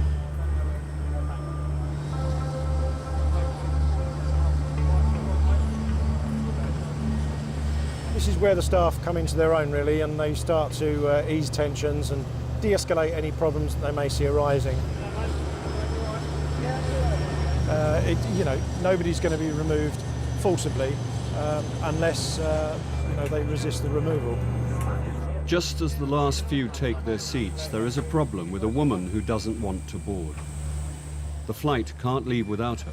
She's pretty volatile. Let the girls deal with it. I want you guys we want a cordon around the van. Yeah? Let the girls deal with it, please. All right, guys. We've got a female detainee that's reluctant to get on the aircraft. The girls are talking to her now. We're trying to persuade her that the best option really is to go along with us. Unfortunately, it may be that we may have to offer some more formal help to get her on the aircraft. Slowly does it, girls. Slowly does it. Slowly does it. Right, you right then? Can we take it here or take the hand? Yeah.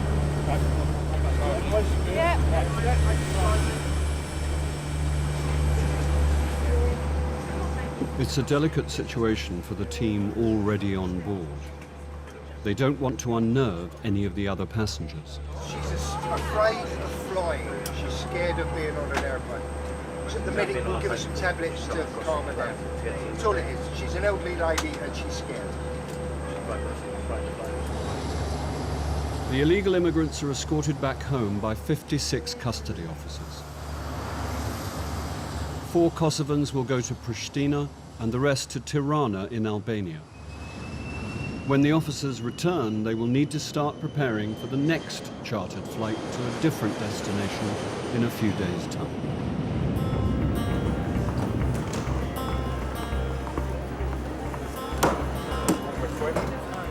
Passport control, Heathrow, Terminal 3. A passenger is taken to have his bags searched. Officer Hassler wants to know why he has come to the UK. Just been handed this case. It's a returning student on a Pakistani passport. The issue we've got is that he's known to us for having a UK residence permit refused. I'm afraid. The residence permit was an international graduate scheme work permit, also known as an IGS. It was refused because his education certificates were from a UK college listed as bogus. What he's then done, he's then reapplied for a new student residence permit. So the question is, we've got somebody who was studying, who in fact wants to work here, was refused a work permit, but has now then gone and reapplied as a student visa, which is strange to say the least. The man has just 4 days left on his original student visa. If he's allowed in, he can immediately apply for a new IGS work permit. The application process will give him up to 3 months extra time in the UK, much longer than the 4 days left on his current visa, even if the application is refused. Okay, we're just going to take you to another area now, okay? Well, I need to do your fingerprints, and also need to take a picture of you as well, yeah? So what I'm going to explain to you, right, you've been held up at the moment. There's insufficient reliable information for me to decide whether to grant you entry, okay? And at the moment, you've given unsatisfactory answers to the questions given by the original officer on the control, okay? Okay. What other documentation have you got here that I can have a look at whilst we're here? Most foreign travellers on visas bring with them a few supporting documents. This man has brought hundreds. So you refused? That was a work permit, basically. IGS, yeah? IGS, it is. So I mean, this is an awful lot of documentation, but you do tend to find certain nationalities will carry their documentation with them. Like I say, this is a great deal, so it just makes my job a little bit harder to sift through it all and find what's relevant and what's not. I'll tell you what, he's more organised than I am. Among the documents are wage slips from William Hill, Ladbrokes and Asda. A foreign student in Britain can work a maximum of 20 hours a week. On the control, he did tell the officer that he was working at Asda. So we need to clarify how long he's been working for Asda, because clearly if he's working one place and then working two places, then the cumulative hours would be in excess of those 20. He also finds letters from several colleges in Britain, all claiming he is studying with them. Officer Hassler wants to know how he can be in all these places at once. So we're going to go in an interview and we're just going to ask him about his time as a student, and see what he says, because we've got colleges overlapping, massive, we've got 3 or 4 colleges at any one time that he's supposed to be studying at. So we'll go in there and we'll have a chat and see what he comes up with, and we'll see if he can discuss his course content. Okay, what I'd like you to do, just come in here please and sit down there, all right? Are you fit and well to be interviewed?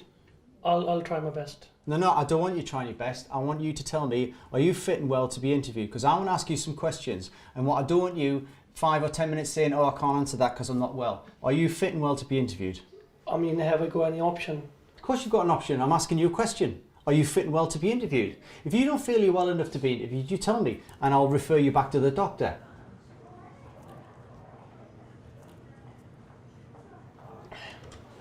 I think I'm fine. You think you're fine?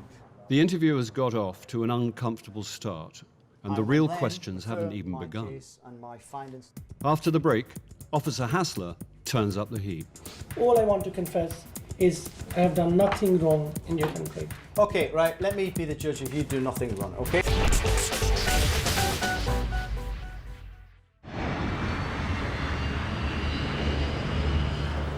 A man has arrived from Pakistan with just 4 days left on his student visa.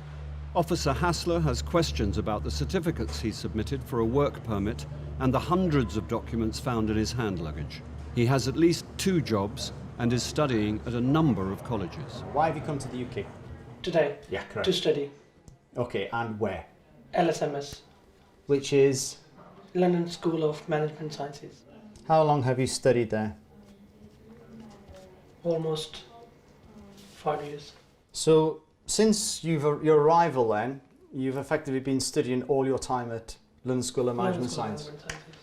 Can you tell me why I have a letter from Empire College dated November 2004 saying that you were a full-time student doing a Bachelor of Science in Physics? So why would they be issuing you a letter if you've never studied there? No, basically I didn't inform them that I've left the college. Why would you ask for this letter if you had no intention to be studying there? And please start telling me the truth, because at the moment you're not, and I can tell you're not. No, that's what I'm telling you, sir. That's what you're telling me. I was still enrolled in then college, but I wasn't. How can you possibly be enrolled in a college that you've never attended? It's basically, sir, it's a misunderstanding because it wasn't my fault. All I want to say, I don't want to waste your time. Listen, I'm getting paid to do this, so you're not wasting my time. I'm going to get to the bottom of this. All I want to say, sir, I'm studying at whatever I have told you under pressure, or Listen, confused. you're not under pressure because I give you ample opportunity at the beginning of this interview, and you chose to say that you were fit and well. And I did say, what I don't want you to do is start saying, oh, well, I'm a bit confused, because your English is fine.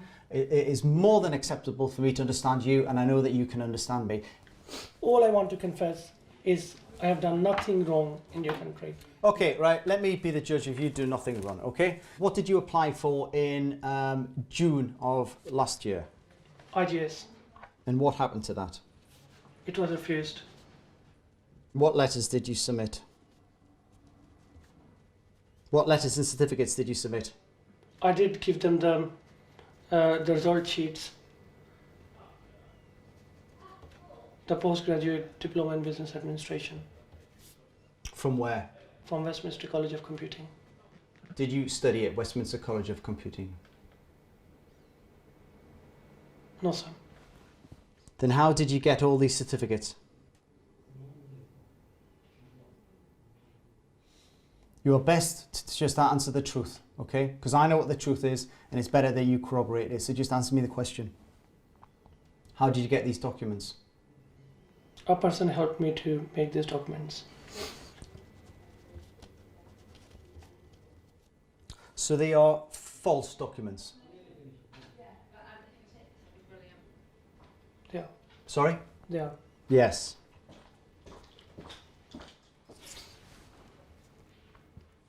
Were you working? Yes, I was. Where were you working? Elster. What hours do you work there?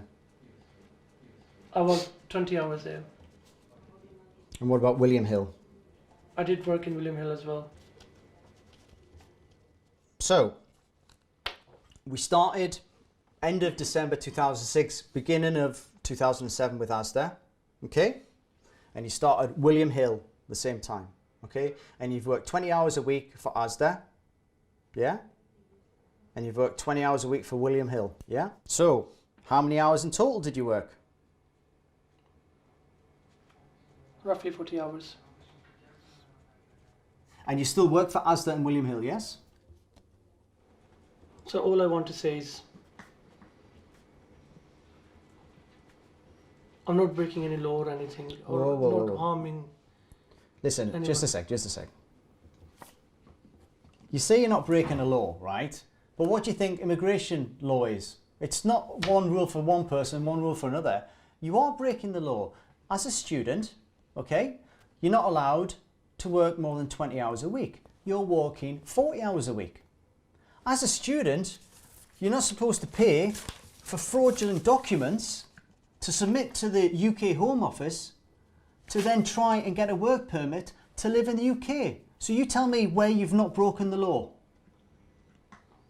Sir, I didn't mean to break the law. It was just my fault. It was my mistake, sir. Sir, that is. Okay. Do you need anything to eat? Food? You're okay? All right. From the very beginning, I mean, you could tell that he was struggling to sort of keep up with what was going on with regard to what his history was or what his purported history was. And we've established that he's gone and purchased these documents that he then submitted to the Home Office attempting to get a work permit. So, I mean, as far as I'm concerned, it's a clear refusal. Okay, Mr. Bourgeois? Right, I need to explain to you that you're going to be refused entry into the United Kingdom, okay? If I go just back and straight away if I apply again straight away, I'm asking for advice. If you're asking my honest opinion, if you went back to Pakistan and then you said next week you applied for a student visa, I would say it's very highly unlikely that you would be issued with a student visa. My personal opinion. After a month or so. Okay, The man has worked double the hours permitted for a student, and he's submitted false documents to try and get a visa. Yet he still hopes he can come back soon. This is a massive problem we have now with students. It's what takes up the day, is returning students who are ultimately bogus students.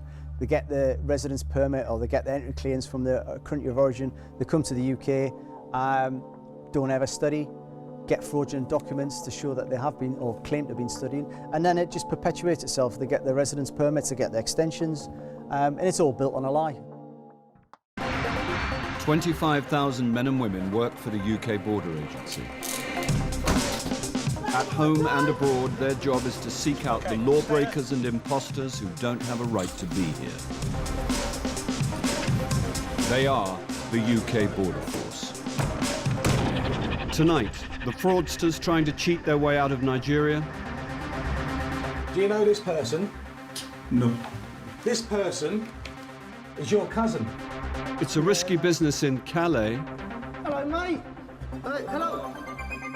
And in London's West End, enforcement officers question a Mongolian chef.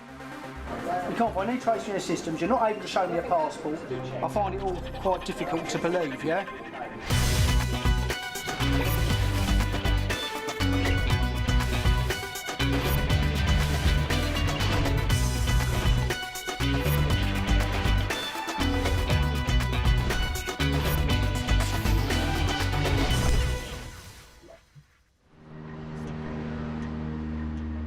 In the past 10 years, Glasgow has become a hotspot for migrants.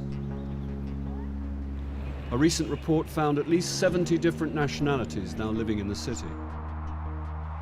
Not all of these newcomers are here legally.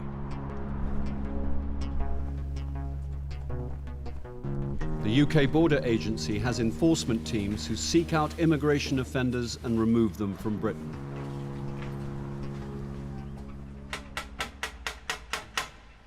But their job is made harder by a racket in forged documentation worth millions, helping illegal immigrants to hide under false identities. Hi there, can you open the door, please? There's no mic behind it. Hi there, it's immigration. Can you open the door, please?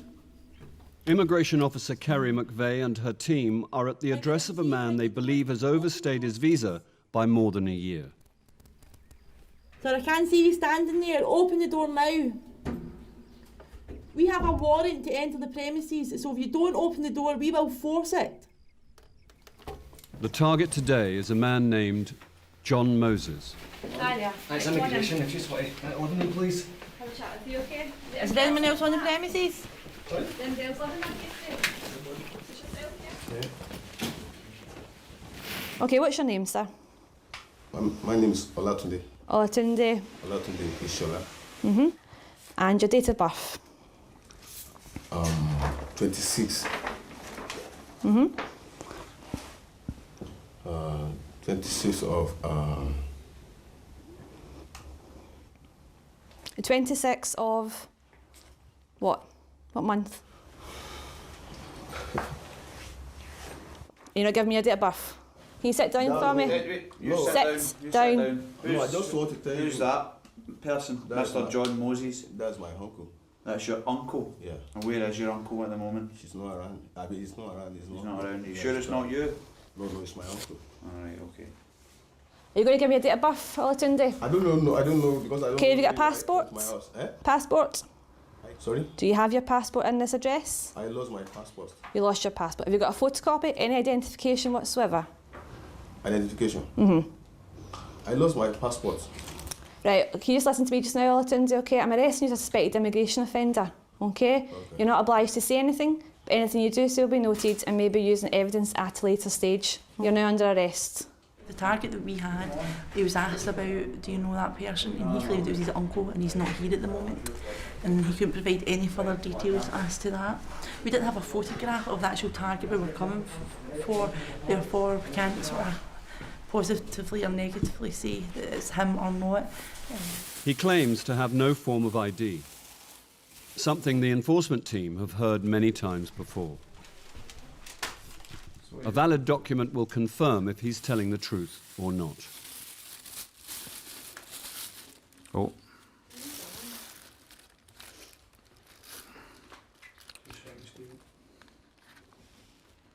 Okay, we've now found a South African passport with the gentleman that we have arrested's photograph in it and the name Patrick Agbo, but I believe that that passport's not genuine.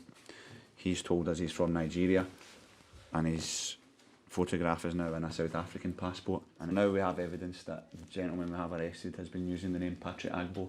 May not be his real name, but we know he's been using it. Yes? It's not my own. That's not yours.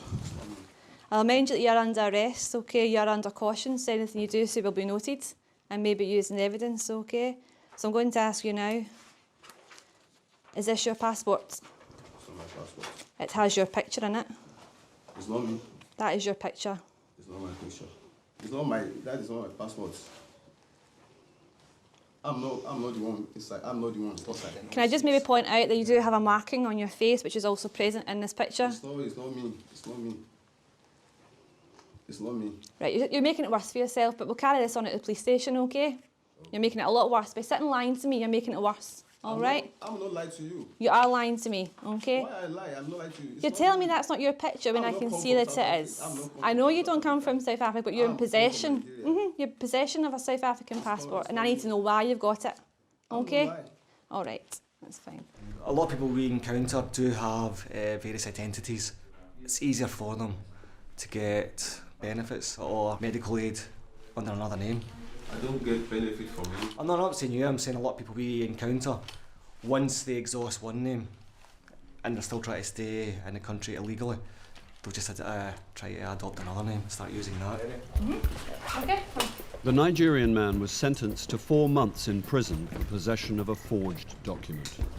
He was also listed as an overstayer after breaching the conditions in his visa that was issued in Lagos. During 2008, in Britain, over 10,000 arrests were made by enforcement teams. Coming up, UK Border Force goes to Nigeria and meets the officers who root out the forgeries. These are readily available on the street. I don't believe that this is a genuine wedding certificate. It's genuine document. Genuine documents. And London's immigration team grills staff at a West End steakhouse. We need an address to release you to, so we have to know where you're living.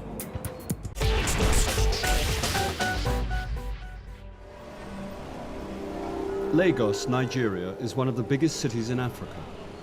By 2015, its population will have reached 25 million. Poverty is rife, and for those looking for a way out, Britain is the gateway to a new life. The Home Office receives so many applications from Nigerians wanting to come to Britain that they have a team of officers in Lagos to police the process. Joe Doran is one of these officers. It's Wednesday morning and he's on his way to work. We have an unusual route coming into work here. We have several routes of getting into work. I've decided to take the boat today, mainly because the traffic sometimes can take 10 minutes, sometimes it can take over an hour. This does beat the tube on the way to work in the morning. Lagos is a vibrant place. It's definitely got character and soul. It can be very dangerous at times, but as long as you abide by the security restrictions that are given to us, it's generally okay. My role is an entry clearance officer here at the British Deputy High Commission in Lagos, and I consider visa applications for Nigerian citizens who wish to travel and visit the UK or settle in the UK. Officer Doran is based at the British Deputy High Commission. Morning. Around 10,000 fraudulent documents are submitted with applications every year. Forgeries are readily available on the streets of Lagos. Some are right on the doorstep of the High Commission. Officer Doran is just one of the 34 entry clearance officers who decide if an applicant is suitable to enter the UK. This gentleman has been called in for an interview today. As I was going through his documents, I noticed that his birth certificate, on the format of it, it contains spelling mistakes. His wedding certificate that he gave has been signed by a registrar whose documents we know have been abused. For example, here's a blank one, and these are readily available on the streets of Lagos, and that you can just fill the parts in yourself. The man has also submitted a suspect copy of his sponsor's passport.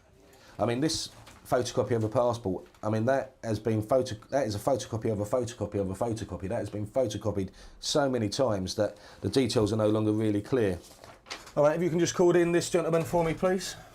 The man has submitted documents he maintains are genuine. Now Joe must decide if his story is credible. Morning, sir. Just come and take a seat for me. The application form, did you complete it yourself? Yes, sir. And are all the details correct? Yes, sir. Why do you wish to go to the UK? For family visits. What's your relationship with your sponsor? Cousin. First cousin, second cousin? First cousin. How many children does he have?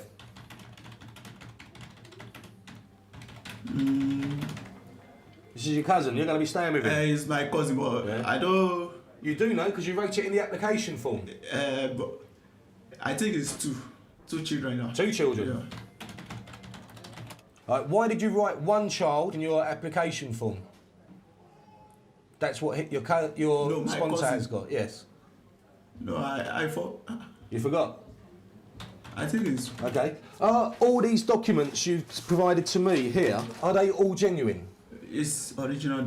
Yeah? Yeah. So, you're saying that your wedding certificate Yes. Is genuine? It's genuine, yeah. Your bank statement is genuine? It's genuine. The birth certificate of your child is genuine? Yes. What registry office was this registered at? Eh? Where did you register your child's birth? I think it's Ikeja. Ikeja? Yeah, is that, you sure? Eh? Are you sure? Maybe stick with this. Do you know what registry office you were married at? Eh? Do you know what registry office you were married at? Registrar office. The registrar office is Ikeja. Okay, and where did you register your child's birth? My birth file. I think it's Ikeja, yeah. Okay, you see this? I can obtain this from on the streets in Lagos. It's signed by exactly the same registrar that you are stating completed your marriage ceremony. Yes. Okay? No, and that's a blank one that I can just fill in. Yeah? Grace Adolu? Grace Adolu. Okay? Okay, are you telling me the truth? Sir? Are you telling me the truth? Yes. You are. The applicant is sticking to his story, but Joe is not convinced. UK immigration officers have been working in Calais since 2002. It's their job to protect the border by stopping the clandestines who hide in lorries who want to enter Britain illegally. It's 2 a.m. and the crew are halfway into their shift. Officer Dave Percival has been working at Calais for 3 years and has seen nearly every trick in the book. As you can see on this vehicle, it's got a tilt cord that goes through all the loops on the wagon, and then it goes through the winder with a seal on the back, so that's quite a secure vehicle.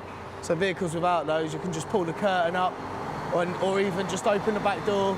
So you do need to have a little bit of security. Like this one that's just come in now, it's got no tilt cord, so you can undo all of these and then just lift the curtain out.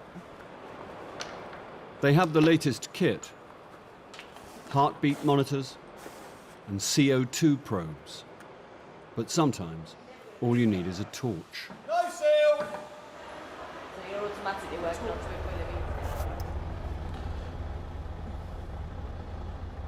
It is, isn't it?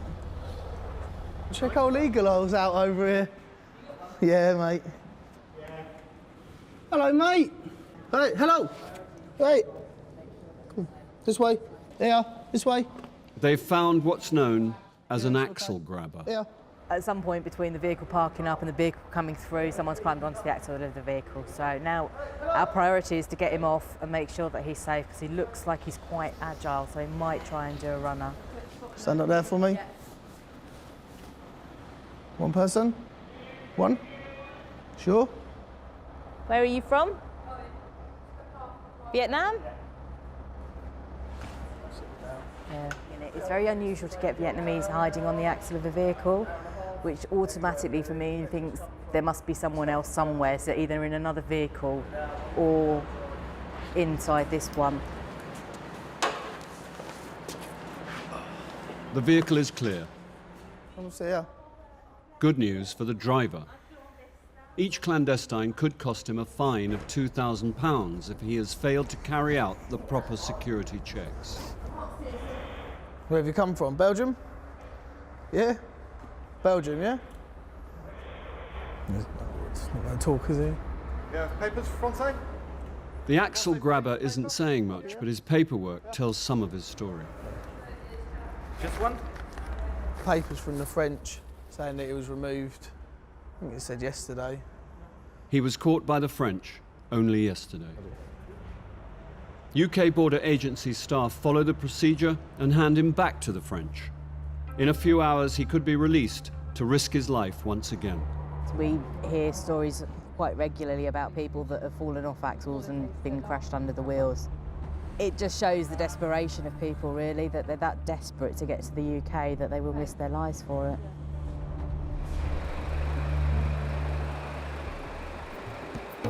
Hiding in lorries isn't the only way to get into the UK illegally. In Lagos, Nigeria, the black market in fake documents is booming. And back at the British Deputy High Commission, Entry Clearance Officer Joe Doran has looked further into his applicant's case. He has noticed some alarming similarities with a previous fraudulent application. This gentleman, who's also wearing the same shirt, same jacket and same tie, was refused only a few weeks ago. When he applied, he also submitted all the same documents our applicant now has submitted. The fact that they're wearing the same shirt, same tie and same jacket says to me that they are going to the same agent, and I believe that this is a package, a new package, which has just started circulating.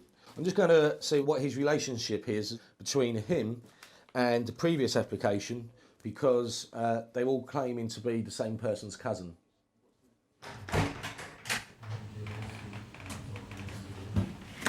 Thank you. Hello, sir. Take a seat there for me. Thank you for being so patient with us.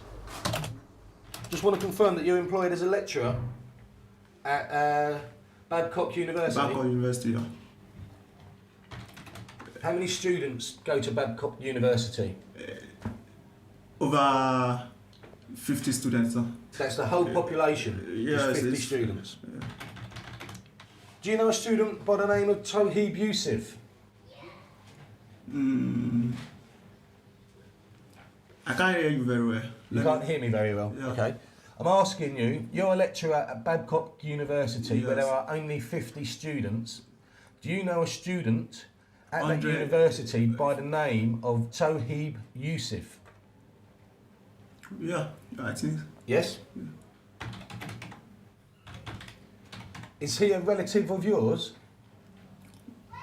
Are you Pardon? related to Eh? Mr. Yusuf? What is it? Are you related to Mr. Yusuf? Yes, my cousin. He's your cousin? Yes, my cousin. Do you know this person? You don't know this person? No.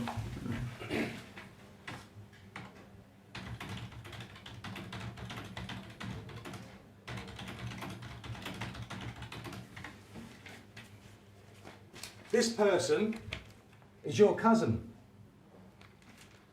This is Toheeb Yusuf. Eh? This is Toheeb Yusuf, your Yes. cousin, who studies at your university where you are employed as a lecturer. He has produced exactly the same documents that you have. Exactly the same. Okay, you signed your application form, okay, and on that declaration, it tells you what the consequences are of making false representations, okay? So think about your answers. Is there anything you wish to say about your child's birth certificate, the wedding certificate? Is there anything you wish to tell me about these now? For the certificate, marriage certificate. I've already showed you that these are readily available Yes. on the street. I don't believe that this is a genuine wedding certificate. Is there anything you wish to tell me, or are these documents still genuine? It's genuine document. Genuine documents. Okay, thank you very much. You'd like to take a seat outside. You'll be given your decision in a few moments, okay? Okay, sir. Before making his final decision, Joe must refer the case to his entry clearance manager, Maurice Harper. This gentleman, who in an interview he said by the name was his cousin, when I showed him the picture, he didn't know who he was. All the sponsored documents are exactly the same. It does look like a package, doesn't it, Joe? Yeah. The writing is the same on the application. It is obviously a whole package. And I reckon the it's letters just are like- identical, so Yeah. that's fine. There's definitely a refusal. Excellent. Thank you very much. Like almost 53,000 other cases a year, the man will be denied entry to Britain. Thank you for being so patient with us. I know it's taken some time. I have made my decision, and my decision has been to refuse your application. In brief, it's because you have submitted forged documents to me. Do you have anything to say to me? I don't know. There you go, sir. Okay, thank you, sir. Okay, thank you. I think he took it quite well. It's surprising at how many people will not appeal that decision. They will then reapply, apologising profusely, saying that they got ill-advised by an agent. They completed the form wrong, it was completed by an agent, they didn't realise that they didn't sign that declaration at the back to say that it was completed by an agent. At the moment he doesn't automatically get banned for 10 years. It's only when he reapplies will the ban start from today's date. With so many fraudsters caught out every day, it's physically impossible for the police to arrest them all. So the man is free to go. Coming up, the man applying for a UK visa despite the fact he's been living in Britain for 2 years. Do you do any work? Casual work?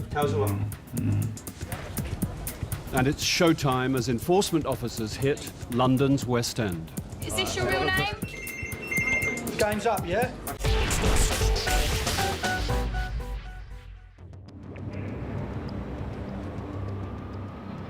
Beckett House, London. The enforcement team have a tip-off that a restaurant in the West End is hiring illegal immigrants. The intention is to talk to all staff present at the address and identify any persons illegally present or without the legal right to work in the UK. Okay, everybody happy with what they're doing? Any questions?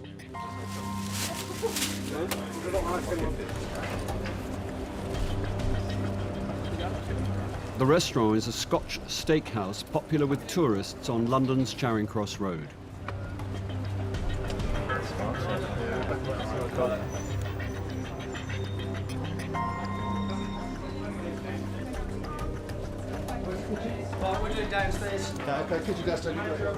The team splits up.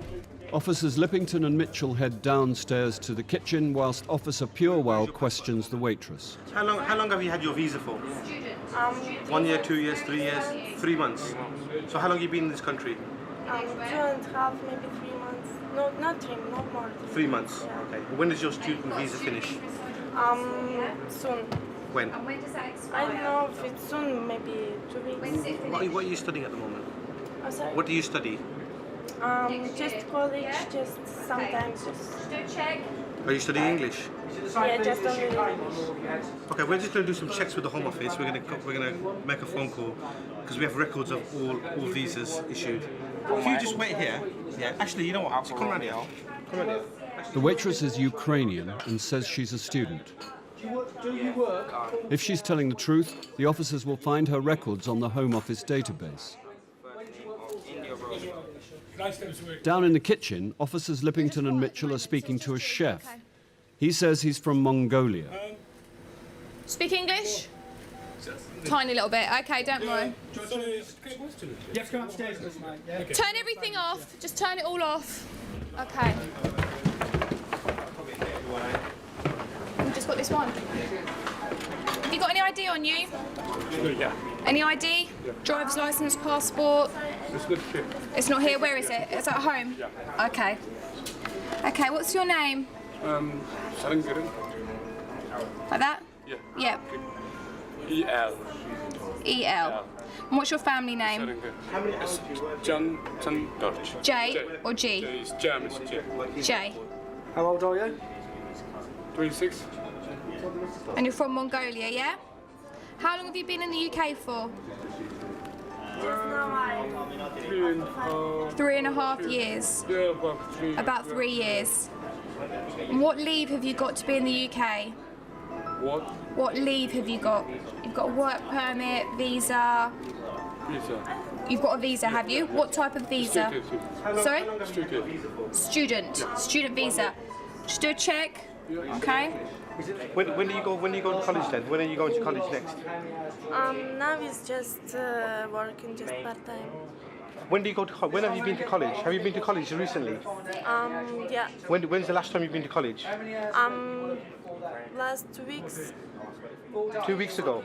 So are you going to college at the moment? Not yet. Why not? No. Because now I need money. So you're not studying at the moment? Not now. Have you come to this country to work, or have you come to this country to study? I want to learn English. Is that why you've come here? Yeah. Is that the main reason why you're in this country, to go to college? Yeah. Okay. Basically, first of all, she's told my colleague that she's a student. She didn't know what she was studying. She said she last went to college like 2 weeks ago. She's come up with the truth. I didn't believe her at all. The most that foreign students are allowed to work during term time is 20 hours a week. Both interviewees say they're students, but the Mongolian chef has just admitted to working 40 hours. Listen to me, no, you're here on a student visa, and you tell me you're working here 40 hours a week. When are you studying? So you're telling me you're working 40 hours a week and you're studying as well? Do you work 40 hours a week every week? No, just sometimes. Just sometimes. How many hours a week are you allowed to work when you're studying? Like maximum is 20. 20 hours, yeah? So how can you, if you're working 40 hours, you're working more hours than you're allowed to, aren't you? And you've been working, not studying, yeah? Okay, that's lovely. Let's go with a no trace then. All right. Thank you for your help. Thanks, bye. Bye-bye. No, it's definitely a no trace. He doesn't appear to be on their database, which could mean he's given them a false name.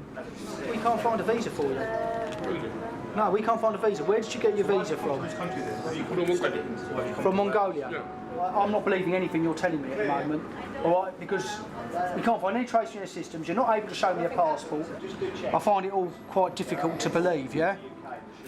There's another way to find his ID. Where's the scanner? I think he's going to have to go to the police station. Scanner? Yeah, let's scan him. Officers Lippington and Mitchell are looking for a fingerprint match on their biometric database.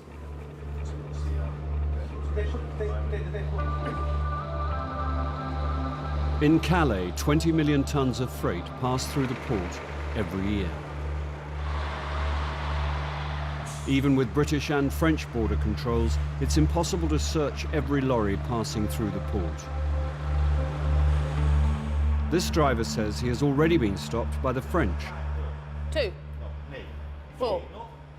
Can we open? The driver's indicated he's had 4 taken out. The UK team want to check for themselves to make sure none were missed.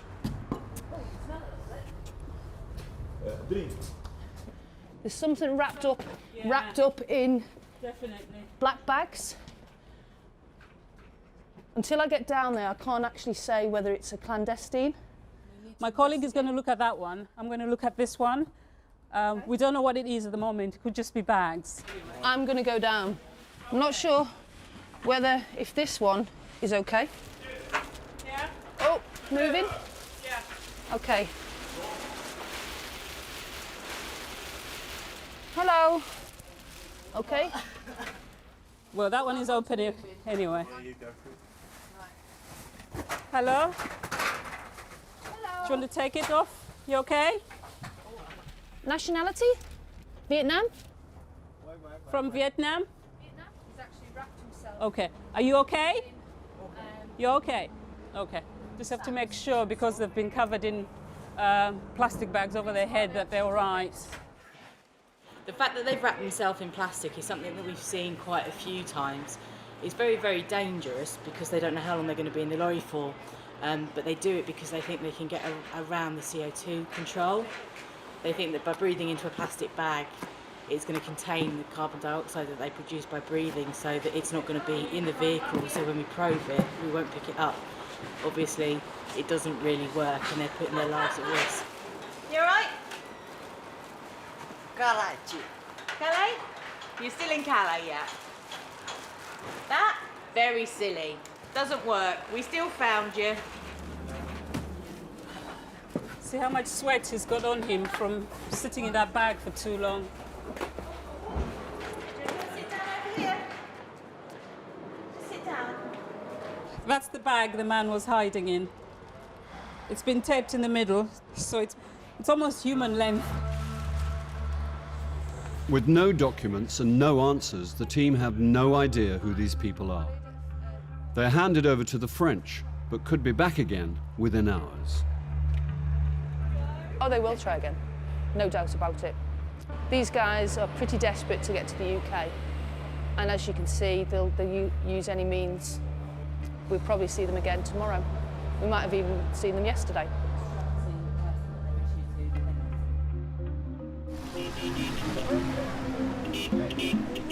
Back in Lagos, hopeful visa applicants arrive at the British Deputy High Commission.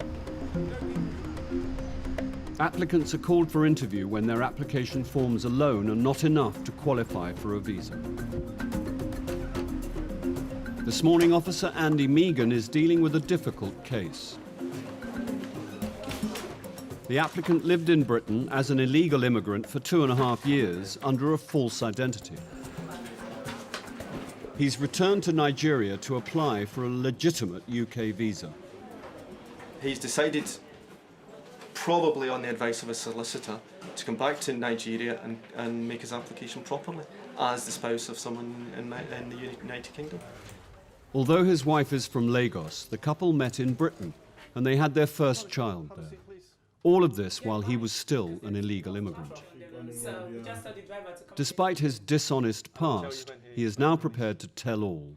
By coming clean, he hopes he will be allowed to live in Britain legally. The man has agreed to be filmed, but does not want his face shown. So when did you first go to the UK? Yeah, that was 2005, February. Okay, so how long were you in the UK for before you two guys met up? Yeah, I think about 2.5 years. So, 2.5 years? Yeah. So what did you do for money during this time, 2.5 years? Yeah, just the guide. I mean, I've got a friend as well who accommodated me, and sometimes he do give me some money, accommodated me. I don't have. Do you do any work? Casual work? No. Come on, you've told the truth and everything else here. Yeah, no. No, you didn't take any jobs? No. Okay. No. Have you ever applied for a place to study in the UK? No. No? You sure? That was early 2004. Early 2004, He told before me. all this? Yeah. I remember he told me he applied for. I applied 2004. That You're was, married now, she's allowed to hit you? Yeah, that was, which school is that? University of East London. Okay, an outmoded term, but when did you guys start dating? That's, was it in April, I think April, May, I can't really... What, in say. 2007? Yeah. Did you tell her at that time how you got to the UK? To be honest, I didn't firstly told her. I wouldn't have, never mind. To be honest, I didn't tell her. Okay. But then, as time goes on, she wants to know. Yeah. But later... Later on you told her. Told her. So when did you contact your solicitor? Last year. Last year, yeah. Maybe January. Yeah, he said he's going on holiday when he comes back. Yeah. So after then. So we're talking early 2008? Yeah. Yeah. What did they say? So he said, no, go back to Nigeria. Okay. Okay, I've got no other questions for you. If you want to wait outside, I'll look through the documents and I'll let you know what my decision is. All right, thank you. Okay, thank you very much. Thank you.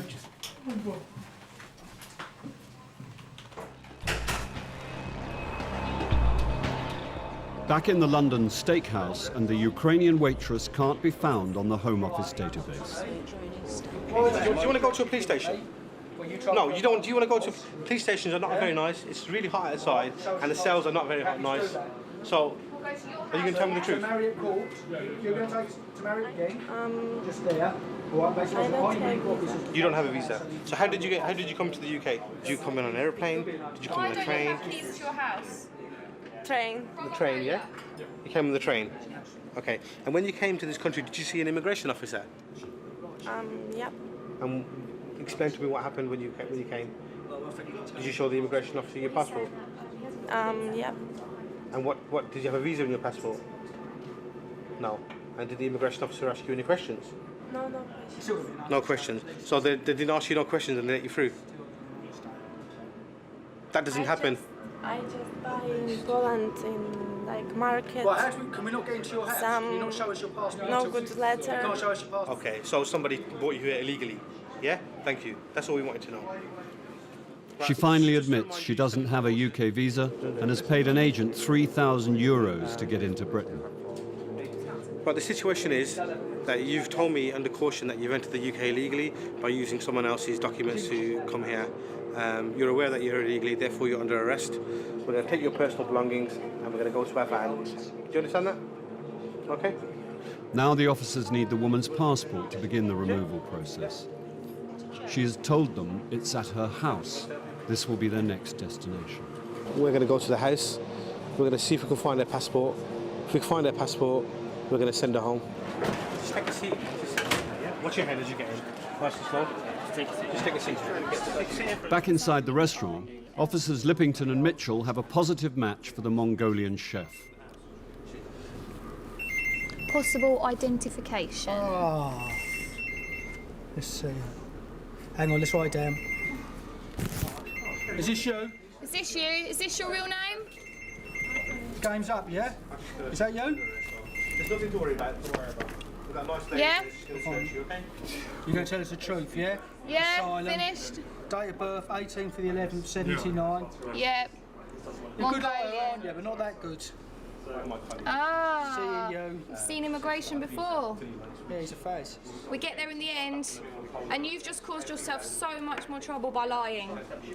He gave them a false name, but now they can cross-check his real identity with the Home Office database, and there's a surprising result. Is he not Faz? No, he's been removed. He's come back again. Coming up, a painful decision for the Ukrainian waitress, as she's forced to choose between her friends and being locked up in a detention centre. Okay, which one is it? I don't know which house is it.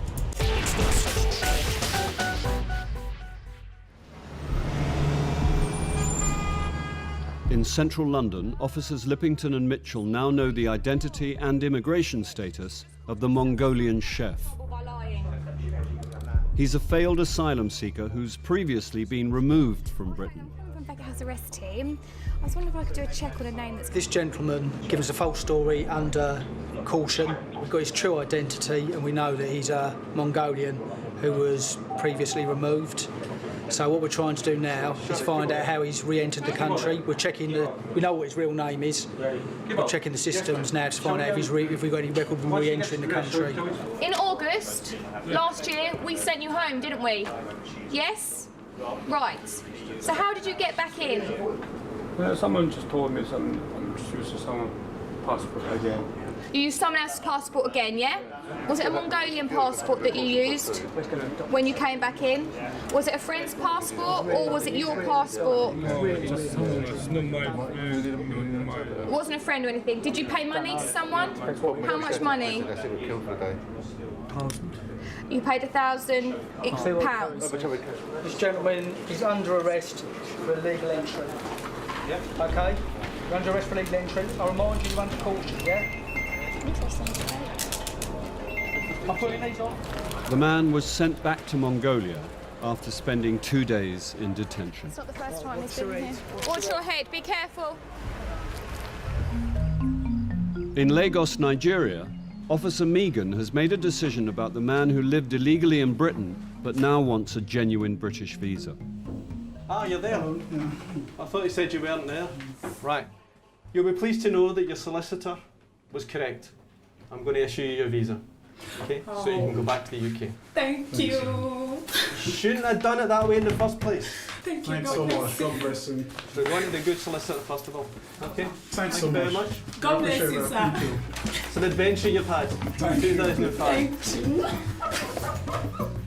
You could say they're a bit happy. Madame was quite ecstatic, so she's quite happy. And he's relieved. That's it. Sometimes we do bring a bit of sunshine into people's lives. Not very often. Yeah. Arena, you're going to give me your address now. In London, the enforcement team need to find the Ukrainian waitress's passport so they can deport her. But she refuses to tell them where she lives. Because her boyfriend's illegal as well, she doesn't want us to go around and have the boyfriend.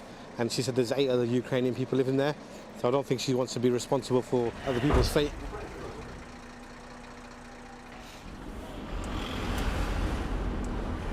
The woman hasn't given them an address, but the team have managed to find one by using her mobile phone. We're going to an address in Lewisham. We're going to try and find this Ukrainian lady's passport so we can send her home. Watch your head here. It's all right, it's all right. Just go on the pavement first because there's a road. Number 27, yeah? I'm sorry? Number 27, this is your house? No. No, you don't live here then? No. We're going to try the house anyway. I've been given this address as your house. Okay, all right. We'll try it. We'll try it. If not, we'll go back in the van, all right? Okay? Yeah? All right. I think I lived in this flat, but nobody there now. It's empty now, is it? It's empty. The address is out of date. The current resident tells the officers a group of Ukrainians moved out months ago. Watch your head. Sit down in the front as you sat before, please. Sit down, please. All right, all right. We can't release you without an address. You're illegally in the UK, so we have to know where you're living. We don't like detaining people, and we don't detain them unless we have to. The woman lives with her boyfriend and 8 other Ukrainians. But we do need an address. She doesn't want to get them into trouble with immigration. Are you ready to give me... No, we're not going to take everybody. No, we just need your address to verify where you live. I'll talk to your boyfriend. I'll call him. You need to think about yourself. You need to think about yourself, don't you? Will you take us there? Will you take us there? Will you take us to your house? Please. Could you show us, yeah?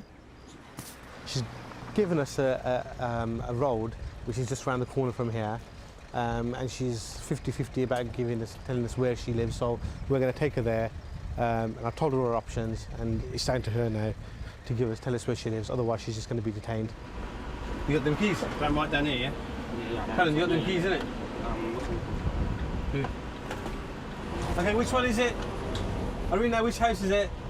You're not going to tell us? You have to tell us. You have to tell us. She can't bring herself to give up her friends. It leaves the team with no option. Without her passport, she will have to serve time in a detention centre waiting for her emergency removal papers. If it means she's in detention for weeks, maybe a month, that's going to happen. We've given all the options. We've helped her as much as we can. But we have to draw a line somewhere. She's going to be detained, and we're going to send her home. While the Ukrainian waitress was in Colnbrook Detention Centre, her passport was handed in by a friend.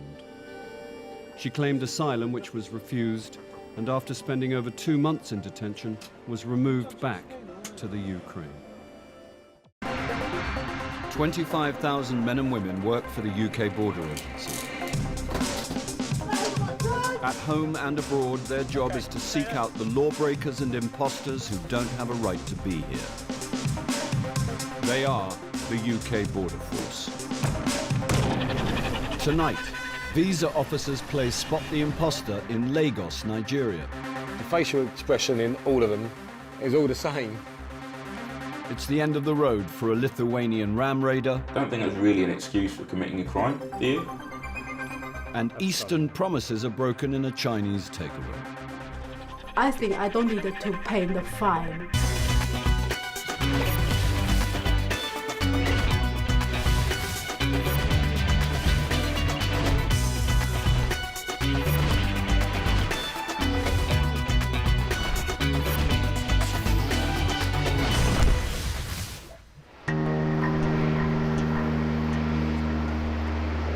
Heathrow is one of the world's busiest airports.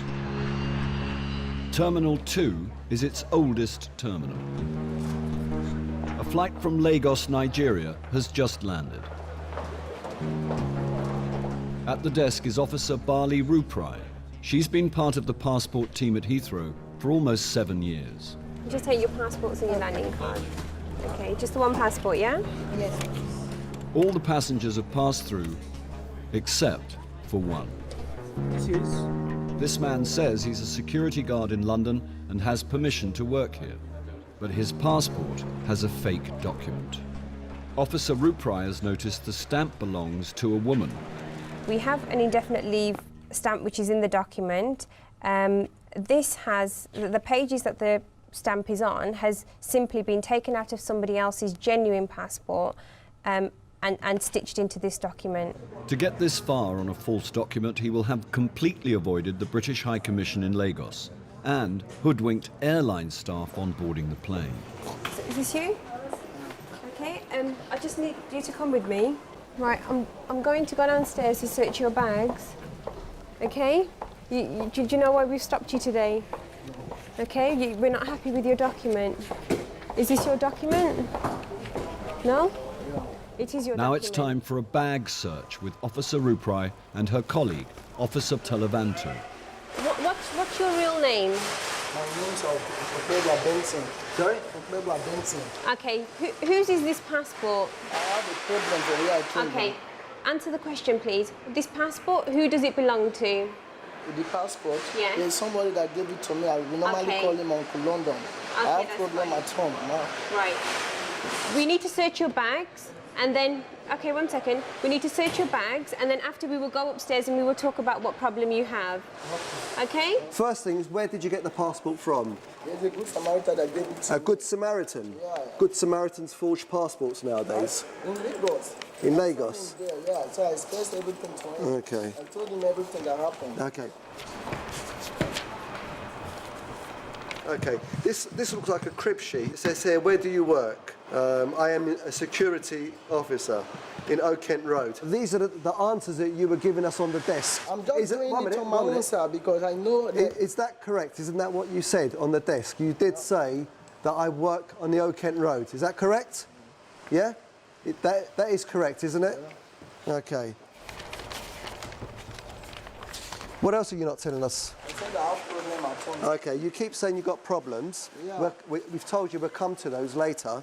Okay, but for us to be able to help you, you have to be honest with us now. Yeah, that's okay. what I'm telling No you point the truth, being. No point telling us any stories. So what is your real name again? Sorry, I've forgotten. My name? Your real name, yeah. My name? Yes. Benson. Benson. Can you just write on the back of this card your date of birth? 17 September 1993. Yes, sir.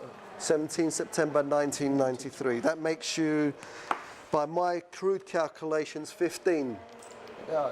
You're 15 years old. Well, by 17th of September, I will become 16. You on the 17th of September. Okay. The officers suspect that Benson has been trained in Nigeria to beat the UK immigration system.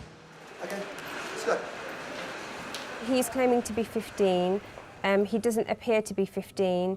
It's possible that he's claiming to be a minor because it's more difficult to remove minors from the United Kingdom. This is something we will be continuing to look at. Just going to go and place him into the holding room. Okay, Benson, I need you to get up, please. Are you tired? Sorry? My eyes are turning me. Okay, well, I'm going to take you into another room where you're going to be a bit more comfortable. You can have something to eat there and have something to drink, okay? If you just want to come through with me. Benson, just follow me.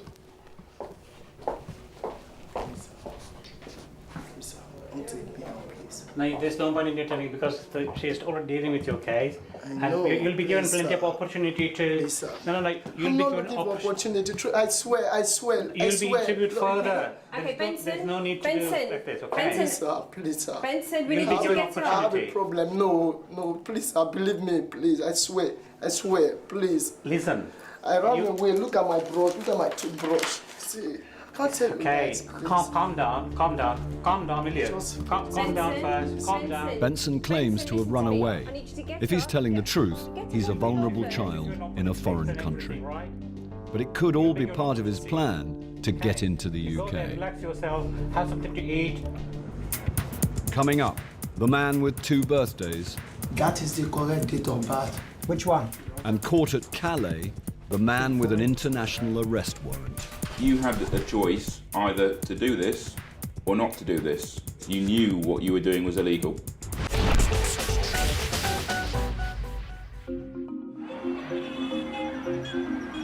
Lagos, Nigeria, a city with a worldwide reputation for fraud. The streets are awash with outlets for fake documents. Documents that are then used in attempts to obtain genuine UK visas at the British High Commission. This is the front line in the battle against fraud.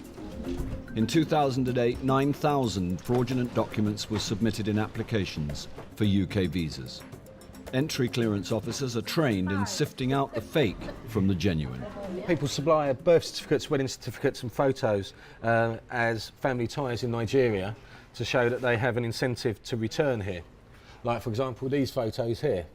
The facial expression in all of them is all the same. It's just been totally superimposed there on all three photos. But not all fraudsters are so easily detected. This man is applying for a UK visitor's visa. It's his 4th attempt. Records show that he has 2 different dates of birth. Today, Officer Phil Morgan will ask him about his 2 birthdays and about some fake documents from an earlier application. On his previous application, he submitted forged share certificates. So we'll raise that at interview and ascertain whether these are actually his certificates. If he admits to them being, then he will automatically fall to be refused. Morning. Who completed your visa application form? It is me. You did? Yeah. Your previous passport had your date of birth as the 25th of December 1972. Now your present passport... That is the correct date of birth. Which one? This 15th of August, 1975, 1976. Now with your last application, yeah, you submitted these share certificates. Oh, that was a mistake. This is not my own. It is the agent that I gave I submit to the travel agency during that time. But the share certificates are in your name. I know it's written in my name, but it's not my own. It's not yours? Yeah. How come? Can you explain why the share certificates are in your name? Yeah.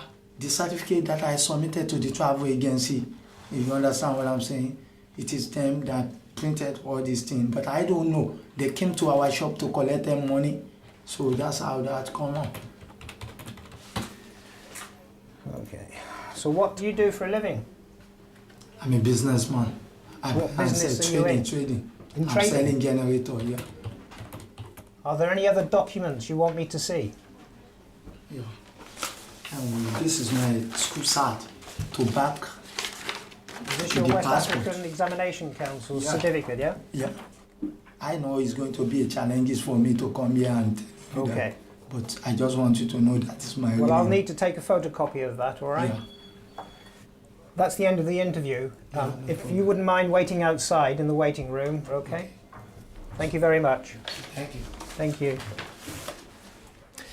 I've got his West African Examination Council school certificate, which is sort of the equivalent of O-levels or GCSEs in England. And on this certificate, it states his date of birth as the 15th of August 1976, which is the date of birth reflected in his new passport. He hasn't satisfactorily explained these share certificates. We know they're counterfeit, so he has used deception in a previous application.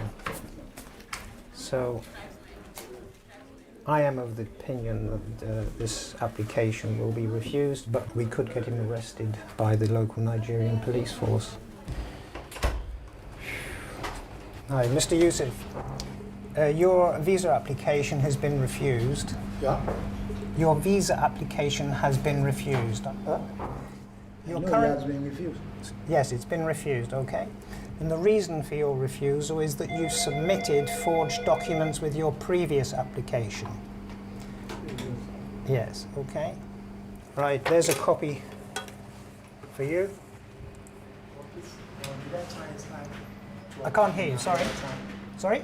Did I stand a chance to apply in another time? No, because of your previous deception, you've been banned for 10 years before you can apply for another visa application, okay? The gentleman over there has your documents and passport. My name is Lawal from the Special Fraud Unit. A Lagos police officer escorts him from the premises.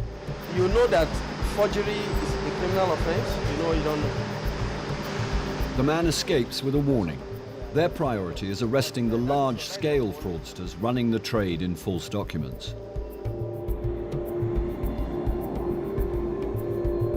Two and a half thousand miles away in London, and Benson, the passenger from Lagos, is still adamant he is 15 years old.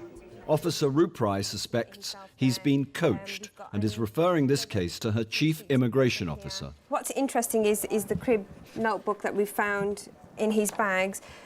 We've got questions like, you know, where do you live in London? His response, where in London do you live? And, you know, it's listed the address exactly where. An interesting one, how do you like the airport or get to the airport to your house? I take the underground tube, and it lists which ones he should be getting to get himself there. But that's quite interesting. Yeah, they've obviously prepared him, haven't they, or tried to prepare him.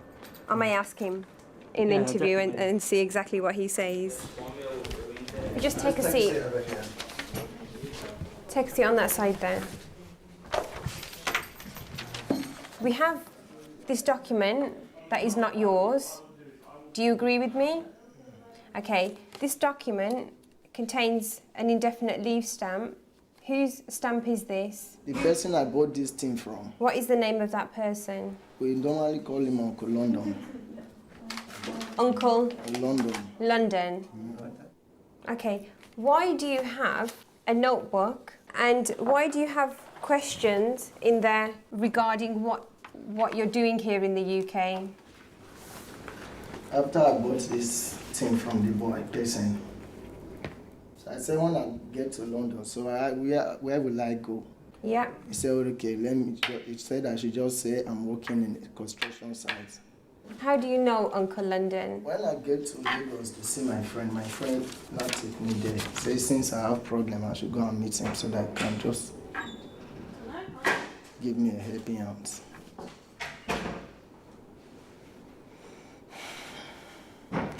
You say you're 15, is that correct? Yes, sir. Okay. What do you do at home in Nigeria? I'm a student, sir. Student? Yes, sir. And where do you study? Sir? Where do you study? I studied at the Kuchego Grammar School. When did you join this high school? That was 1990. 1990? Right, so you... Not, I said 1990. 2006. 2006? Yeah. All right. So you mentioned 1990. No, I said 1990. If I went to school 1990, by now I was supposed to be a graduate. Right, okay. I want to say 2006 because I'm in JS3. Okay, so just so to satisfy my curiosity, why did you mention that 1990 date? Huh? Why did you mention that 1990 I want to date? mention 2000. Me looking at you people, let me just tell you simple. I'm afraid. Okay. I believe that you're not 15. I'm 15 years. To me, you look older than 15. I'm 15. Okay, how will I believe that you are 15? I'm 15. How will I believe that? Take it from me. Okay, when you arrived, Benson, you lied to the immigration officer. Earlier, you lied and said this was your passport. Huh? So how can I believe you? No, that was initially just, I'm afraid. I don't know what to say. Okay, at the moment, you don't have a visa in this document which is genuinely being issued to you, so we will be refusing you and returning you to Lagos. How do you feel about that? Oh, please, no. Please, sir. Okay, Benson. Okay, Benson. Please, sir. Please. Benson, I need you to look at me. Take a seat, sit there and talk to me and tell me what your problem is, and then I can help you. Why can't I send you back to Nigeria? Because this passport has I'm not in safe hands. Okay, why are you not in safe hands? I lost my dad and my mom. So, after the burial ceremony, I'm at home alone. So I saw the money they brought from the bank. So I collected the whole money. You took money from where?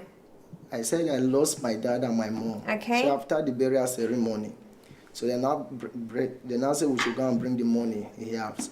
So after keeping the money, I went there and I collected the money. What happened? Both of them died on the same day. Armed robbers, thieves, came to our house. So they said they want money. So then my father is not with money. So the other thief now tell him, say, you should waste those people since they don't have money. Right. So that is how it happened. So they shot the two of them. After rushing them to hospital, they died.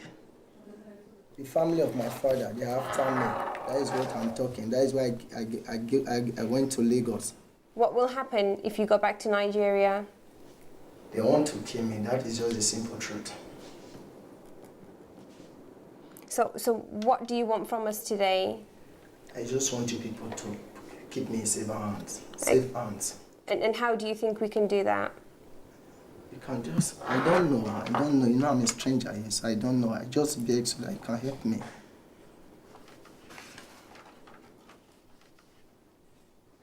So are you saying that you wish to claim asylum while you're here in the UK? I don't know the meaning of asylum. If you want us to help you, you need to keep telling the truth. I will always tell you the truth, and that is just the truth. Listen, I swear. Okay, but yeah, which is fine, but you're telling us you're 15 years old and we don't believe you. I'm 15 years old. Okay, and we need to establish that. We need to find out your real age. So if you help us, we can help you. Do you understand that? Yeah. Okay? If you just want to come through. If you want to take your Holy Bible, you can. We've interviewed him. He is wanting us to help him because he has a problem back in Nigeria. I've put it to him, does he wish to claim asylum? He said he's not fully aware of it. However, he can't go back to Nigeria because he said his family members will kill him. Okay, then, so from here, really, we need to think about getting social services involved and processing his case for asylum. They don't believe he's a child of 15. They think he's in his early 30s. But without proof either way, they follow the rules and hand him over to social services for an age test. Whilst waiting for this test, he was placed in a house in southeast London. He has since vanished and his current whereabouts is unknown. Calais, northern France. In 2008, the UK Border Agency searched over 1 million lorries and stopped 28,000 attempts to cross the channel illegally. This morning, it's business as usual. Yeah. How many? 1, 2, 3, 5, possibly. Where are you from? Iraq, Iran, Afghan? 5 of you? Okay. The team has found 5 stowaways, 1 from Iran and 4 from Afghanistan. Of all the nationalities caught attempting to enter the UK illegally, Afghans are the most frequently encountered. So this actually looks like where they've got in. They've tried to put it back together with a couple of pieces of, looks like shoelaces. Yeah, that's where they pointed out to me where they've got in Calais, about 3 hours ago, they said. But searching for stowaways in the back of trucks isn't the only way to stop people from entering the UK. Officer John Kendall is checking passengers at passport control boarding ferries by coach and car. His team have stopped a man from Lithuania, believing him to be the subject of a European arrest warrant. It turns out that he's of interest to the Austrian police. He's on a European arrest warrant, and it appears that he is suspected of being involved in a ram raid on a jeweller's in Austria. Apparently he lived in Ireland, so I think we're going to have to look into that further, possibly look into refusal of admission to the UK. Yes, I would definitely recommend. Yep. No, that's great. All right, Thank you. thanks. Let me know what happens. Okay, you just come with me if you want. The Lithuanian man is wanted in Austria to face charges for ram raiding a jeweller's. He's lived in Ireland for 2 years but claims he can't speak any English. It's Saturday afternoon and there are no interpreters at Calais, but Officer Kendall manages to get one over the phone. What was the purpose of your trip to Austria?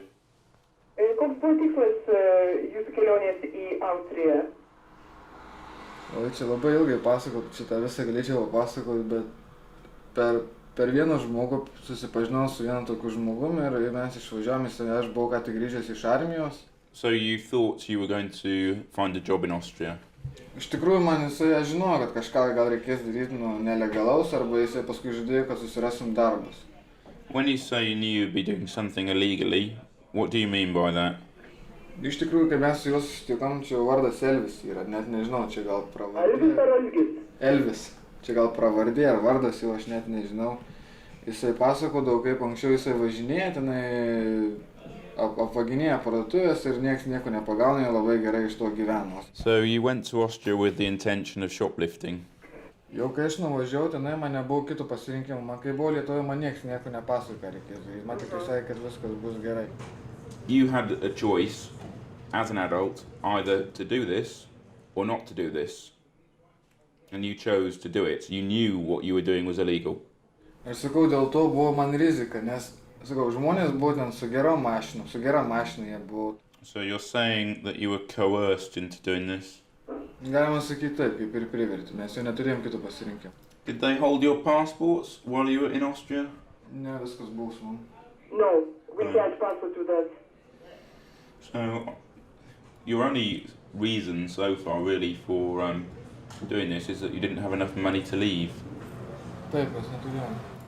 I don't really think that your motive's very good. If your excuse for doing this was, yes, I knew full well that what I was doing was illegal, but I needed the money to get home, I don't think that's really an excuse for committing a crime, do you?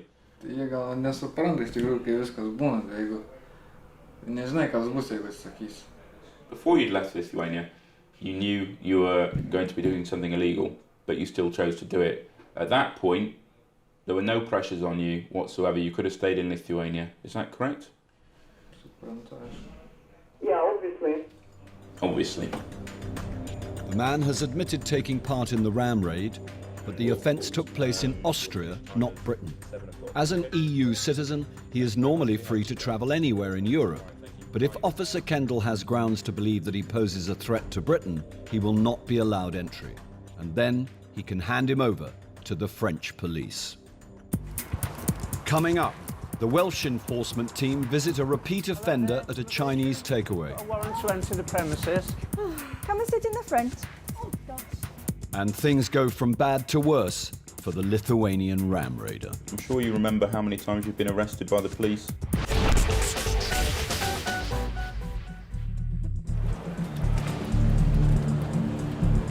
In 2008, UK Border Agency arrested 10,000 illegal immigrants in raids across the country. Enforcement teams build cases from intelligence they've gathered, as well as information from the general public. Today, the Swansea team are visiting a Chinese takeaway in Morriston, one of the most populated areas of the city. We're going to visit Ming's Kitchen. Basically, we've had information in to suggest that there are immigration offenders working illegally at the premises. The three-storey building, terraced. There is no visible rear to the property, so on this occasion we'll all be going through the front door. Seeing as you know Swansea so well.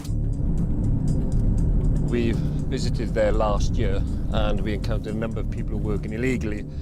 A fine was imposed on the takeaway. Unfortunately, we have been to certain establishments on 2 or 3 occasions and they haven't learned their lessons and further fines have been imposed. So we'll see what happens now in the next 5-10 minutes.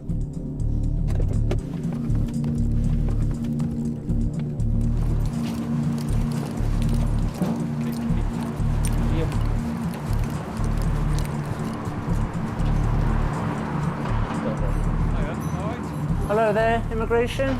We've got a warrant to enter the premises. We've got a warrant to enter. Okay. Come and sit in the front. Oh, gosh. Come around the front. You might come and sit here, please.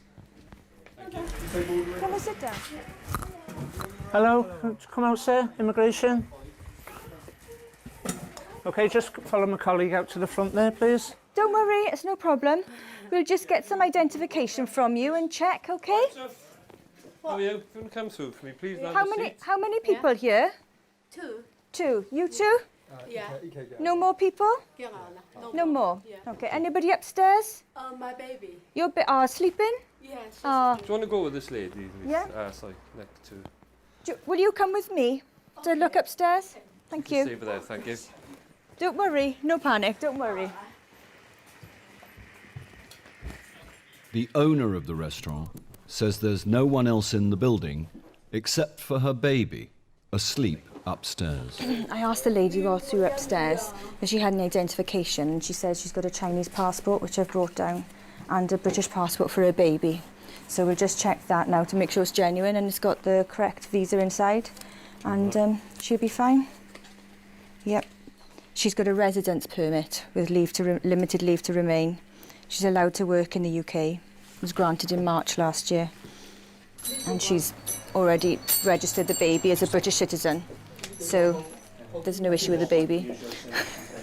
She came in as a spouse. After the 2 years, she applied for indefinite leave and was granted it and gets that vignette. So, yeah, not subject to control anymore. The owner was married to a British national, but is now divorced. Both she and her baby have permission to live and work in the UK. But the team have suspicions about the man found in the kitchen, who she claims is her new partner. Does he have a passport or any form of identification? No. Okay, okay. How long has he been in the UK? 他问你在英国多久了？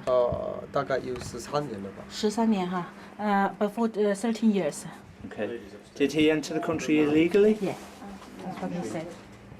Has he made any applications to the Home Office to stay here legally? Asylum seeker. He's claimed asylum Yeah, already, has he? yeah. Okay. And he says that his asylum was approved.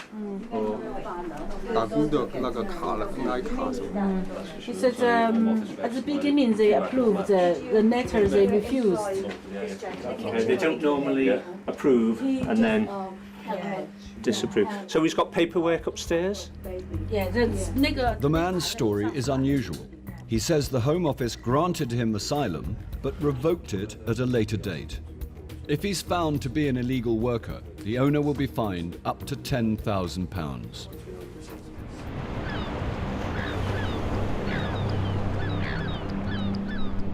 Back in Calais, and Officer Kendall is interviewing the Lithuanian ram raider. The officer will not invoke the European arrest warrant, but will investigate the case. Have you ever had any other problems with the police or law enforcement authorities? Neturėjau, tik tiek, kad ten viešosios tvarkos pažeidimas ten toksai. And have you had any problems since you've been living in Ireland? Neturi jokių problemų gyvendamas Airijoje? Nu, irgi tas pats, o ten viešosios tvarkos, ten triukšmavimas, dar kas nors. Just once? No, two. Maybe two. I'm sure you remember how many times you've been arrested by the police. Two, yeah. So you've had two problems in Ireland in 2 years. Decent average. Okay, so the Austrians have issued a European arrest warrant for your arrest for what you were doing in Austria. If the arrest warrant's enforced by the French police, you'll be arrested and probably returned to Austria. Okay, so I will go and speak to my senior officers, and we need to decide if you're going to be refused admission to the United Kingdom or not. And you've understood every single word I've been saying without the interpreter, haven't you? Yes.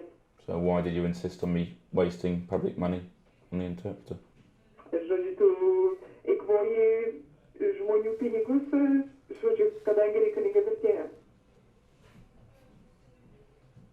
Not really funny, is it?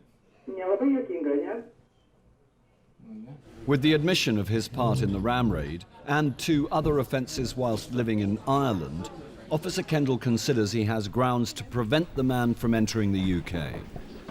But first, he refers the case to his chief. Finished the interview with our Lithuanian guest. He's more or less admitted that he has committed the offence that the Austrians have accused him of.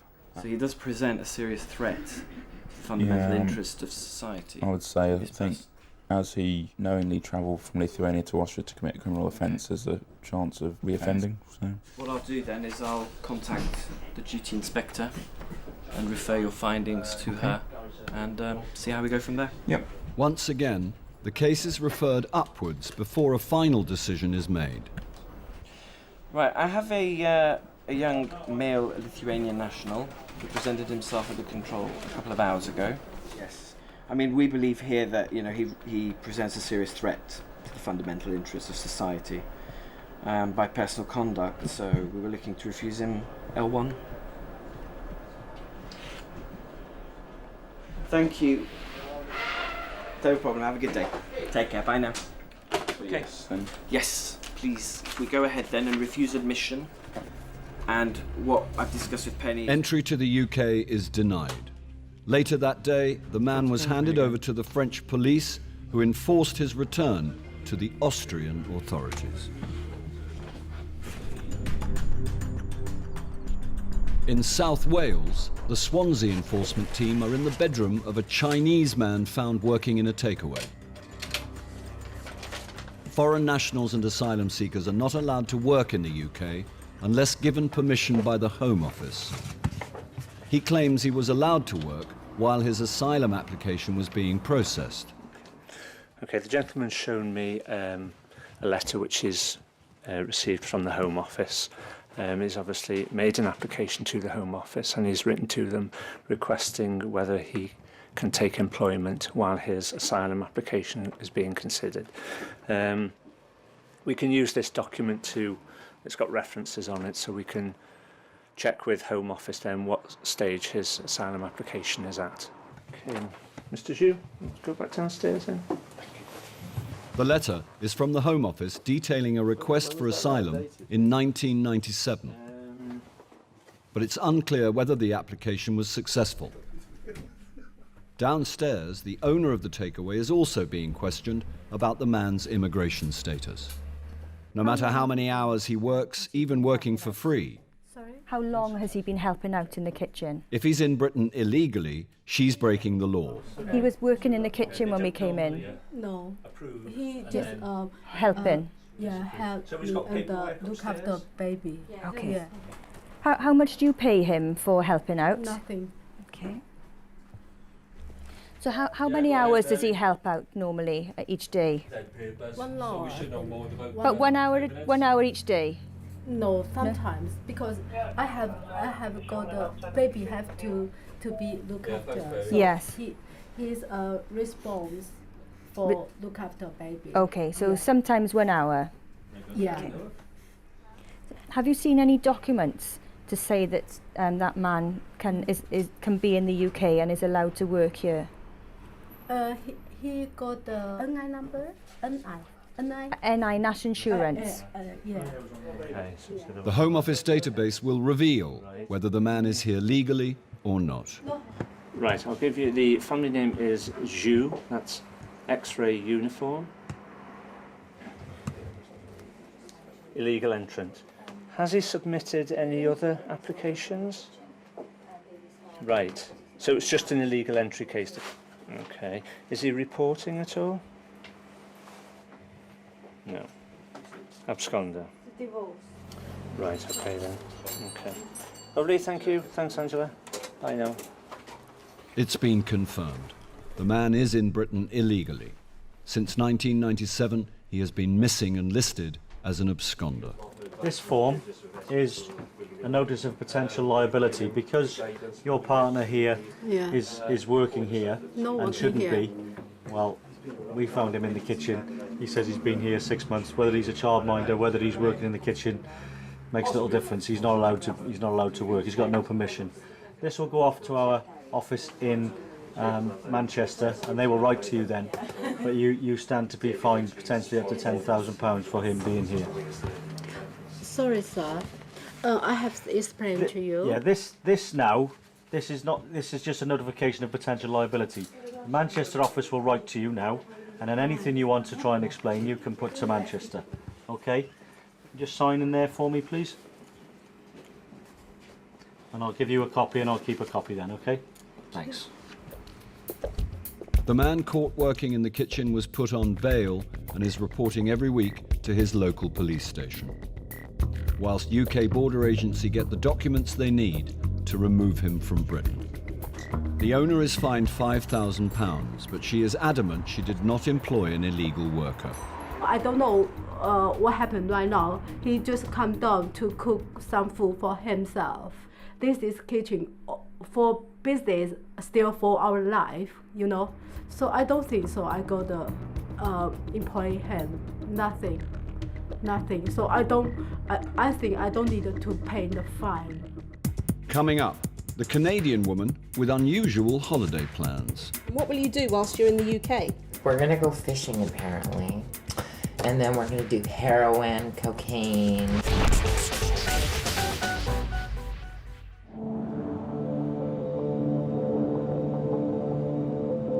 At Terminal 3, Officer Lisa Lee has stopped a Canadian woman who has come to the UK for 2 weeks to visit a British man she met on the internet.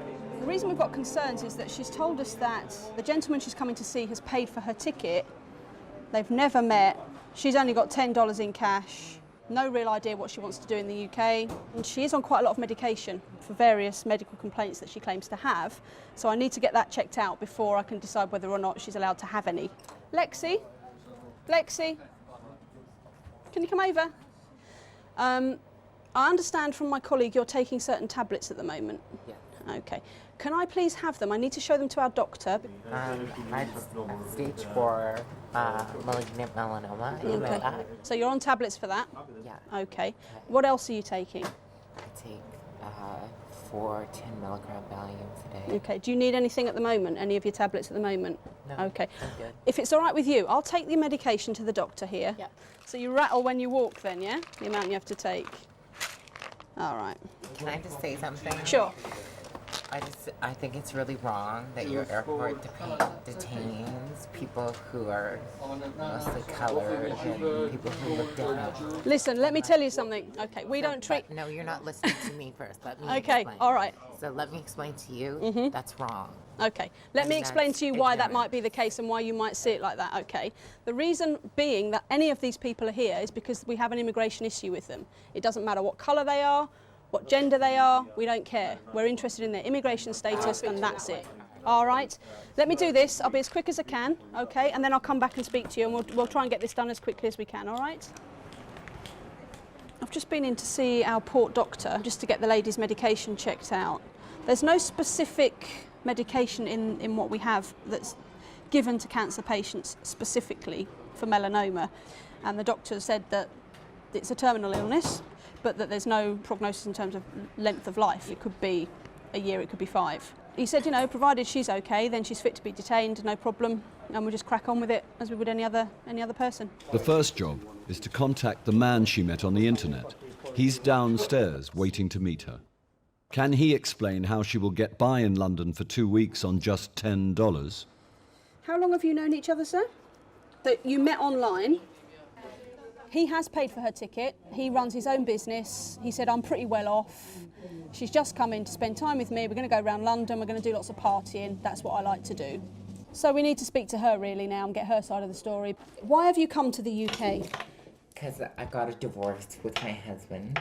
In Canada, it's legal to get married to transgenders. The whole time I'd been talking to Mike, but we were just friends. As soon as he heard I was divorced, he just said, come to London. He said, London's a really great place and you'll be happy. And what will you do whilst you're in the UK? We're gonna go fishing apparently. And then we're gonna do heroin, cocaine, no, just joking. Do the touristy thing. Try to see the Queen and hit her with a car aerial. Why? Because that'd be something to say that you did. And I'm gonna open a brothel. Are you? Yeah, a small one. Small one. How many people are you going to employ? I don't know, well, I was thinking maybe you should come work. I don't think I'd earn you much money. Trust me. I'm flattered, but I'll doll you up. I'll doll you up. One of my concerns is your health, okay? Do you have, like, healthcare, travel insurance for whilst you're here? Like my cancer and stuff like that? Mm. You don't have to worry about me. But you told me it was stage 4. That's quite serious, right? Stage 4, yeah. But they cut most of it out of my back, and they cut out like a really good tattoo too. Look. Okay, yeah, I see. All right. Right, there you go. I'll come back when I've spoken to my chief, okay? Okay, thank you. So they didn't need the gloves, no problem? No. But this is your boss, right? She's my big boss. Yeah. We were talking in the office, and she told me that I need to do a prostate exam on me. I didn't. Don't help me. My God. Well, that was the most interesting interview I've ever done. That's quite amusing. I'm sure she was just trying to distract me from asking all the questions, because she was quite a character. Everything she says in terms of her reasons for visiting, I mean, you know, who am I to say that somebody shouldn't come and visit their internet friend? You know, it's more and more common these days. Let's go and see what my chief says. He's going to love me. Before making a final decision, Officer Lee must run it past her chief. Overall, I mean, if you're satisfied that she meets the immigration... I'm pretty certain she does, and I do believe, I mean, she said, I want to go home. I believe she has the intention to return. So on balance, you're happy to... On balance, I think we'll land. I'll go and let her know, because I told her that I'd let her know as soon as I knew, so that she could be prepared. OK, there's good news. And bad news? No, just good news. You're going to be granted entry. We're going to give you a stamp in your passport for a couple of weeks to come and visit Mike. Yeah. Come on then, my dear. I hate the UK. But she was very nice. It was fun. At last, Officer Lee can let her passenger cross the border to meet her internet friend for the first time. At the end of the day, we have to be satisfied of certain things. One of them is that she's going to have somebody look after her, or that she can look after herself while she's here for money, somewhere to live. That was all fine. That she's going to leave the UK. I'm happy. It was a good job, good decision. Let's hope she has fun. I expect she will. Watch out for her. 25,000 men and women work for the UK Border Agency.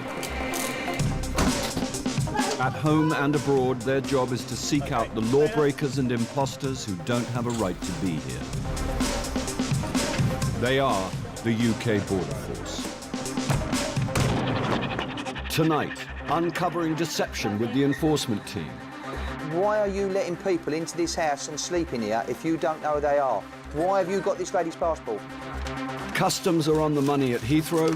I don't give you. Sir. No, I don't go. It's my money. You're not giving it to us. I'm seizing this money from you. There is a difference, okay? No. And getting tough on illegal working. Nobody illegal working here. What? Okay. I'm not lying, yeah?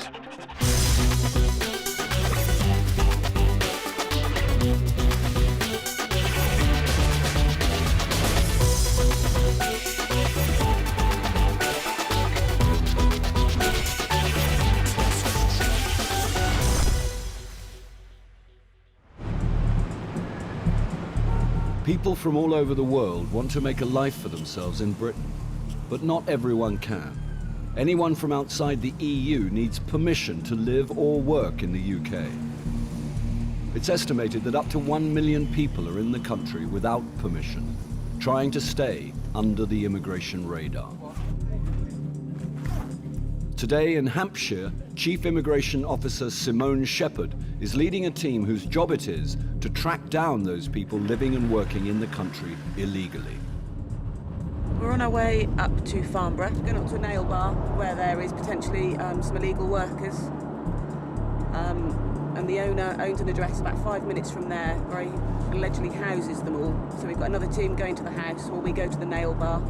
The team's tip-off is that it employs Vietnamese workers who are in the country illegally. The nail bar is in a shopping centre. I can see, yeah, on the left-hand side. The officers must hit the employer's house at the same time, so no one has the chance to alert a friend or colleague. Good morning, folks. How you doing? There are 2 employees. They'll have to prove they're allowed to work in Britain. You speak English?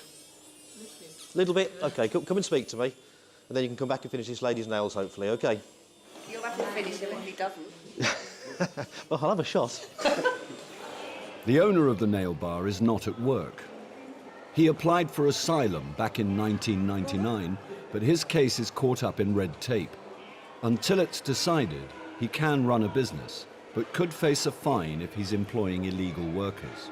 Good morning, immigration. We're from UK Border Agency. He's not at his home address either, but his girlfriend is, with their young child, and their new baby the team didn't even know about. I looked at your case this morning before I came out, and there's nothing on the Home Office systems that say you've given birth to a baby, OK?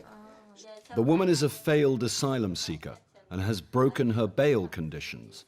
Her partner, the owner, has a new asylum claim. It's unlikely they'll be removed from the country. At the moment, we've got it down that you should have been reporting and you're not reporting. Now, you must report, otherwise we'll come back and arrest you, all right? Okay.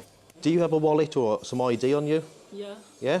At the nail bar, one of the workers claims to be a student at Oxford Brookes University. Do you live in Oxford still? Yeah. Yeah? Yeah. Do you travel here from Oxford to work? Yeah. Yeah? And you're from Vietnam, yeah? Yes. If checks confirm he has a student visa, he'll be free to carry on working. Step out there. Stand over here for me. But he hasn't bargained on his colleague immediately undermining his story. Do you have any ID? Yeah, in house. In house? Do you know the address? In London. Same address as him? He lives in Oxford. You said you lived in Farnborough. Officer Shepherd steps in to establish whether the student lives in Oxford or at the owner's house round the corner in Farnborough. And how is it that you get to Farnborough every day? Yeah, in train. On the train? Have you got your train tickets there? So have a quick look at those? I have a rail card. Oh, yes. So where is your rail card? Yeah. In the house. In the house? Which house is it in? In Farnborough. In Farnborough. Officers at the nearby house don't find a rail card or any evidence of commuting from Oxford. They do find plenty of the man's belongings, enough to suggest he lives there. What language do you speak? Also in the house is a woman who claims to be just visiting. And what's your nationality? I think Malaysia. You're from Malaysia. Have you got any ID and your identification? Her friend. Right, your friend are you? Right, okay. Where's your passport? Passport.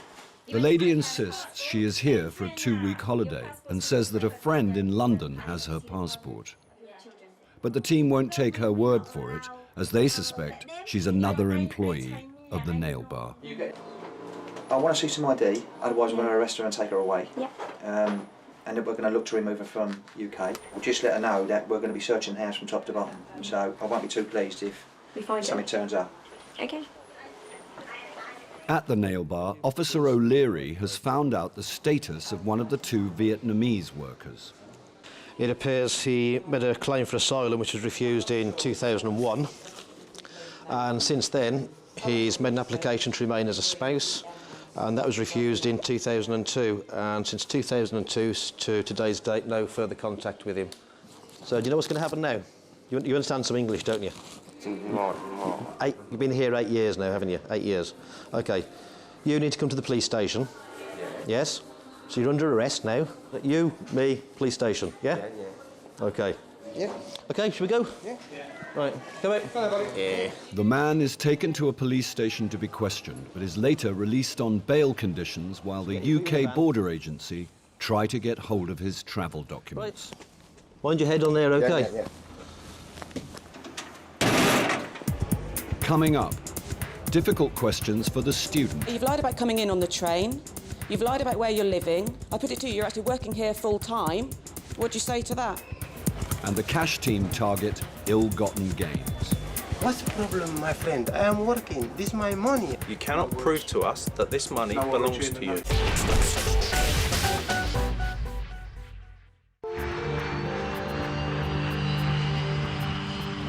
The thousands of people who arrive at Heathrow Airport every day no doubt expect to be checked by immigration and customs on their way into Britain.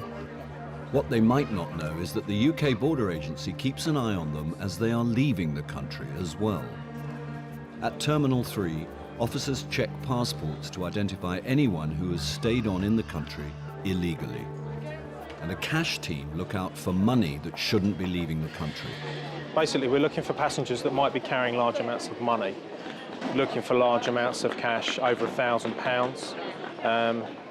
Questioning them, investigating why they're carrying it, what they're doing with it, and if any particular reason we find grounds for suspicion, we will detain the money. Yeah. Any passenger taking more than 10,000 euros out of the EU must declare it to customs. What we're doing today is we're looking for people that might be carrying money. How much do you have? I have 1,000 pounds. 1,000. And anyone carrying £1,000 or more must be able to prove the money is legitimate. This is from your salary, your savings? Right, okay, right. The team can seize cash they believe has bypassed the taxman or has been earned while working illegally in the UK. And they're on the lookout for criminals trying to smuggle out their proceeds of crime. The team get word that a passenger has been stopped after a routine search by security at departures. He was found to be carrying a large amount of cash. Officers Alan Skipworth and Mark Wright want to investigate as the man has not declared the money to customs, but there's not long before his flight leaves. There's a gentleman been found by security, been brought round to the OB office with approximately £10,000. Says it comes from his earnings as he's a taxi driver in London. So we're just on our way to the office now to investigate. Hello sir, how you doing? You got some money with you? Yeah. You got some money with you? Okay. Got one of my officers coming down here now. Just going to take you into the back office here, have a chat about your money and have a look at what it looks like. Yeah, is that all right? Yeah. Okay. The man, a Dutch national working in Britain as a taxi driver, is planning to fly with his money to Eritrea. Right, so if you want to take a seat over there for me. He says his cash amounts to £10,000. I'll speak to you in a minute, okay? If he wants to take it out of the EU, he must prove the money is legitimately earned, taxed and not connected to criminal activity. I understand you're carrying some money out with you today. You're carrying money? Yeah. Okay. Can you tell me where you got the money from? Is it from salary? Yeah, salary. Okay. I work it. Was it drawn from a bank account or did you keep it at home? Do you have any of your bank account details with you? I don't have now. Nothing at all? I have in my home. Okay. What are you going to do with the money when you get to Eritrea? Project. You've got a project? Yeah. Okay, and what is the project? I do it home. Yeah. Housing. Are you building house? Yeah. Can you show me the money? What's the problem? This is my money. Yeah. I'm working. Okay, if you're carrying more than £1,000, yeah, then we have the right to challenge you and to get you to explain where the money came from and what you intend to do with the money. From the bank. Okay? Okay, well let's have a look. Looking. Yeah. No problem. You can check it, no problem. Yeah. Yeah. The bundles of cash are not wrapped in official bank seals. With doubts over the legitimacy of the money and his story, the passenger faces a nasty surprise. The suspicion here, he's got no proof of where the money came from. It's not bank wrapped. He's saying it's come from a bank. There's no evidence that it's coming from a bank at all. So what we're going to do is possibly detain the money, take it to court, ask for a 3-month detention to further investigate the money. If he can come forward in that time with documentation, evidence where the money's come from, what it's going to be used for, as he said, it's going to be used to build a house in Eritrea. If he can supply any of that and it checks out, there's no problem at all, we return the money. The team will have to act quickly because time is running out. Okay, how much is there altogether? Everything. You can check it, I don't know my man. Sir, we need to know exactly how much money you are carrying. About 15. Okay. 15,000? Yeah. Okay. I'm not criminal. I'm Christian man. Sir, yeah. You've got half an hour till your flight actually takes off. Now, if we get permission to take this money, what would you do? Would you still go on your flight, or would you stay? You still go on your flight? I want to go. Right, okay. Alan, phone the IFU. The officers must refer the details of the case to a customs investigation team. They decide if there is enough evidence to seize the money before the man boards his flight. He claims that he's going out to Eritrea to build a house, but there's no documentation whatsoever connected with the money, and he's being evasive about where he got the money from. Okay. So in total, 15. About. Yeah, you can check it from here. Well, no, I can't. It will take too long. Okay, we've got 3 bags to search, 10 minutes now, and we're trying to do the paperwork. What's the problem, my friend? I am working. This is my money. I go from the bank. Okay. You cannot prove to us that this money belongs to you. They're not giving us authorisation at the moment, so now, we're up against the clock. We've got now 5 minutes to go. Phone her up quick. Tell her if she can't make a decision, I want to speak to her boss, and I'll escalate the process. All right? The man is clearly keen to hang on to his cash, but the team get the clearance they need to seize it all. Give me the rest. Okay. Where's the rest? We're going with it then, yeah? And the rest? Okay. Give me the bag. Okay. Thank you, sir. Going with it first. Right, John, can we just get it sealed, yeah? Yeah, he's hiding money again. It's more there. Okay, so we're estimating this to be £15,000. All right, we're going to seize this from you now. We're going to take it to court before a magistrate at 10 o'clock Thursday morning. All right, you can ask someone to go there on your behalf. All right, okay. Have you got his passport? All right, I'm going round to the aircraft. All right, and actually stop it going. Say he's actually travelling. All right. Okay. All right, can you get him up there within 5 minutes? Yeah. Okay. All right, as quick as you can. Yep. There's his itinerary. Got it. I'm going now. No, this is my money. Sir. I don't give you. Sir. No, I don't go. This is my money. You're not giving it to us. I'm seizing this money from you. I'm taking it from you. Yeah. There is a difference, okay? No. You cannot prove to me what you're doing with this money. I work in. Show me documents now. I don't have with me now. All we need from you is proof of what you're saying. At the moment, we have no proof of how you obtained this money, and that is why the money has been seized from you. If you provide that proof, it can be released back to you. He was very surprised. A lot of people don't realise we do this kind of work. The action that we've taken is against the money. It's not against the person himself, because it's civil law that we act under, and that's why we allow him to travel if he wants to. There's no problem with that at all. In real terms, if I was going out there to carry out business with that money, I'd want to stay and obtain the money back from court on Thursday and then travel out after that. If that's the real reason that he's gone out there, then why has he gone without his money? The man has since tried to claim his money back, but is yet to provide sufficient proof of where it came from. A final decision on the return of the cash is yet to be made.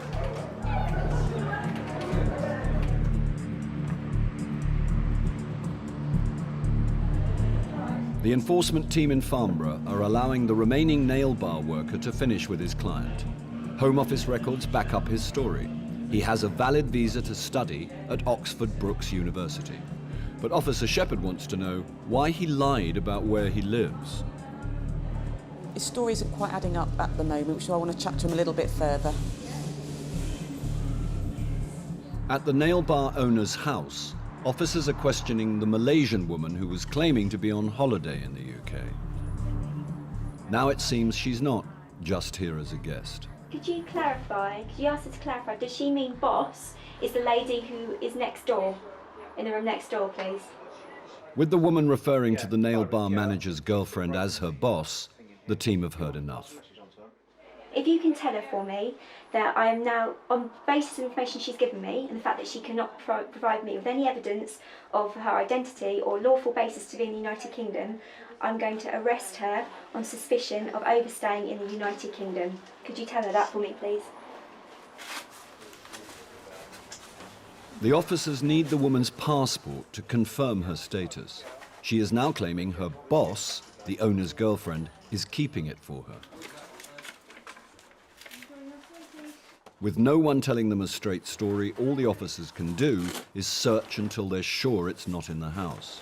My colleagues are up at Rectory Road at the moment, and I say you've got all your bags there and your suitcases and all your things, and it appears as though you're living there, which isn't what you told me earlier. So should we start again? Yeah. Should we start all over again? Yeah? As the worker has already lied about where he lives, Officer Shepherd suspects he may also be lying about his studies. And she wants to know if he's working more than the 20 hours a week permitted to students. Now, how many hours are you working today, Nguyen? Normally not excess 20 hours per week. That wasn't my question, was it? How much do you get paid? Normally 90 per week. And have you got your pay slips on you? No. Where are they? It's cash in hand. It's cash in hand, is it? You pay tax? No. No, what I'm doing again, I'm waiting a moment for your file to be pulled from Oxford Brookes University, and they're going to tell me all about what it is you're doing up there, okay? And when the last time you went was and everything else. Could be the call now. Hiya. All right. Okay, thanks, mate. Okay, Nguyen, do you know what your file says? You went to Oxford Brookes this month, didn't you, for a meeting, and they told you that you had been withdrawn from the course, hadn't you? Because you hadn't stayed in contact and you hadn't done the things you should have done. So you are formally not at Oxford Brookes any longer because they have withdrawn you from the course. So why did you not tell me that? Okay, you've lied about coming in on the train. You've lied about where you're living. All your stuff is up at Rectory Road. I put it to you, you're actually working here full time, which is why you have not had the time to go to your college, and which is why you've been thrown off the course. What are you doing in the UK at this moment in time? Writing a thesis. No, no need. You're not on this course any longer. So for that reason, I'm going to arrest you on suspicion of working in breach of your student conditions in the UK. OK, you'll come to the police station and we'll interview you further there and find out exactly what's been going on with this. OK? No. Well, that is what is going to happen. All right? So one of my colleagues is going to give you a search. Really? Really? Yeah, you're arrested, mate. Stand up. Huh? You're on arrest. He's lied to me since we've got in the shop, quite frankly. So we'll take him down to the police station, we'll interview him further about the suspected offence, and we'll go from there. That's it. Follow my colleague. Out we go. Lovely. Officers looking for proof that the Malaysian woman has stayed in the UK illegally have found her passport. And they're not happy about being strung along by the owner's girlfriend. That's her passport. Her passport here. Yeah. I don't know. Right, so why are you letting people into this house and sleep in here if you don't know who they are? Why have you got this lady's passport? Here's her passport now, and it clearly shows that she entered the UK via Heathrow in June 2006, which means that she's overstayed her visa now by nearly 2 years. So with this, we'll be removing the lady back to Malaysia. The woman's passport is marked to signal that she has overstayed in the UK. A week later, she is put on a flight back to Malaysia. The worker, who came to Britain on a student visa, admits in interview that he no longer studies and works more than the permitted 20 hours a week. He is detained for 5 days before being removed back to Vietnam. Okay. With the owner of the nail bar apparently unavailable, he sends his girlfriend to shut up shop. Despite being in the UK illegally herself, and even though she's misled the officers, she will not be arrested today. So now I can go? No, you can lock the shop up. Yeah, and we can go. The UK Border Agency only split up families with children in exceptional circumstances. Instead, the team will wait for the outcome of the owner's asylum case. If his application is refused, the whole family could be sent back to Vietnam. All right, Anne, thank you so much. Yeah. In the meantime, the owner is fined £10,000 for employing 2 illegal workers. And it is a big fine, and it's a big fine for the very reason that, you know, they shouldn't be doing it, and it's sending a message out to other people who are employing illegal workers. You know, we are out to combat it and to deal with it, and hopefully it'll send a message out to other people doing the same thing. Coming up, dodgy documents become unstuck at Heathrow. Why have you got these letters in your bags? Yes. Because this implies that you just cut these out. You just cut these out. Yes. And stick these on the letters to change the dates. And old excuses don't wash with the enforcement team. He just wash his hand. You told me earlier he was working here. He's not working, yeah?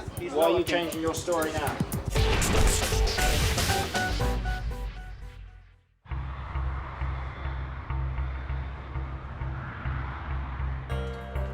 Passport control at Heathrow's Terminal 3.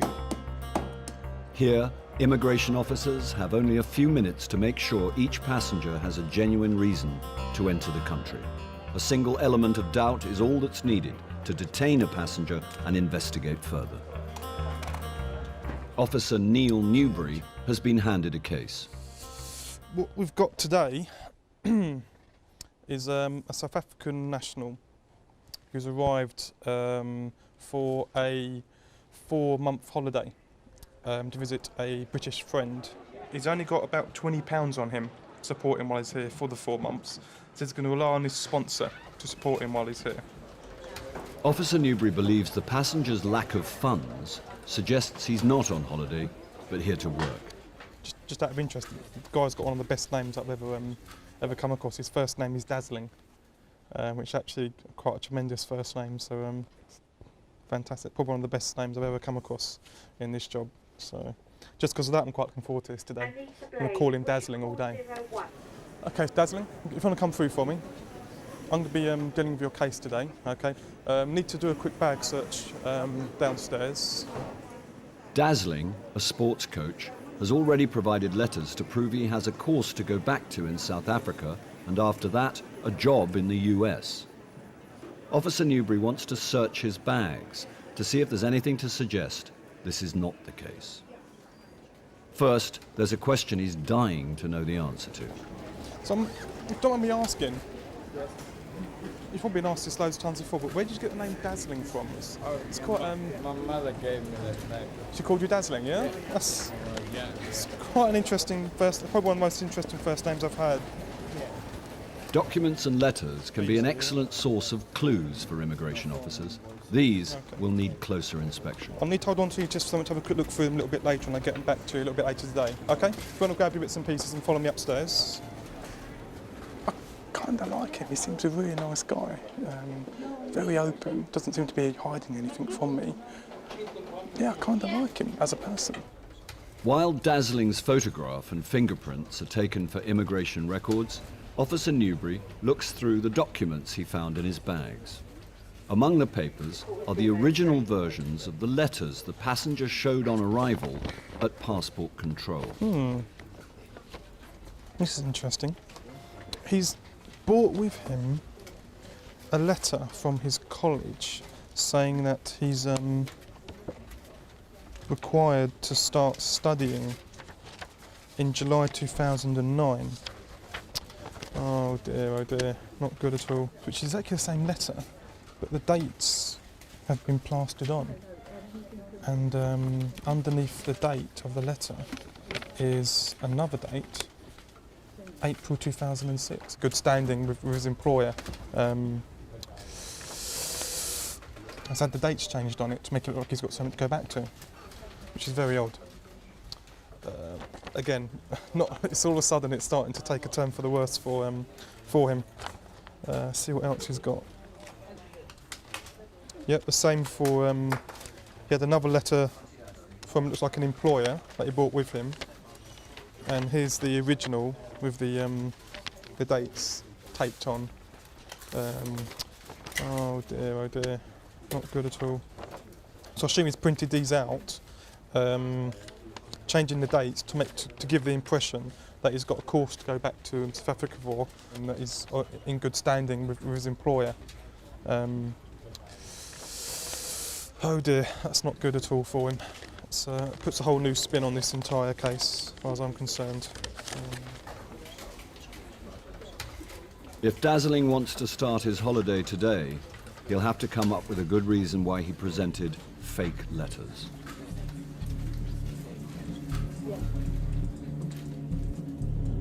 In Hampshire, Officer Simone Shepherd and her enforcement team have one more surprise visit to make before the day is over. Off we go. Yeah. They have intelligence that a pizza shop in Southampton is employing illegal workers. Officers make sure no one uses the roof as a way of escape. Yeah, all clear. Doesn't appear to be anybody back at the moment. In the shop, the manager and one employee are happy to admit they work there. But there's a third man in the kitchen, and the boss is quick to make excuses for him. Yeah, you just wash your hands. I know, but it needs to come out now. All right. The sink he's washing his hands in is full of meat, so the team want to know if he's entitled to work in the UK. Yep. I lived in this country about 5 years. But when did you claim asylum? 2004. 2004. Okay, well, so hopefully we can check all this out, so bear with me.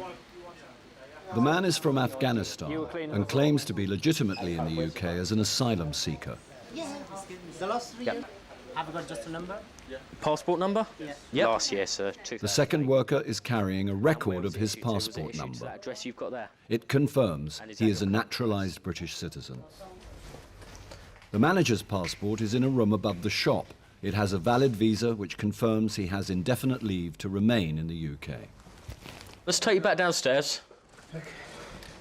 This is not the first time the team have visited shops on this street.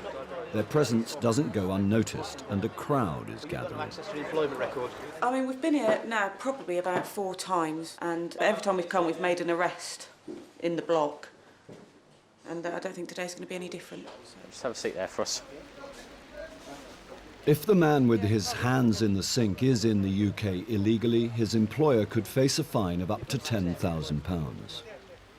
This might explain why the manager is sticking to his story.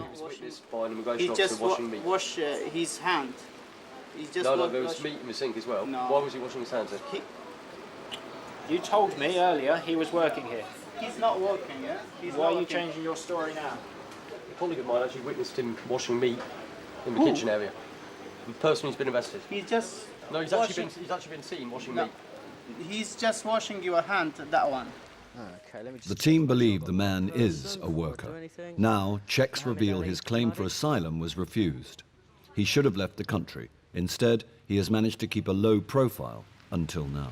I'm arresting you now as someone liable to be detained and removed from the UK. All your asylum's finished. We can now detain you to remove you from the United Kingdom.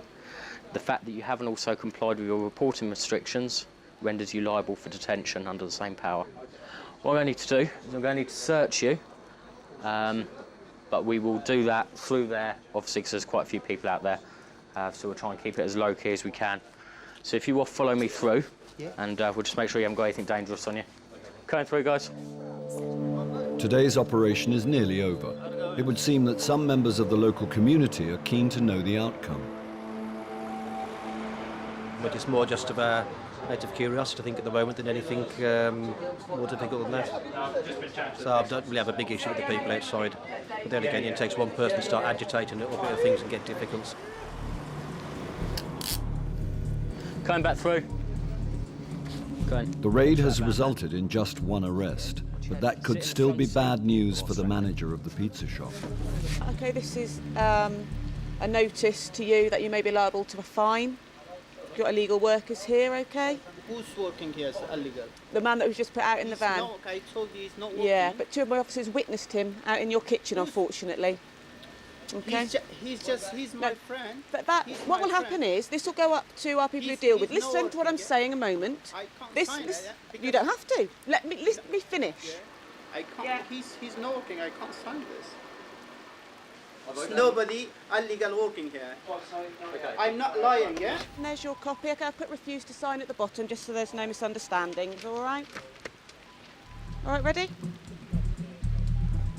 That's it. Okay, we're just going down here. The worker, confirmed to be a failed asylum seeker, is removed on a flight back to Afghanistan. The manager of the pizza shop is served with a fine of £10,000. The UK Border Agency is constantly gathering intelligence on businesses believed to be employing illegal immigrants. For Officer Shepherd and enforcement teams around the country, going after them is a full-time job.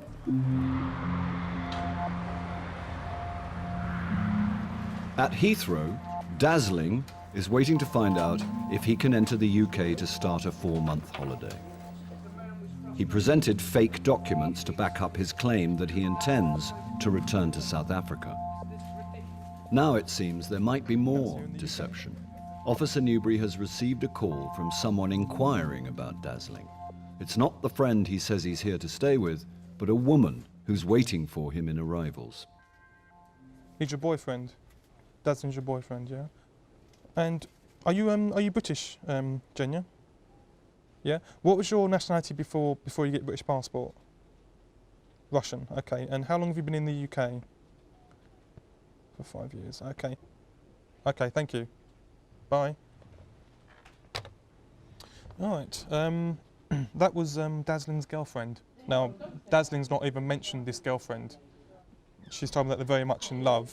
So, yeah, that's not really helped his cause much at all, to be honest. I think he's probably looking to stay here, get a job, live with his girlfriend, perhaps get married, because if she gets a British passport, he can then apply as her fiancée to stay in the UK. But, you know, he's lied to us right from the very start. It's time to get to the bottom of why Dazzling is coming to Britain. It would appear he has a clear conscience. He knows I've taken the documents from the bag. He knows what's in them. He must have some idea that I've found out what he's done to those documents. But at the moment he's just lying down in the holding room, having 40 winks by the looks of it. It looks quite comfortable in there. It seems really easygoing at the moment. I wonder how he's going to react when I start questioning about these bits and pieces found in his bag. It'd be interesting to see what his reaction's going to be, to be honest. But I'll have to wake him up and ask him some questions now. Dazzling. Why have you come to the UK today? I came here to visit Benjamin, who's a friend of mine. So why does Ben have to support you? Why does he have to support me? Yeah. Because I'm his guest. And I'm just Yeah, but I've had guests over to my house. Yes. But I couldn't support someone for 4 months. Oh no. So why is Ben supporting you for such a long time in a foreign country? Because we're friends. So you have no money for yourself? What do you just mean for now? for you? No, I got £20. But, you know, for 4 months, you have no money for yourself? For now, yeah, no. No? No. I don't have money. How do you know, is it Yenya?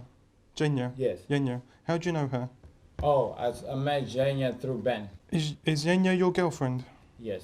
She is. Yes, she is. I'm actually surprised you didn't mention your girlfriend earlier, because if I was going to a foreign country and if one of the people I was going to be seeing would be my girlfriend, I'd mention her before probably mention anyone else. But the thing Surprised is, you've not mentioned it earlier. No, because Ben is a person responsible for me. She is my girlfriend, yes, but Ben is a person that's responsible. Okay. Found this in your bags. When I was doing your bag search earlier today. I found that, which seems to be the original of the letter you gave my colleague earlier today. Which one? This one here? Yep. And this one, which is also the original of what you gave my colleague earlier today. And underneath this, one of them, I think it says April 2006, as opposed to February 2009. Are you talking about these letters here? Yep. These ones that were found in your bag, they've had the dates changed. And these seem to be the hard copy of the dates. That I assume would be cut out and then stuck onto the letters to change the dates to make it appear that these are up-to-date letters. Yeah, but this is genuine, that's where I'm going. This is genuine? Yeah. With these you can dates taped on them, they're still genuine, are they? The person that was supposed to be writing me a letter was sick, so I had to come to UK and I already booked the ticket already, so the person was sick. So they couldn't write me a letter. Well, why is that the dates changed on that one as well? Why have you changed the dates on this one? Oh, the guy was not there. The guy wasn't there? No. So you changed the dates on both of them because one was sick and one wasn't there? He wasn't there, but you can find out your own both of them. I'm now going to speak to Chief Immigration Officer. Okay. And explain what you said when you first arrived, what we found in your bags, okay. And what you've told me now. Yes. Okay? Yes. It's still not looking good for you, okay? Okay. If a passenger tries to deceive immigration in an attempt to enter the UK, he shouldn't be surprised what happens when he's found out. Chief Immigration Officer Matt Dyson is in no doubt. Sorry. I'm not particularly dazzled by this, I'm afraid. No, he's not even close, is he? No. Fitting well? Yep. Flight tonight? Not a flight until tomorrow afternoon.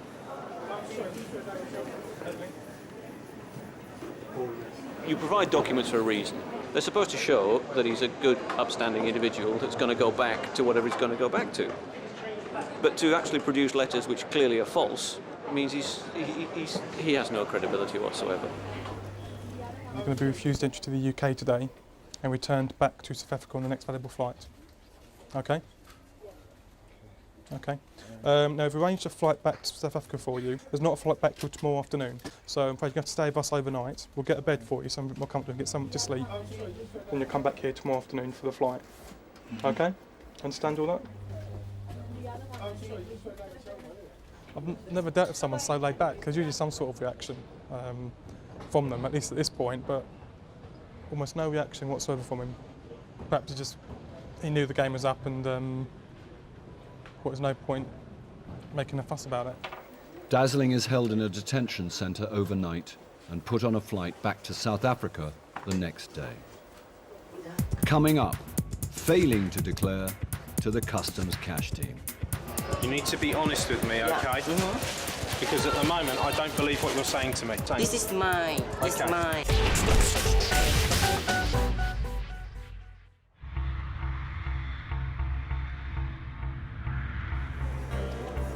At Heathrow, the cash team are checking passengers at the departure gates. Your time? Just carry on round and let the dog sniff your bag as you go through, please. Thank you. Anyone hoping to smuggle ill-gotten gains out of the EU has a last line of defence to get past. That's great. Thank you very much. Helping the team to sniff out large quantities of money is the cash dog, trained to recognise the scent of bundles of banknotes. Hello, sir. How are you doing? Well, thank you. Passengers carrying more than 10,000 euros must declare the money to customs. The dog shows an interest in a bag belonging to a Thai woman travelling back to Bangkok. The woman's changing story also arouses suspicion. Well, she led me to leave pounds, and then she said bar, and then she went back to pounds. So she said just £10,000, and I said, okay, oh, only 10,000? So it's gone up to 15. Hi, can I see your passport? Yeah. Okay, so you're travelling back to Thailand? Yes. Okay. Have you been here on holiday? Yes, on holiday. For 2 months? For 2 months. Okay. And I understand from the dog handler you have some money? Yes, I'm carrying money. How much have you got? Maybe almost 15,000 pounds. Pounds? Yeah. When you came to the UK, how much money did you bring with you? Almost 40. 40,000 pounds? Almost, okay. yes. When you came into the UK 2 months ago, Yeah. did you declare your money to customs? Yes. To customs? Yes, to customs. Do you have the form? I don't have a form, any form. When you declare money to customs, I not declare money. you did not declare? Did not declare. Okay. I mean, why it's did just I always... why did you not declare the money to customs? I don't know, because I didn't know the rule. Where is the money now? Is it in this bag? Okay. Can you show me what you have? Okay. The reason you are being questioned is because you have a lot of money. Not a lot. It's not a lot. I'm telling you, it is a lot of money. It is a lot of money. Yeah. Okay. Under the law in the UK, if you are carrying £1,000 or more, police and customs can ask questions as to why you're carrying the money. That is why I am questioning you. Okay. So how much is here? It's about 3,000. Okay. And where is the rest? Is in here. And how much is here? This is 6,000. £6,000? Yes. £3,000? Yeah. So that is 9? Yeah. Do you have more? I think here. Okay, now leave it there. Okay. Leave it there. We'll do it all together. Okay. Well, you check too much now. Here, in here, 2,000. Okay. Okay, so this one, 3,000. Yeah. 6,000. Yeah. The passenger's reluctance to reveal where all the money is makes Officer Talon suspect she has something to hide. Any more? Pardon? Any more in here? You want to check more? Where's the rest? Is there more? Is the rest? Anywhere? No, I'm asking you. Is there more money in here? Yes, I have. I'm going to ask you again, okay? I need to see all of the money. Yeah. Okay, not little bits, all of it. This is 2,000. Okay, take that one out. And put that on top of there. Okay. No more. No more. Okay, and then more money in here. Yeah. No more. It's no more. No more. Nothing. Okay, well, you have said to me that there is no more twice now, and we have found more. You need to be honest with me, okay? Because at the moment, I don't believe what you're saying to me. All right? Do you understand? Okay. Right. Finally, Officer Talon believes he's been shown all the money, and it adds up to £17,000. Now it's up to the passenger to prove the cash is hers and legitimate. Okay. And I need proof that this money belongs to you. This is mine. It's mine. Okay. Do you have a bank book with you today? Do you have Bank book? Not here. Not here. Yeah, do you have your here. checkbook with you? Didn't have. No, you have nothing. Yes. Okay. The concern I have, I'm worried because you have a lot of money Yes. and cannot show me with documents, a bank book, invoices, I that this have money. bank book. Okay, I just asked you if you had a bank book. Yes. My bank book. This is my money in Thailand. Okay. Despite repeated contradictions in her story, and just as the team were gearing up to seize her money, the passenger remembers she is carrying her bank books, and they proved the money belongs to her. Why did you not show me all of the money all at once? Why did you only show me little bits? Because it's not needs, because it's just my money. But still the packets of money keep on coming. Is there more money in there? Oh, forget it. This is my friend. See, this is what I'm saying to you. No, Each time I say to sorry, you, is there any more? I didn't lie to you. I just think I'm living here. Next time someone in authority asks you, you declare the money straight away. Yeah. All right? Because this is first time for me. Well, make sure it's the last time, all right? Okay, the last Cheers, time then. for me. Thank you. Anyways, thank you. The lady should have declared her cash to customs, but she's done nothing else wrong and is entitled to take her money home. And to show there are no hard feelings, she takes part in a little ritual to let the cash dog know it's done a good job. When the dog indicates there's money in the lady's bag again, the handler sounds a click of confirmation and rewards her with play. Yeah, it's just one of those very frustrating occasions where you think you're about to seize some money off of a passenger and there's a good reason for taking it, and then all of a sudden she produces the 2 bank books to show that the money had come from Thailand. So it's a little bit frustrating, but I think we've done a good job there.